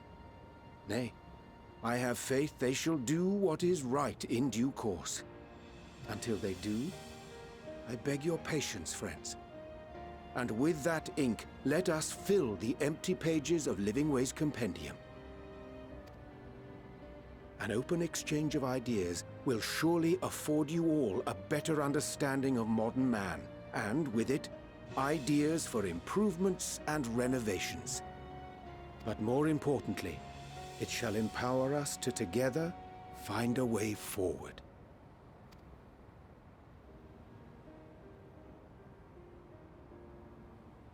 This is a very good scene, to be right. clear. Thank you for this lovely gift. I am tearing up a bit, but also I'm concerned about Puddingway. Nod. There you have it. I shall remain with the Loporrits to ensure that all is in order. Though we must needs prepare for every eventuality, you would all agree that the evacuation of our star is a last resort. This background music is here again. To accept failure is to accept the demise not only of our star, but that of Reen's. of all reflections and the souls that call them home. Which is why I have every faith that you shall fight to the last, that such drastic measures may prove unnecessary. Should the worst come to the worst, and I pray deeply that it won't, I'll take comfort in knowing preparations were made under your watchful eye.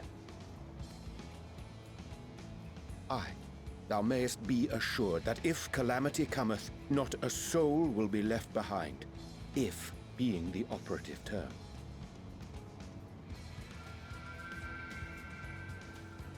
Flower. I have to take a picture every time the flower shows up. What? I did speculate that the flowers were from the moon also. That flower, how came it into your possession? Found it.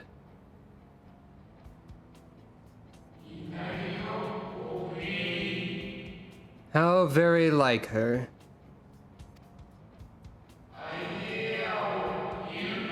Guided by its light, you may come to know her true intentions. Intentions which remain a mystery even to us.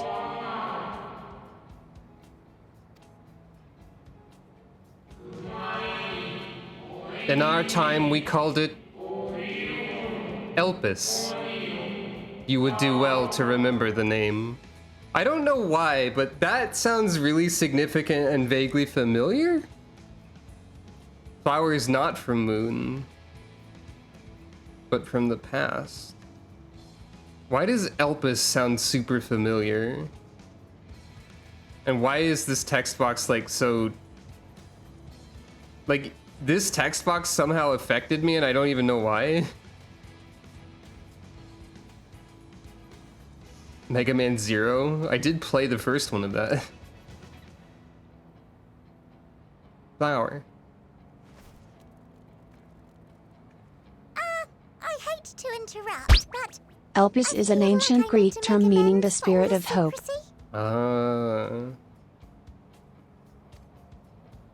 Think nothing of it.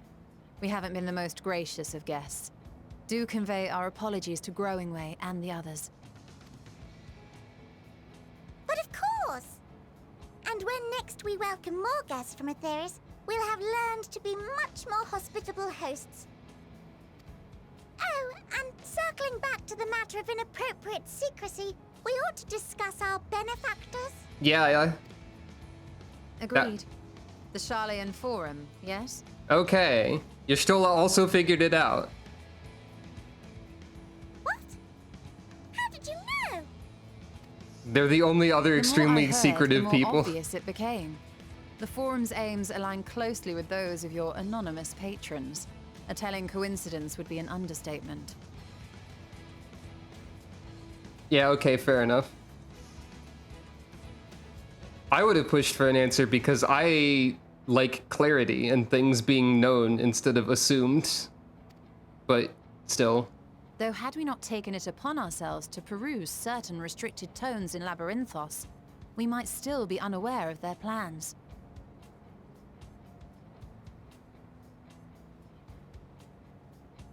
But let us continue this discussion upon our return. I dare say we have kept Alphino and the others waiting long enough. Nod.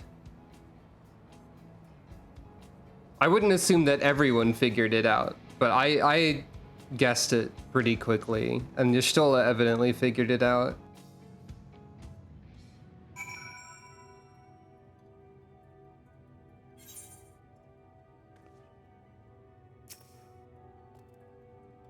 There's little I can do to help stop the final days, but should you need to know of star traversal, look no further. Such knowledge I can offer in abundance, so do not hesitate if you find yourself wanting. That was probably similar. Well, that was all rather embarrassing, wasn't it? At least we're on the same page now, people and Aetheris. We'll say both, or at least give it a good try. Make sure everyone listens to Urianger. Tell Growing Way I look forward to our next walker. You Loperits sure are an excitable bunch. You know what? Tell Growing Way I look forward to our next walk together. I will. I'm sure he'll be glad to hear it. Can I say all of those things? Yes. Make sure everyone listens to Urianger. Lecturing type of emote. Oh, we'll be all ears, and you know we can be. You are an excitable bunch. Well, it's not as if we've been waiting 12,000 years to meet the people of Aetheris. Oh wait, we have. But that's neither here nor there. Under Urianger's tutelage, we'll strive to become more hospitable hosts and see that the moon is fully equipped to meet the needs of its potential passengers. I could attempt to do a falsetto voice for Singing Way, but I don't think I want to. Or maybe, I don't know. We'll see what happens in like 2 seconds. The others will be so happy to hear Urianger is going to stay and teach us all about Aetheris. That'll work. We'll have to be careful not to get too distracted by his lessons. There's still maintenance to carry out after all. I don't remember what Puddingway's voice was. Nice to meet you. Name's Puddingway. Sorry again for all the trouble. We promise we'll do better, honest. Puddingway's my favorite. Somehow. Oh.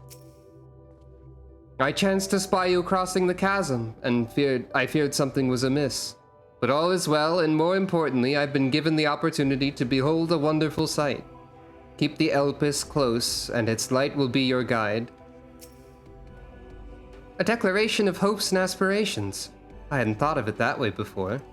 The Loperites may be in good hands now, but that doesn't change the fact that their plan is a last resort I'd rather not employ. Let's see it doesn't come to that, for the first and all the other reflections. The Loperites think so highly of the people of Aetheris, yet it seems this evacuation plan is the only way they know to express their adoration. If we'd been more clear in our intentions from the start, mayhap we could have avoided this wrinkle. Something to keep in mind in future. It was a relief to see Livingway was pleased with my gift of ink. To serve and serve well, though their knowledge may be lacking, their boundless love is a blessing without peer. It will be no easy task to prepare them for what must needs be done, but gladly do I embrace this duty, even if it doth necessitate that we part ways for a time. Forgive me my absence, but I have the utmost faith in you, and all our fellow scions. When next I return to Aetheris, I pray I find you all in good health and good spirits. It's also kind of interesting how readily everyone has, like, taken to calling the planet Aetheris. Honestly. I need not remind you of the dangers we face, nor the countless lives at stake both in the source and its reflections. Go with courage, my friend, and pray give the others my regards.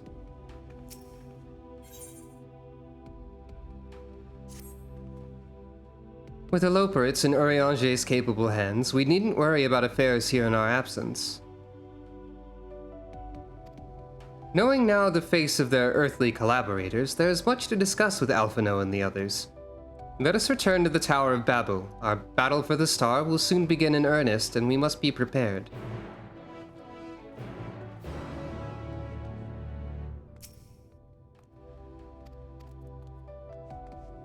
Keep doing your best, Puddingway.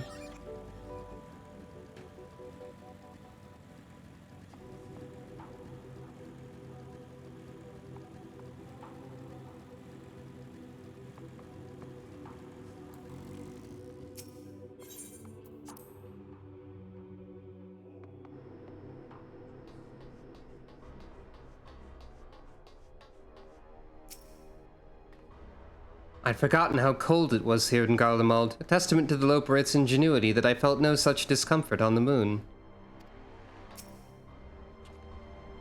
Gods, I can scarcely believe we went to the moon and back. But we'll have time to reflect on that later. Right now, we need to head back to Camp Broken Glass and deliver a thoroughly detailed report to Lucia.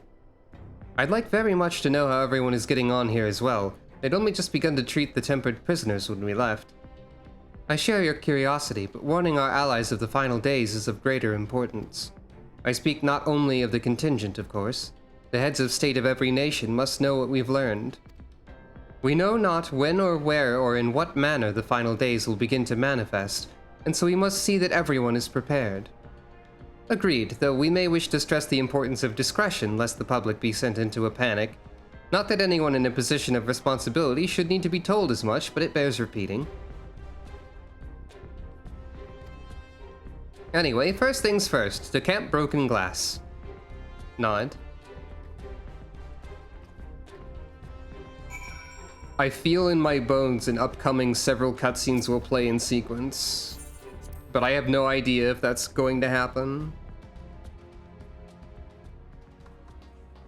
A 2.x era, like, lore Bible type thing would be fascinating.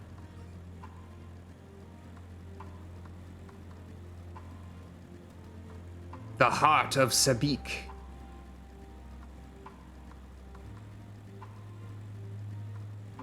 They didn't really do that much with that.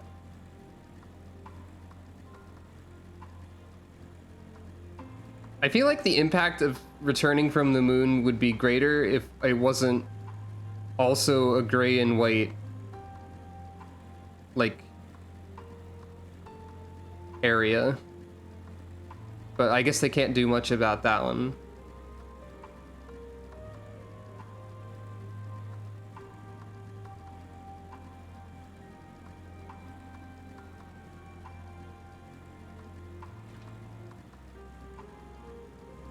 That's a very small criticism.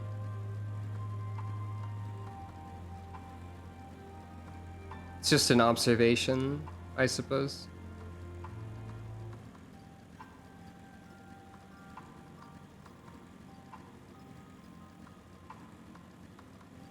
I guess I could have teleported. I keep forgetting that I can teleport for some reason. Garlemald just kind of sucks. Like, in what way? I think it effectively communicates the state of the nation of Garlemald with the map design. I think it's supposed to be depressing, probably. Then again, I'm the one who thought that the part that was supposed to be very upsetting was too upsetting, so, you know, shrug. Sucro, at last you are returned. Several cutscenes? No, just one cutscenes. It's good to see you all again. No worse for your lunar adventure, I hope. It is fairly depressing, yeah. And like, it's supposed to be like that isn't really intended as a defense or dismissal of what you said. Or defense against or dismissal of.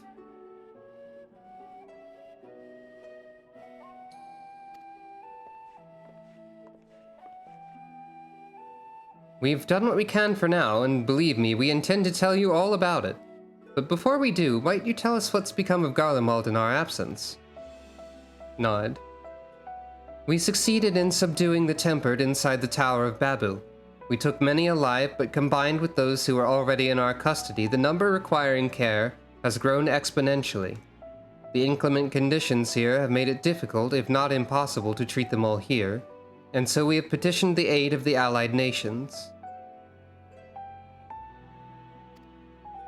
Some are, understandably, hesitant to proffer assistance, particularly those that were but recently subject to imperial occupation. That said, several others have agreed to grant them refuge for treatment.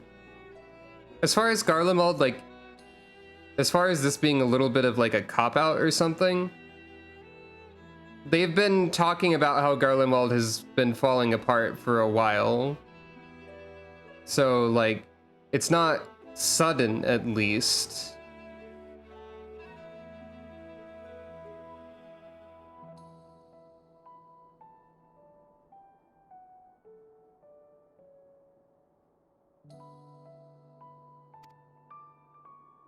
With the assistance of your fellow scions, we endeavor to see them safely transported and subsequently cured of their tempering.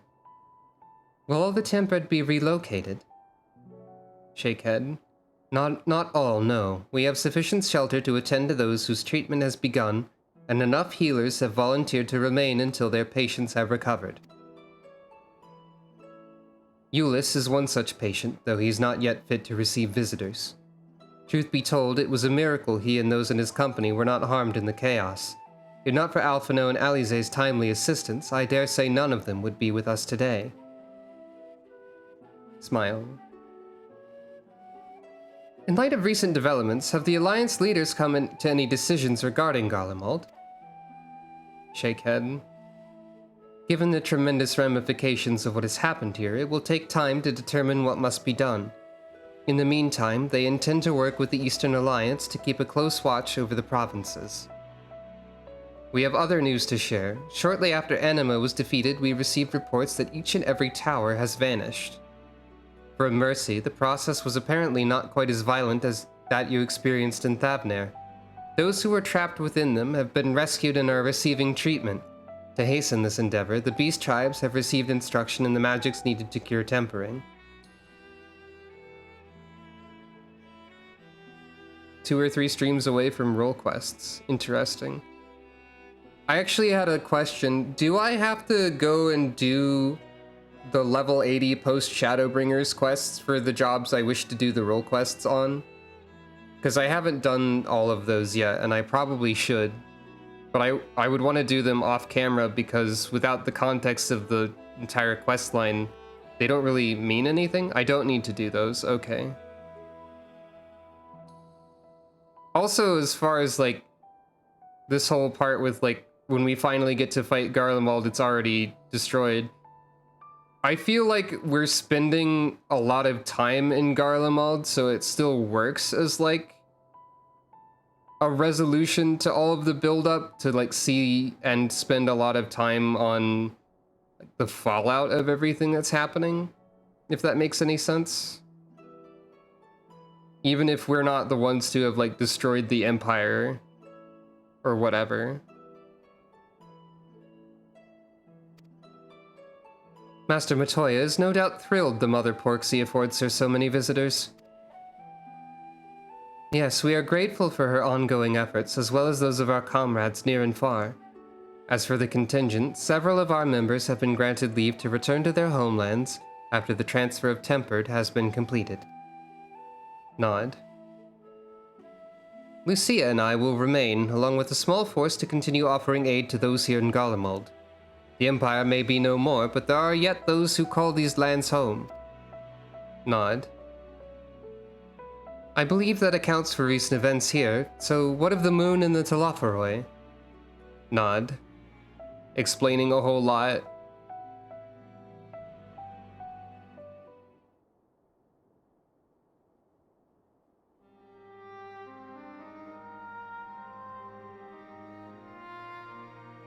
The final days. Gods, I prayed your victory would mark the end of our troubles.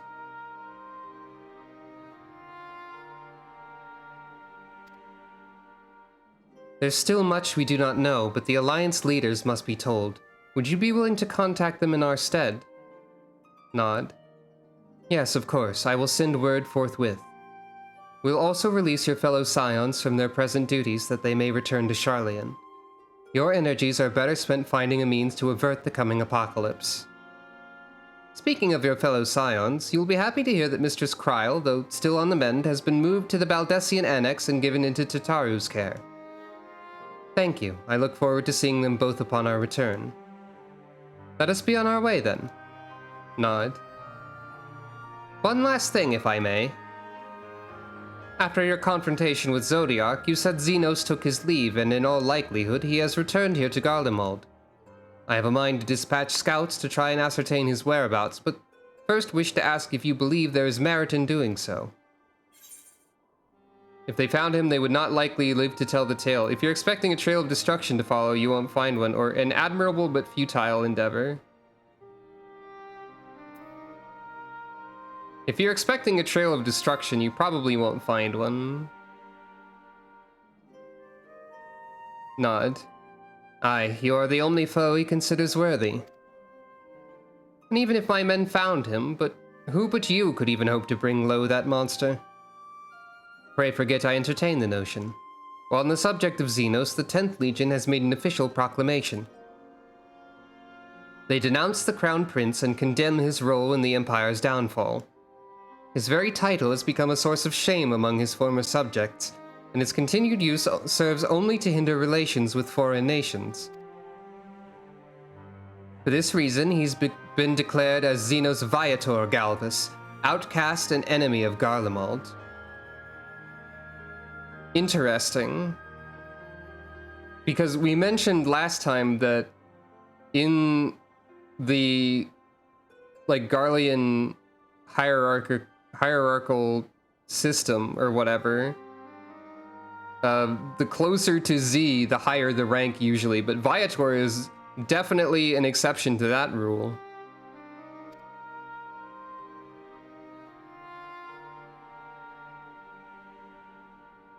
And Daniel is no more. Now his own people turn against him. It seems he's not but his bloodlust to keep him company. That's how it's been for Xenos for, since ever. Better that than an army to see it sated. At any rate, I will not keep you longer. I pray you safe passage back to Sharlayan. Yeah, I don't... It's kind of a rank outside the hierarchy. So it doesn't have the same rules in any sense. Once my countrymen have recovered, it falls to me to tell them what's become of Xenos and the Empire. I realize there is no kindness in withholding the truth, but it will wound them. Your findings will be relayed to the Alliance leaders word for word, and should we spy anything out of the ordinary here in Garlemald, all shall be informed at once.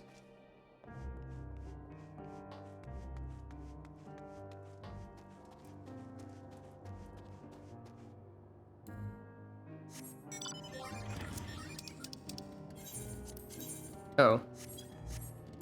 Well, I can just return then.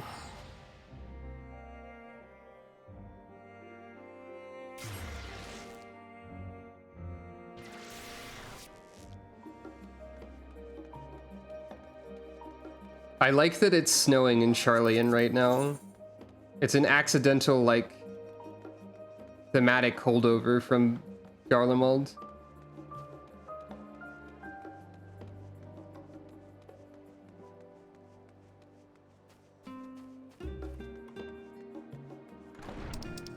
Entirely coincidental, mind you. Oh, it's so good to see you, and free from chilblains, I take it? You'll be pleased to know everything's been kept in order since you've been away. I even brought a few useful knickknacks with me from back home. But no sooner had they arrived than I received word of Kryl in poor health and you on the moon. If you meant to give me a fright, you succeeded. Sorry, Tataru. Lots of people in the Baldessian Annex today. Welcome back, Sucro. We were so terribly worried about you. Though it's plain I've caused my own fair share of worry, and for that I apologize. Hydaelyn called to me that day when you entered the Tower of Babu. Her pleas were faint but desperate, and I knew at once she required a vessel to carry out her will. What came after feels like a dream barely remembered, my body flowing through the life stream toward Garlemald. When I regained consciousness, I was all aches and frostbite, exhausted of ether. So exhausted, in fact, I could only laugh, for it was in that moment I understood Raha's weariness from the Tower of Zot. Would that I could laugh at a time like this. Though we prevented Zodiark from being unleashed upon the world, I am curious to know what else took place there on the moon. Perhaps we should wait for the others to join us before you give your account. Let us reconvene in the main hall once they've arrived. For a blessing, I've recovered enough to get out of bed. Even if I hadn't, I could not well miss you recount your exploits on the moon. Casual mention of the moon is still funny. It turns out.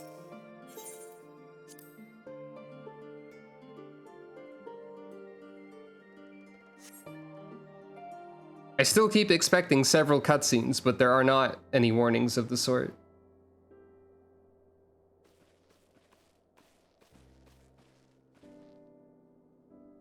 Sorry to have kept you all waiting. Not at all. We understand you've been quite busy.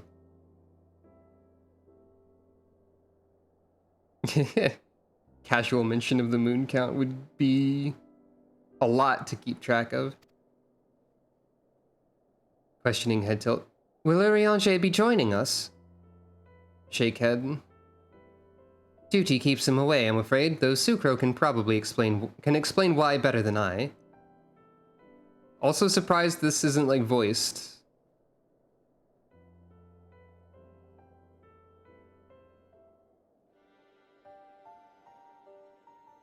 Ariage is with Bunui on Moon.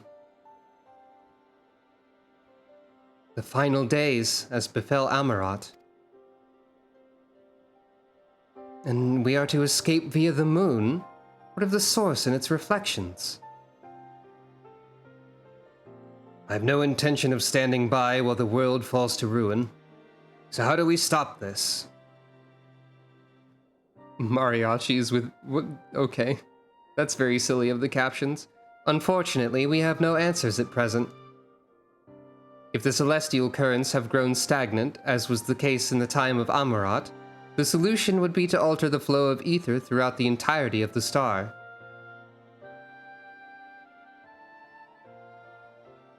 That's also an interesting question. Since the final days made creation magic go wild, we don't have it, so what's going to happen? No idea. I'm sure we might find out. The ancients accomplished this by summoning Zodiac, sacrificing half the star's population in the doing, but it should go without saying that such a sacrifice must not and cannot be repeated. Which leaves us with the daunting task of identifying the underlying catalyst for the final days, a feat which even the Amaratines could not accomplish. Unfortunately, we found no clues in Mare Lamentorum. There is still much we do not know about the catastrophe itself, let alone what may have caused it. The final days were marked by the corruption of the Amaratines' creation magics, but we command no such power, which invites the question, what havoc is in store for us? Hey look, the game was going to say the same question that you did.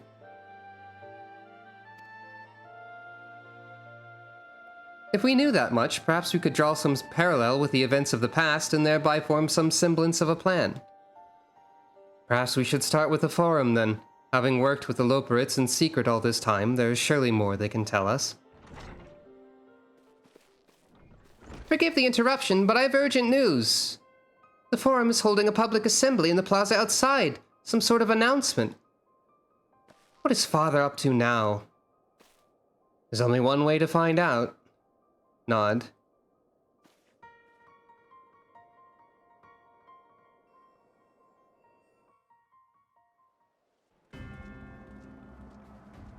It has this music. That's not promising.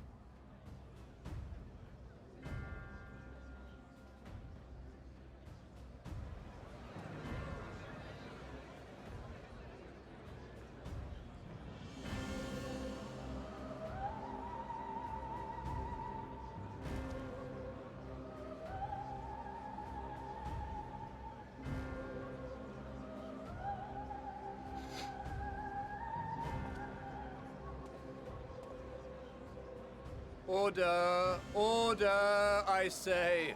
I feel like we might do the thing that was mentioned earlier where we run up to them and say we know about the moon rabbits.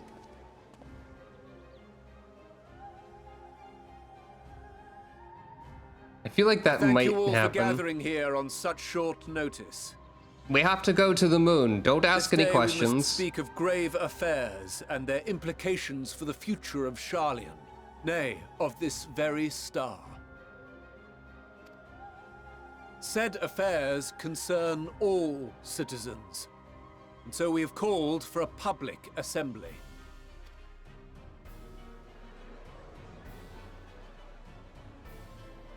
You may have heard rumors of the Talopheroi and the havoc these madmen wreak abroad. I thought you were going to try to not cause panic. Under normal circumstances, we would pay little heed to petty disturbances outside our borders. The final days, however, are another matter altogether. For we dare not ignore these prophetic words of Eld. The Endbearers will come, ushering chaos and calamity. The final days descend and devour the very star.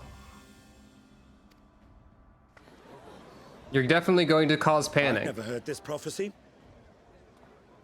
Is it true? Will all that really happen? They did say they would know when the world was Calm ending. yourselves. The time has come to speak of the Forum's most sacred duties. But first...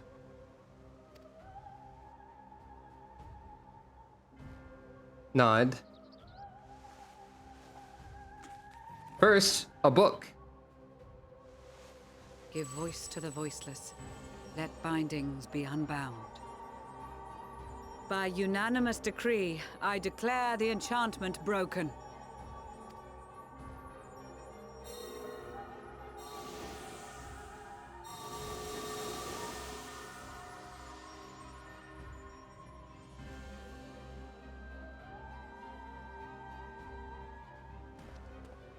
Master Leveilleur, if you would.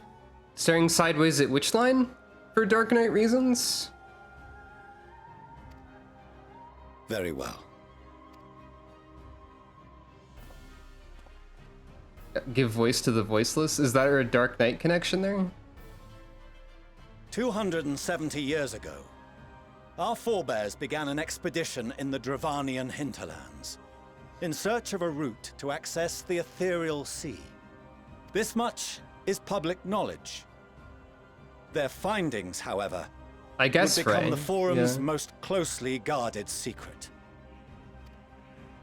What those researchers discovered in the hinterlands was not a passage unto the ethereal sea, but the very heart of our star, and Hydaelyn herself. Oh, is it? Huh, that's very interesting. The Frey thing. Also, what's happening now is interesting. Of a calamity that would extinguish all life. Yeah. And of a means by which we might be spared. Hey, we found God is kind of a thing. The moon. 'Tis in truth a gargantuan vessel built to serve as sanctuary for her children and deliver them from this doom. Much like Nunkref's hope in ages past, it will bear the people of a world in the throes of death to a new home. Needless to say, this will be no small undertaking. To facilitate the great work, the Forum has maintained close contact with the servants of Hydaelyn, who presently reside on the moon. Convinced that the foretold end was all but inevitable, we began amassing a wealth of knowledge, not merely for the betterment of our nation, but in preparation for the journey to come. Arnier suddenly turned up the gain on his microphone by a slight amount, and it surprised me. You revealed this to us now? By the gods, how long do we have? Nod. While we cannot say with certainty, we believe the hour to be nigh. We received a transmission from the moon suggesting as much not long ago. Which is why we must in earnest begin preparations for the great exodus. For his impressive contributions and the leadership he demonstrated during our withdrawal from Dravania, we have elected Master Leveilleur to oversee this initiative. Yeah, we have received a transmission from the moon is also quite a phrase to say. Gasp. Fellow scribes and scholars, my countrymen, we face a threat of unprecedented scale. I'm expecting Fortuno to be like, okay, everyone from Charlian on the moon. Everyone else, bye, die, and farewell. And then he does a funny dance or something. No, he would never do that, though. We must challenge the trials before us with composure and conviction if we are to find salvation. The wisdom of Charlian has ever been a shining beacon in the darkness, and so it shall continue to be. Very good framing with this shot, too. It is our solemn charge to see our heritage preserved for future generations. For those who will come after, we will brave a new frontier.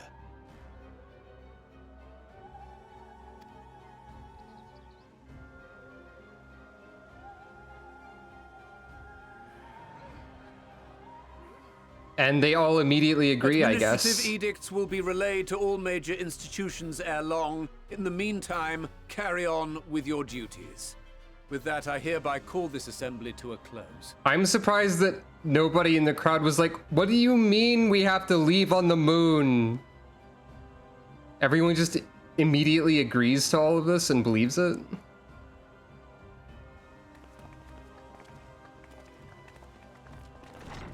Well, all right, time to go home like nothing happened, I guess.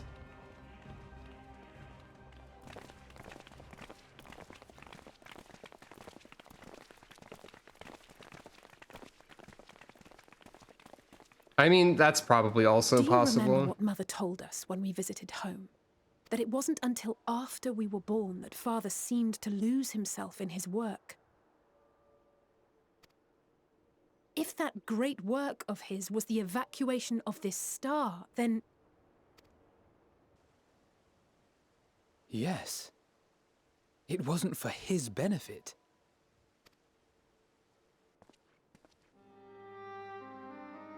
Would you mind waiting here a moment? I wish to speak with Father before we leave.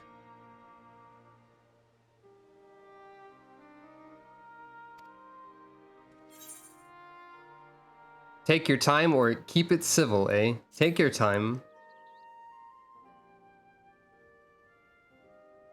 Thank you.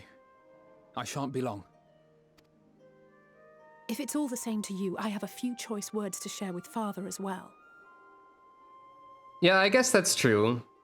Dalamud is, like, common knowledge, most likely, on Aetheris. Hey, I can just refer to the planet by something now. I know we were saying that before, but still. That sounds, like, accurate. That sounds like a real historical event that probably happened, that art that you're mentioning. So, come to call us cowards and bid us join your fruitless battle against the inevitable. Nay, we do not object to the Forum's proposal. On the contrary, those who wish to flee have every right to do so. Urianger is cooperating with your associates on the moon to ensure that all is ready should evacuation be our only recourse. Urianger is cooperating with your associates on the moon. Also a good phrase with moon in it that's just sort of inherently funny due to moon. Then whatever your business, I suggest you be brief. Fortuno completely unfazed by news that the Scions are on the moon.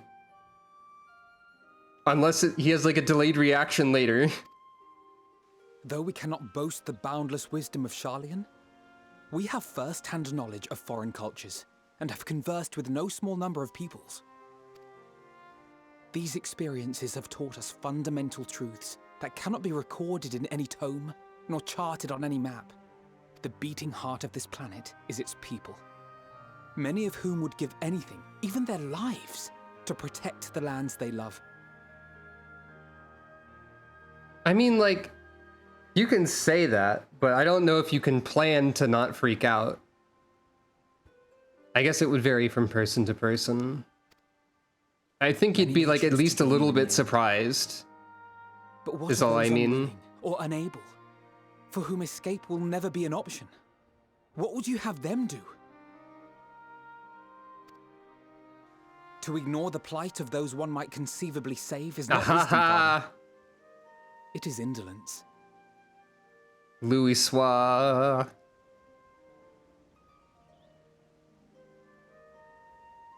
I suppose that's fair. I think I would This probably... is why we choose to fight. I think I would probably be unable to avoid freaking out in most freak-out type of situations. I don't know. Shrug. We'll not ask for your understanding, Father. Only that you don't turn a blind eye to the good we have done. That we can still do. We're not children in need of protection. Hold fast to your principles and let the world burn if it please. But we believe there is still another way. And if there is, we will find it. You see if we don't. Gasp. Aha, he did react to something. Do as you will. Just stay out of our way.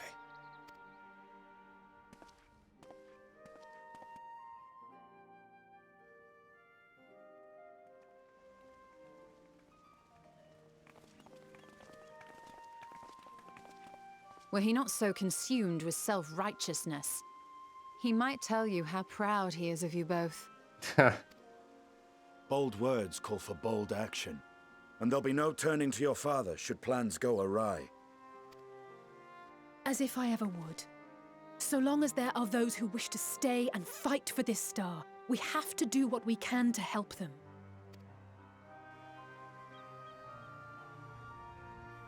Smiling. And if we're to do that, we'll need to be well rested. All right, everyone, it's time to log out in Charlie and wait for a while so that you get all your rested experience. Wouldn't you agree? Having triumphed over what we once thought to be the source of all evil, I can think of no one in greater need of at least a dozen winks. Gasp. Shall we then? To the Annex. To prepare for tomorrow.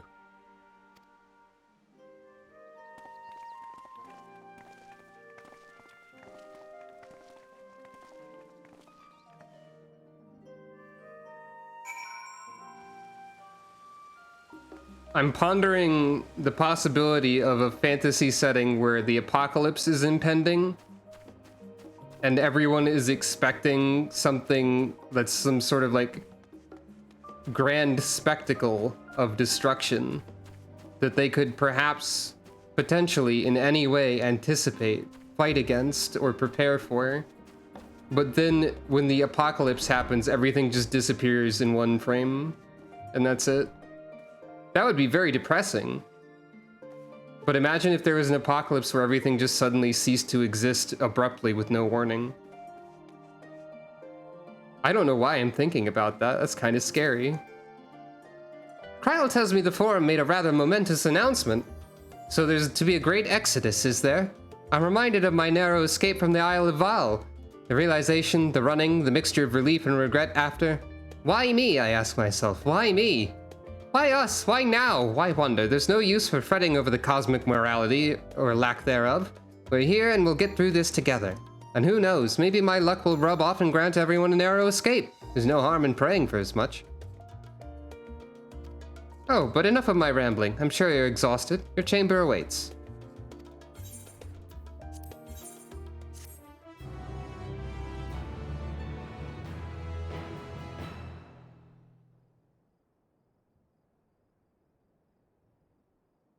Ah, you're right. I could have done that. Dang. I didn't have that. I'd have to prepare that in advance, probably. Hey, does that count as an ominous shot of the moon, even though we've been there now? Is this? Whoa.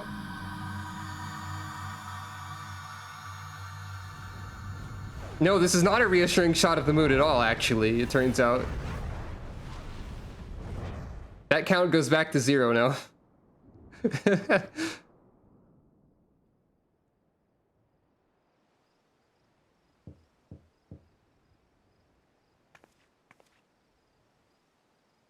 A visitor has come knocking at your door. Whoever could it be? We're doing this again. Huh?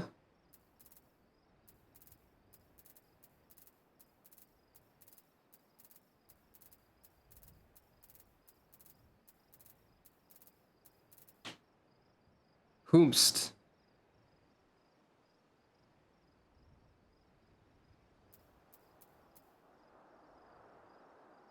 I'll have to go and watch the rest of these at some point. Does anyone... We have one opinion, or one vote for Graha. Does anyone else have other opinions to share? None of these... Like, I like all of them, so none of them is like a real standout choice to me. Who doesn't know anything? Or doesn't know everything, I should say. I will say that I think Estinian knocking on my door would be pretty funny. and like the least expected person of this list. If I were going to have a heart-to-heart with one person before the world ends, which one? Or who do you think would be most in need of reassurance tonight?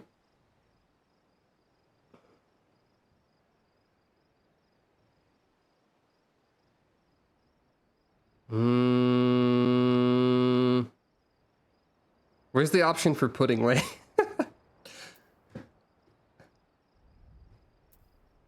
Where's the joke option? Where's the option where I don't answer?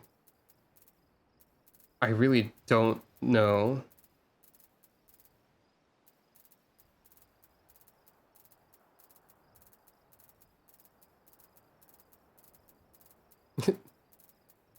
Yeah, Ciela?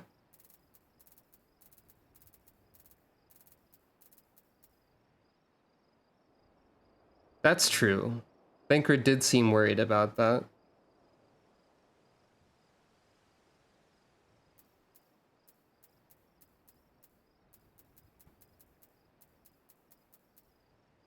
I'm wondering if most people... I'm wondering if how many people, when they got to this scene, knew which answer to choose immediately? And how many people took a lot of time to decide? And how many people just picked Alphino because he's the first on the list and they could go watch the rest of them in order in the cutscene viewing mechanic that exists?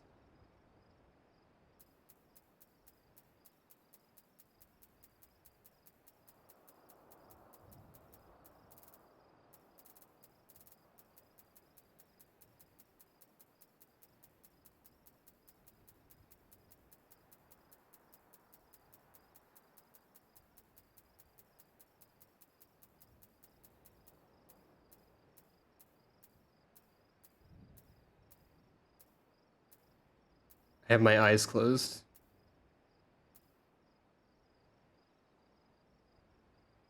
Seems like Alize, according to my improvised roulette wheel action. It's Alize.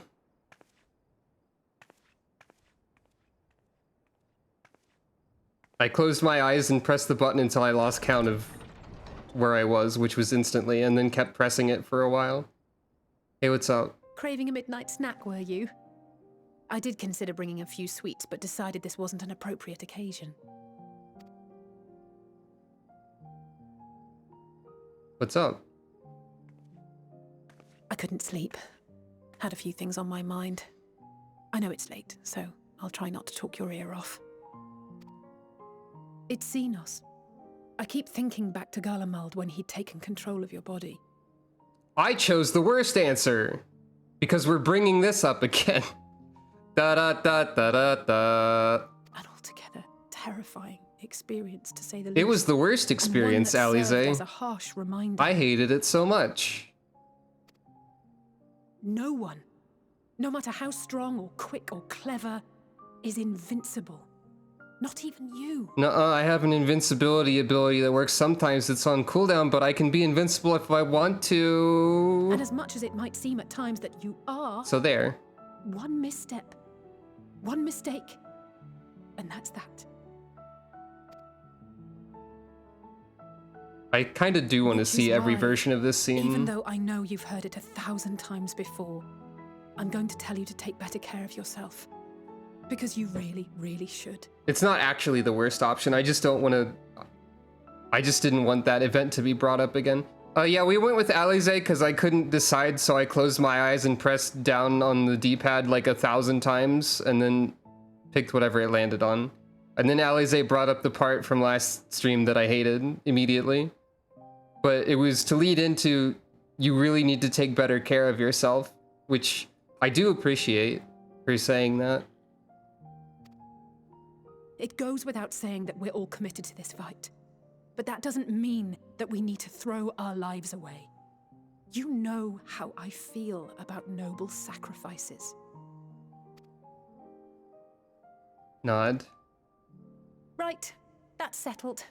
We'll be keeping the acts of gratuitous bravado to a minimum. If the Warrior of Light died, I would be so upset.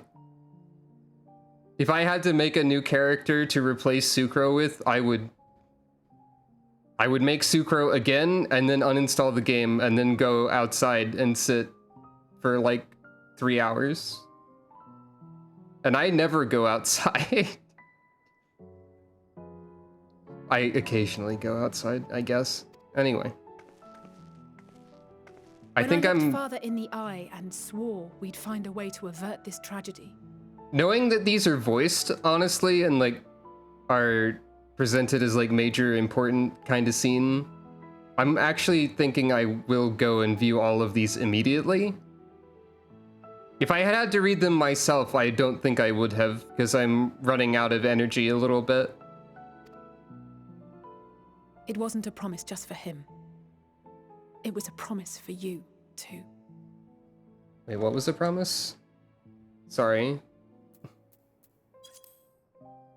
Swore we'd find a way to avert the tragedy. Got it. Sometimes I don't process words as easily as I would like.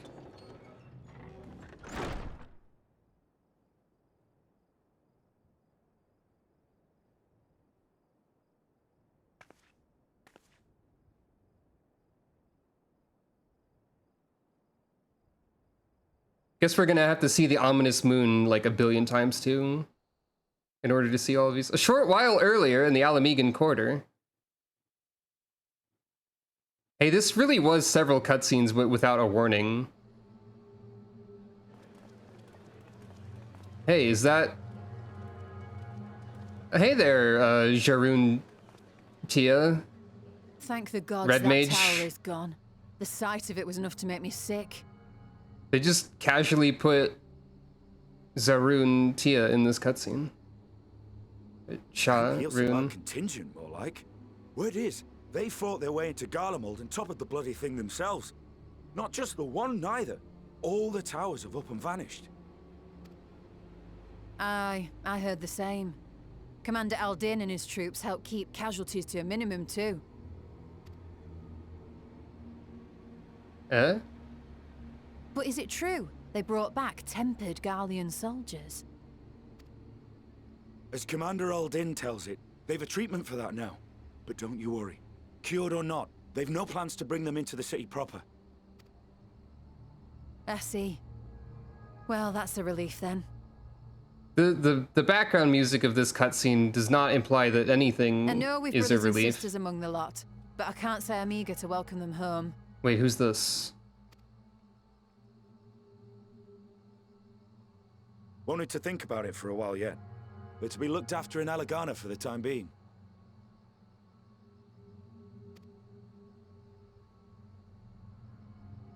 Oh. That's... Euless? Wait. That seems bad. Meanwhile, in Ishgard... Not Euless, okay.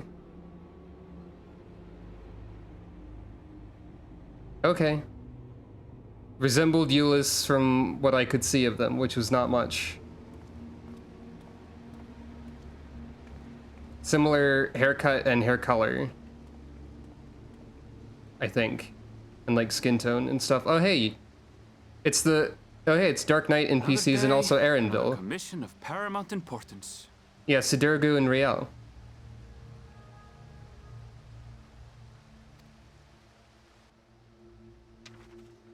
Well, what have we here? Hmm.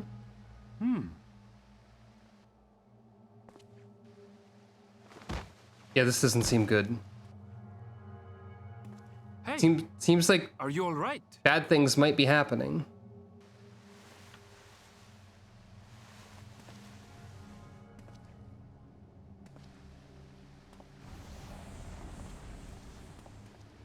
Was that?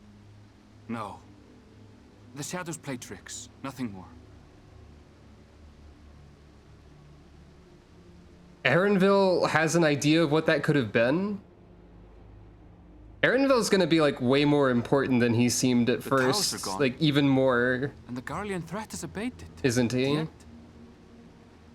I think I've heard he's in the Dawn Trail trailer, which I haven't watched. So, like, this guy's clearly important. Why does it feel as though it's about to get much worse? It's because we're only at level 84 quests, Aaronville. There's still 6 more to go.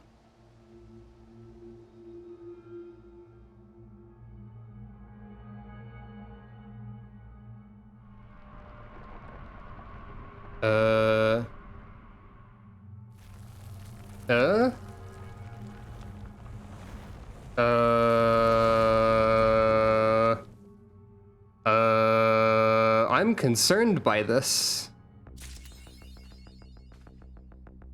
I'm concerned by this points at the music somehow.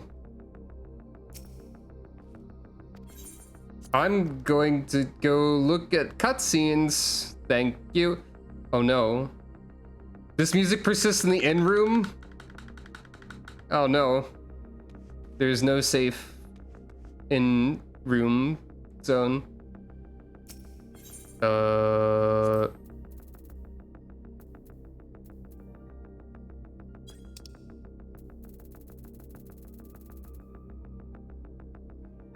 Wait.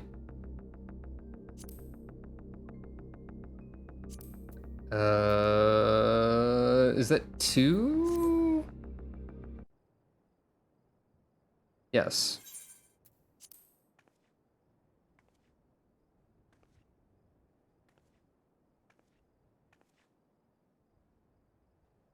Dang it, this game's doing the thing again where I really want to continue. Even though this is probably a good stopping point, like after we look at all the cutscenes and stuff.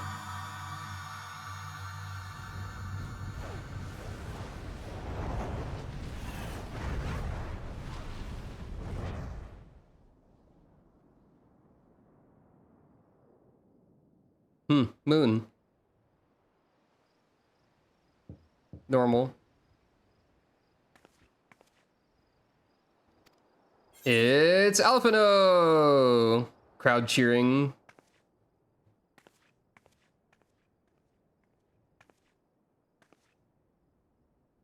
I feel like I need to have a crowd cheering button. I hope I didn't wake you. It's going to get more tense? Okay, fair enough. Nope, you didn't wake me, Alphino. I pray you will forgive the unannounced visit, but I wish to speak with you before retiring for the night. Mm-hmm.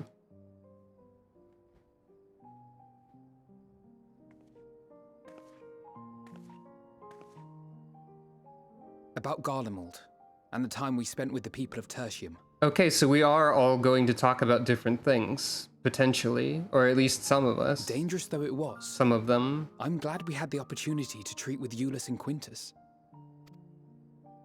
I was worried what might happen after we were collared. If they attempted to restrain you too. If they succeeded. Once more, I put you in harm's way, and for that I must apologize.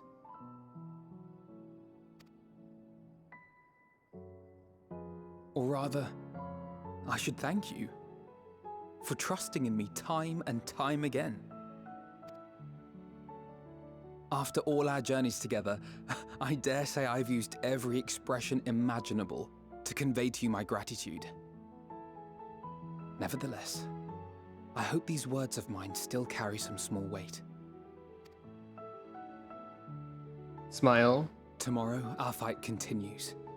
Mayhap it would have been better to seek you out after we have true cause for celebration.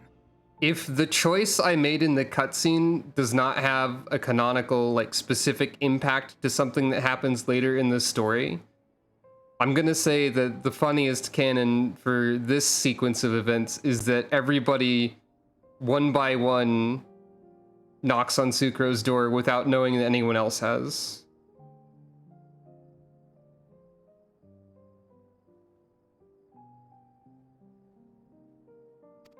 But having mustered the courage to stand up to Father and achieve a personal victory of sorts, I wanted to carry on in that spirit before my nerves got the better of me. The next day, Sucro is worried about hiding the fact that she got approximately 1 hour of sleep due to everybody knocking on the door. The hour grows late, and you doubtless tire of my ramblings.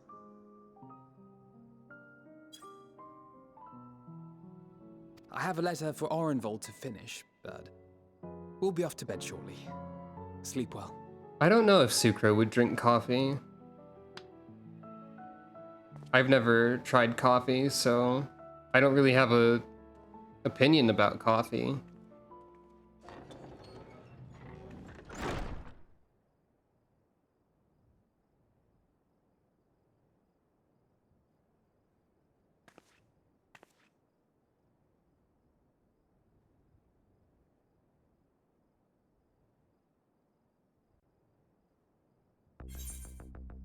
God, the music.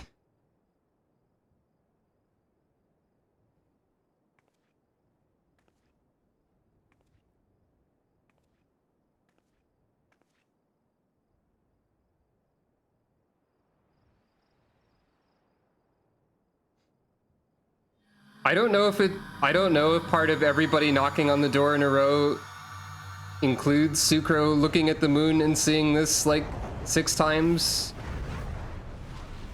Probably, I hope not.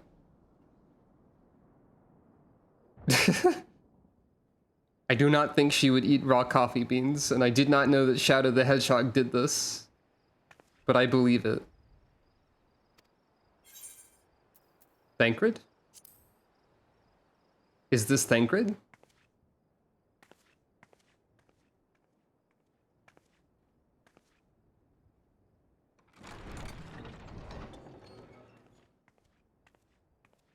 Evening. I hoped you hadn't crawled beneath the covers just yet. If you'll indulge me for a moment, I have a favor to ask. Nod. Nobody wants to step inside of the room. Don't worry. Nothing desperate or dire, if that's what you were wondering. Not yet. You know, we may have quite literally entered our final days. The ancients went so far as to call it that for a reason. Yeah. If so, then everything we did for Reen, for the first, will have been meaningless. And I can't accept that. I just can't. My mind won't allow for the possibility. And that could be a problem. When we're in the thick of it, I don't know if I've got it in me to be pragmatic this time. To run, even if running's the right choice. The only choice. So if you see me turning a blind eye to the harsh reality, beat some sense into me, would you? I trust you and the other Scions with my life. And I'd like to think the feeling is at least occasionally mutual. And I never forgive myself if my stubbornness put them in danger.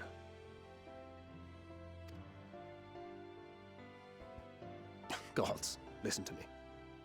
Beginning to sound like the father I never had. So, can I count on you to keep me in line? I can think of no one else more eminently qualified. Leave it to me. Determined, Excellent. I mean. Now I can breathe a bit easier. Which isn't to say that I will, given what we're up against. Let's keep this little chat our secret. I'd rather not have anyone scolding us for burning the midnight oil. Okay, bye, Thancred. I'm guessing the rest of this scene, like after this part, is the same every time, so I can probably save a little bit of time by doing this. Unless there's an Easter egg where Big the Cat appears in the window sometimes, or something.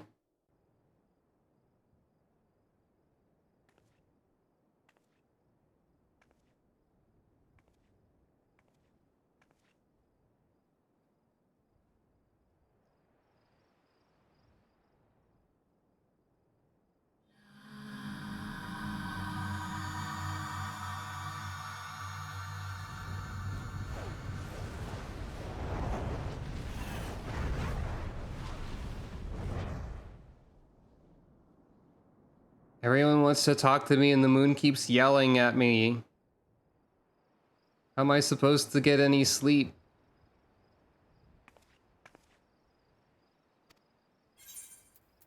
Y'shtola?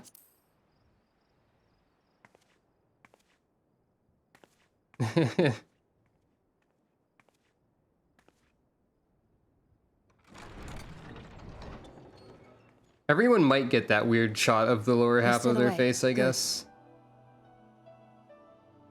Oh hey, you actually have different music playing here. I didn't process what music was playing when Thancred was here, but this one is definitely Y'shtola specific. Might I trouble you to stand still for a moment? What? Stand still for a moment? What does that mean? Nothing appears out of the ordinary. Oh, you're checking my ether. Probably. Questioning head tilt? A precautionary measure.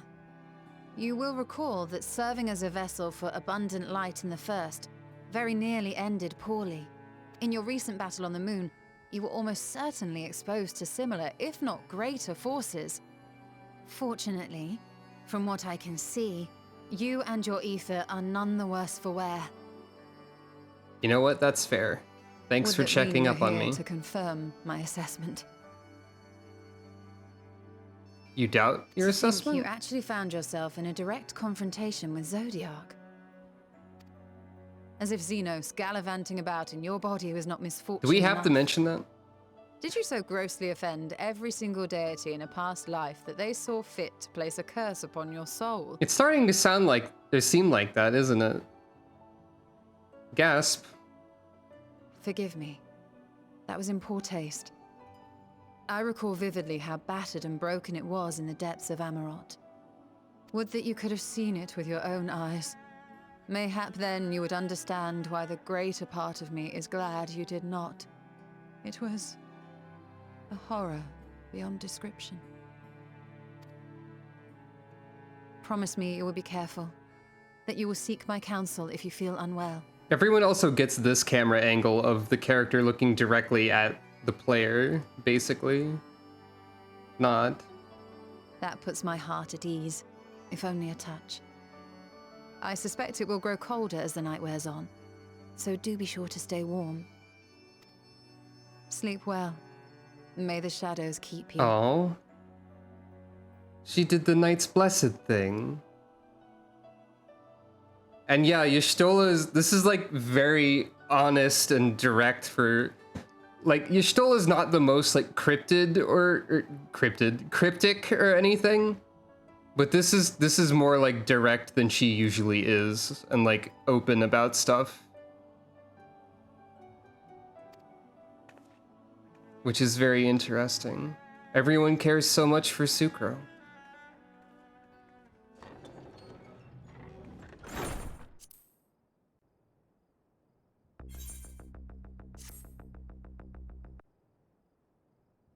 There should be an option for Urianger where when you go to answer the door, he just like swoops in through the window directly from the moon somehow.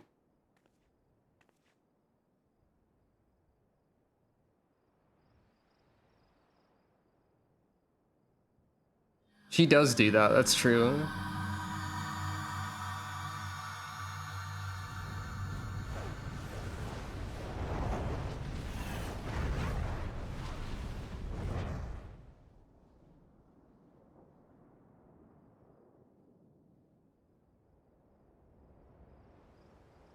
And the thing she said in poor taste was like trying to make a joke too.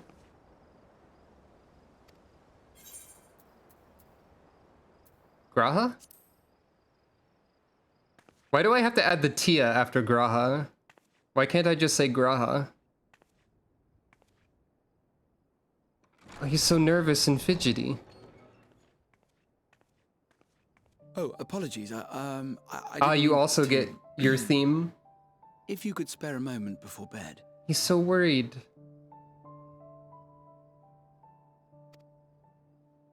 Nod. Thank you.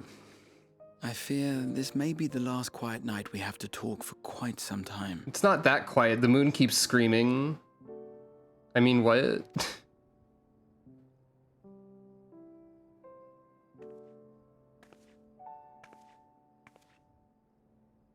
I am troubled of late. Unwarranted concerns, perhaps. I hope. Nevertheless, I feel compelled to share them with you. Though you have bested your enemies thus far, Xenos and even Zodiac, your victories have come at a considerable cost to yourself. Also, I think so far Y'shtola is the only character that Sucro doesn't try to like, hey, you want to come in and sit down so we can talk? Or are we talking in the hallway? I think it's because Y'shtola opens by saying, can you stand still so I can look at the ether? Instead of allowing for her to politely invite someone in. At least I don't think that happened. Maybe I just forgot already. No one is without their limits, and you are no exception. I worry the added weight of the final days will prove more than you can bear. It is surely too much for any one woman. But you needn't bear it alone. Let me share your burden. We're all sharing the burden, Graha. My, carrying capacity pales in comparison to yours, but I could still help. Shoulder the occasional satchel from your ever-growing mountain of, baggage. Graha, the metaphor can be dropped, it's not necessary. You have already done so much to help relieve me of mine own encumbrances. 'Tis only fair that I repay you in kind. Nod. Of course, it needn't be only troubles we share. Moments of joy may seem few and far between now, but there will come a time when we look back fondly on this journey. The inquiry at the Forum, our march through the snows of Garlemald, our impromptu dinner in this very room. All of it. And that is to say nothing of the journeys yet to come. To the ends of the world and beyond. Maybe don't use the phrase ends of the world right this second, Graha. I mean, like, just word of advice. Also gasp, I think. But tomorrow will be no less busy than today, and I've kept you from your rest long enough.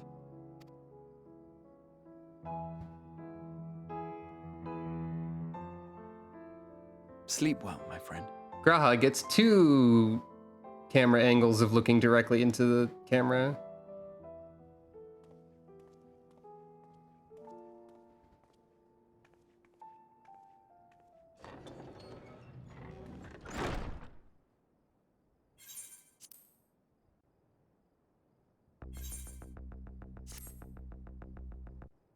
It's definitely worth seeing all of these. I'm glad I've done this.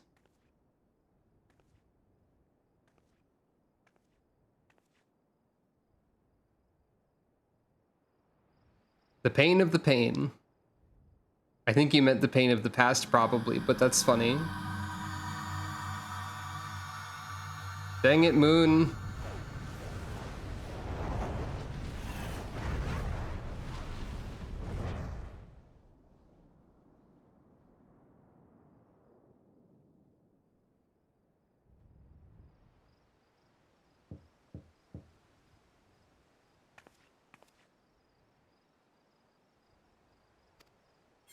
Estinian?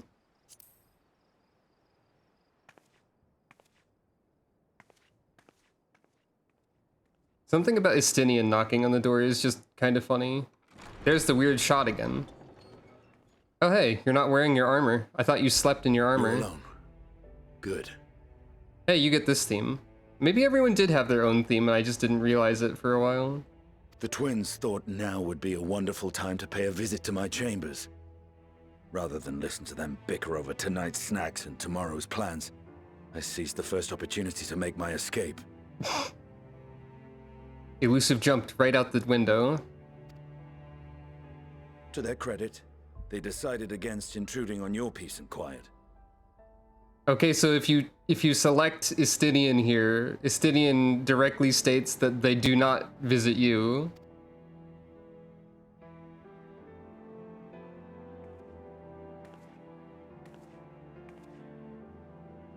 Can all be a bit exhausting at times, can't it? I wasn't sure what to make of you at first. During the Dragon Song War, how quick you were to take up a cause not your own. But I came to see that is simply the way of you and yours. They decided not to bother me because they already did. Maybe. I will not pretend to understand this talk of ancient primals and the final days. But I trust in your judgment and choose to believe in your cause. You and Alphino have my lance, now and always. I don't really know what's going on, but if you point me at a problem, I will stab it, says Estinian. You'll need it. Rack and ruin looming on the horizon. Calamity bearing down upon us. There's no place I'd rather be than here. Standing shoulder to shoulder with friends on the front line.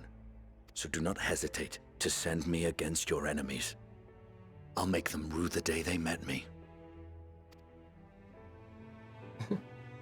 Now, if you'll excuse me, I could do with a little air. If Alphino asks, I was never here. He really is going to jump out of the window. I was joking. Until the morrow.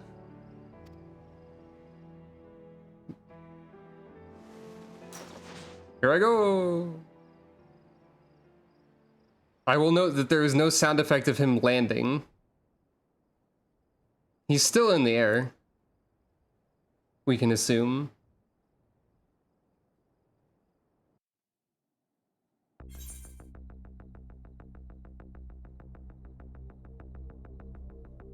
And that's all of that cutscene. And next time on Final Fantasy XIV, probably some real bad stuff is gonna happen to the world and the people in it. I'm concerned.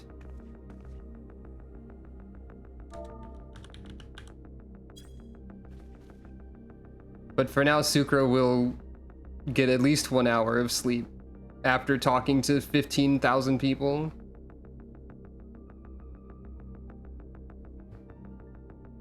I'm glad I didn't choose Estinian first, because that would have that's kind of a subversion of the tone set by the rest of the cutscene options. Anyway, it would have set the tone differently if Estinian was the silliest one and I picked that first. Anyway, this has been Final Fantasy XIV Endwalker. Sucro went to the moon and met a bunch of Benoi, and also the world is probably ending now. But it can wait like at least a week. Part of a week. I will see you all at the next stream, and if you're interested in various links to social media and whatnot, thank you for petting Calico. BorealRobin.card.co as usual is the place with all the links at it. Following and subscribing here also helpful, but not necessary. Have a good rest of your day and or night, and thanks for watching, and I'll see you next time, whenever that is.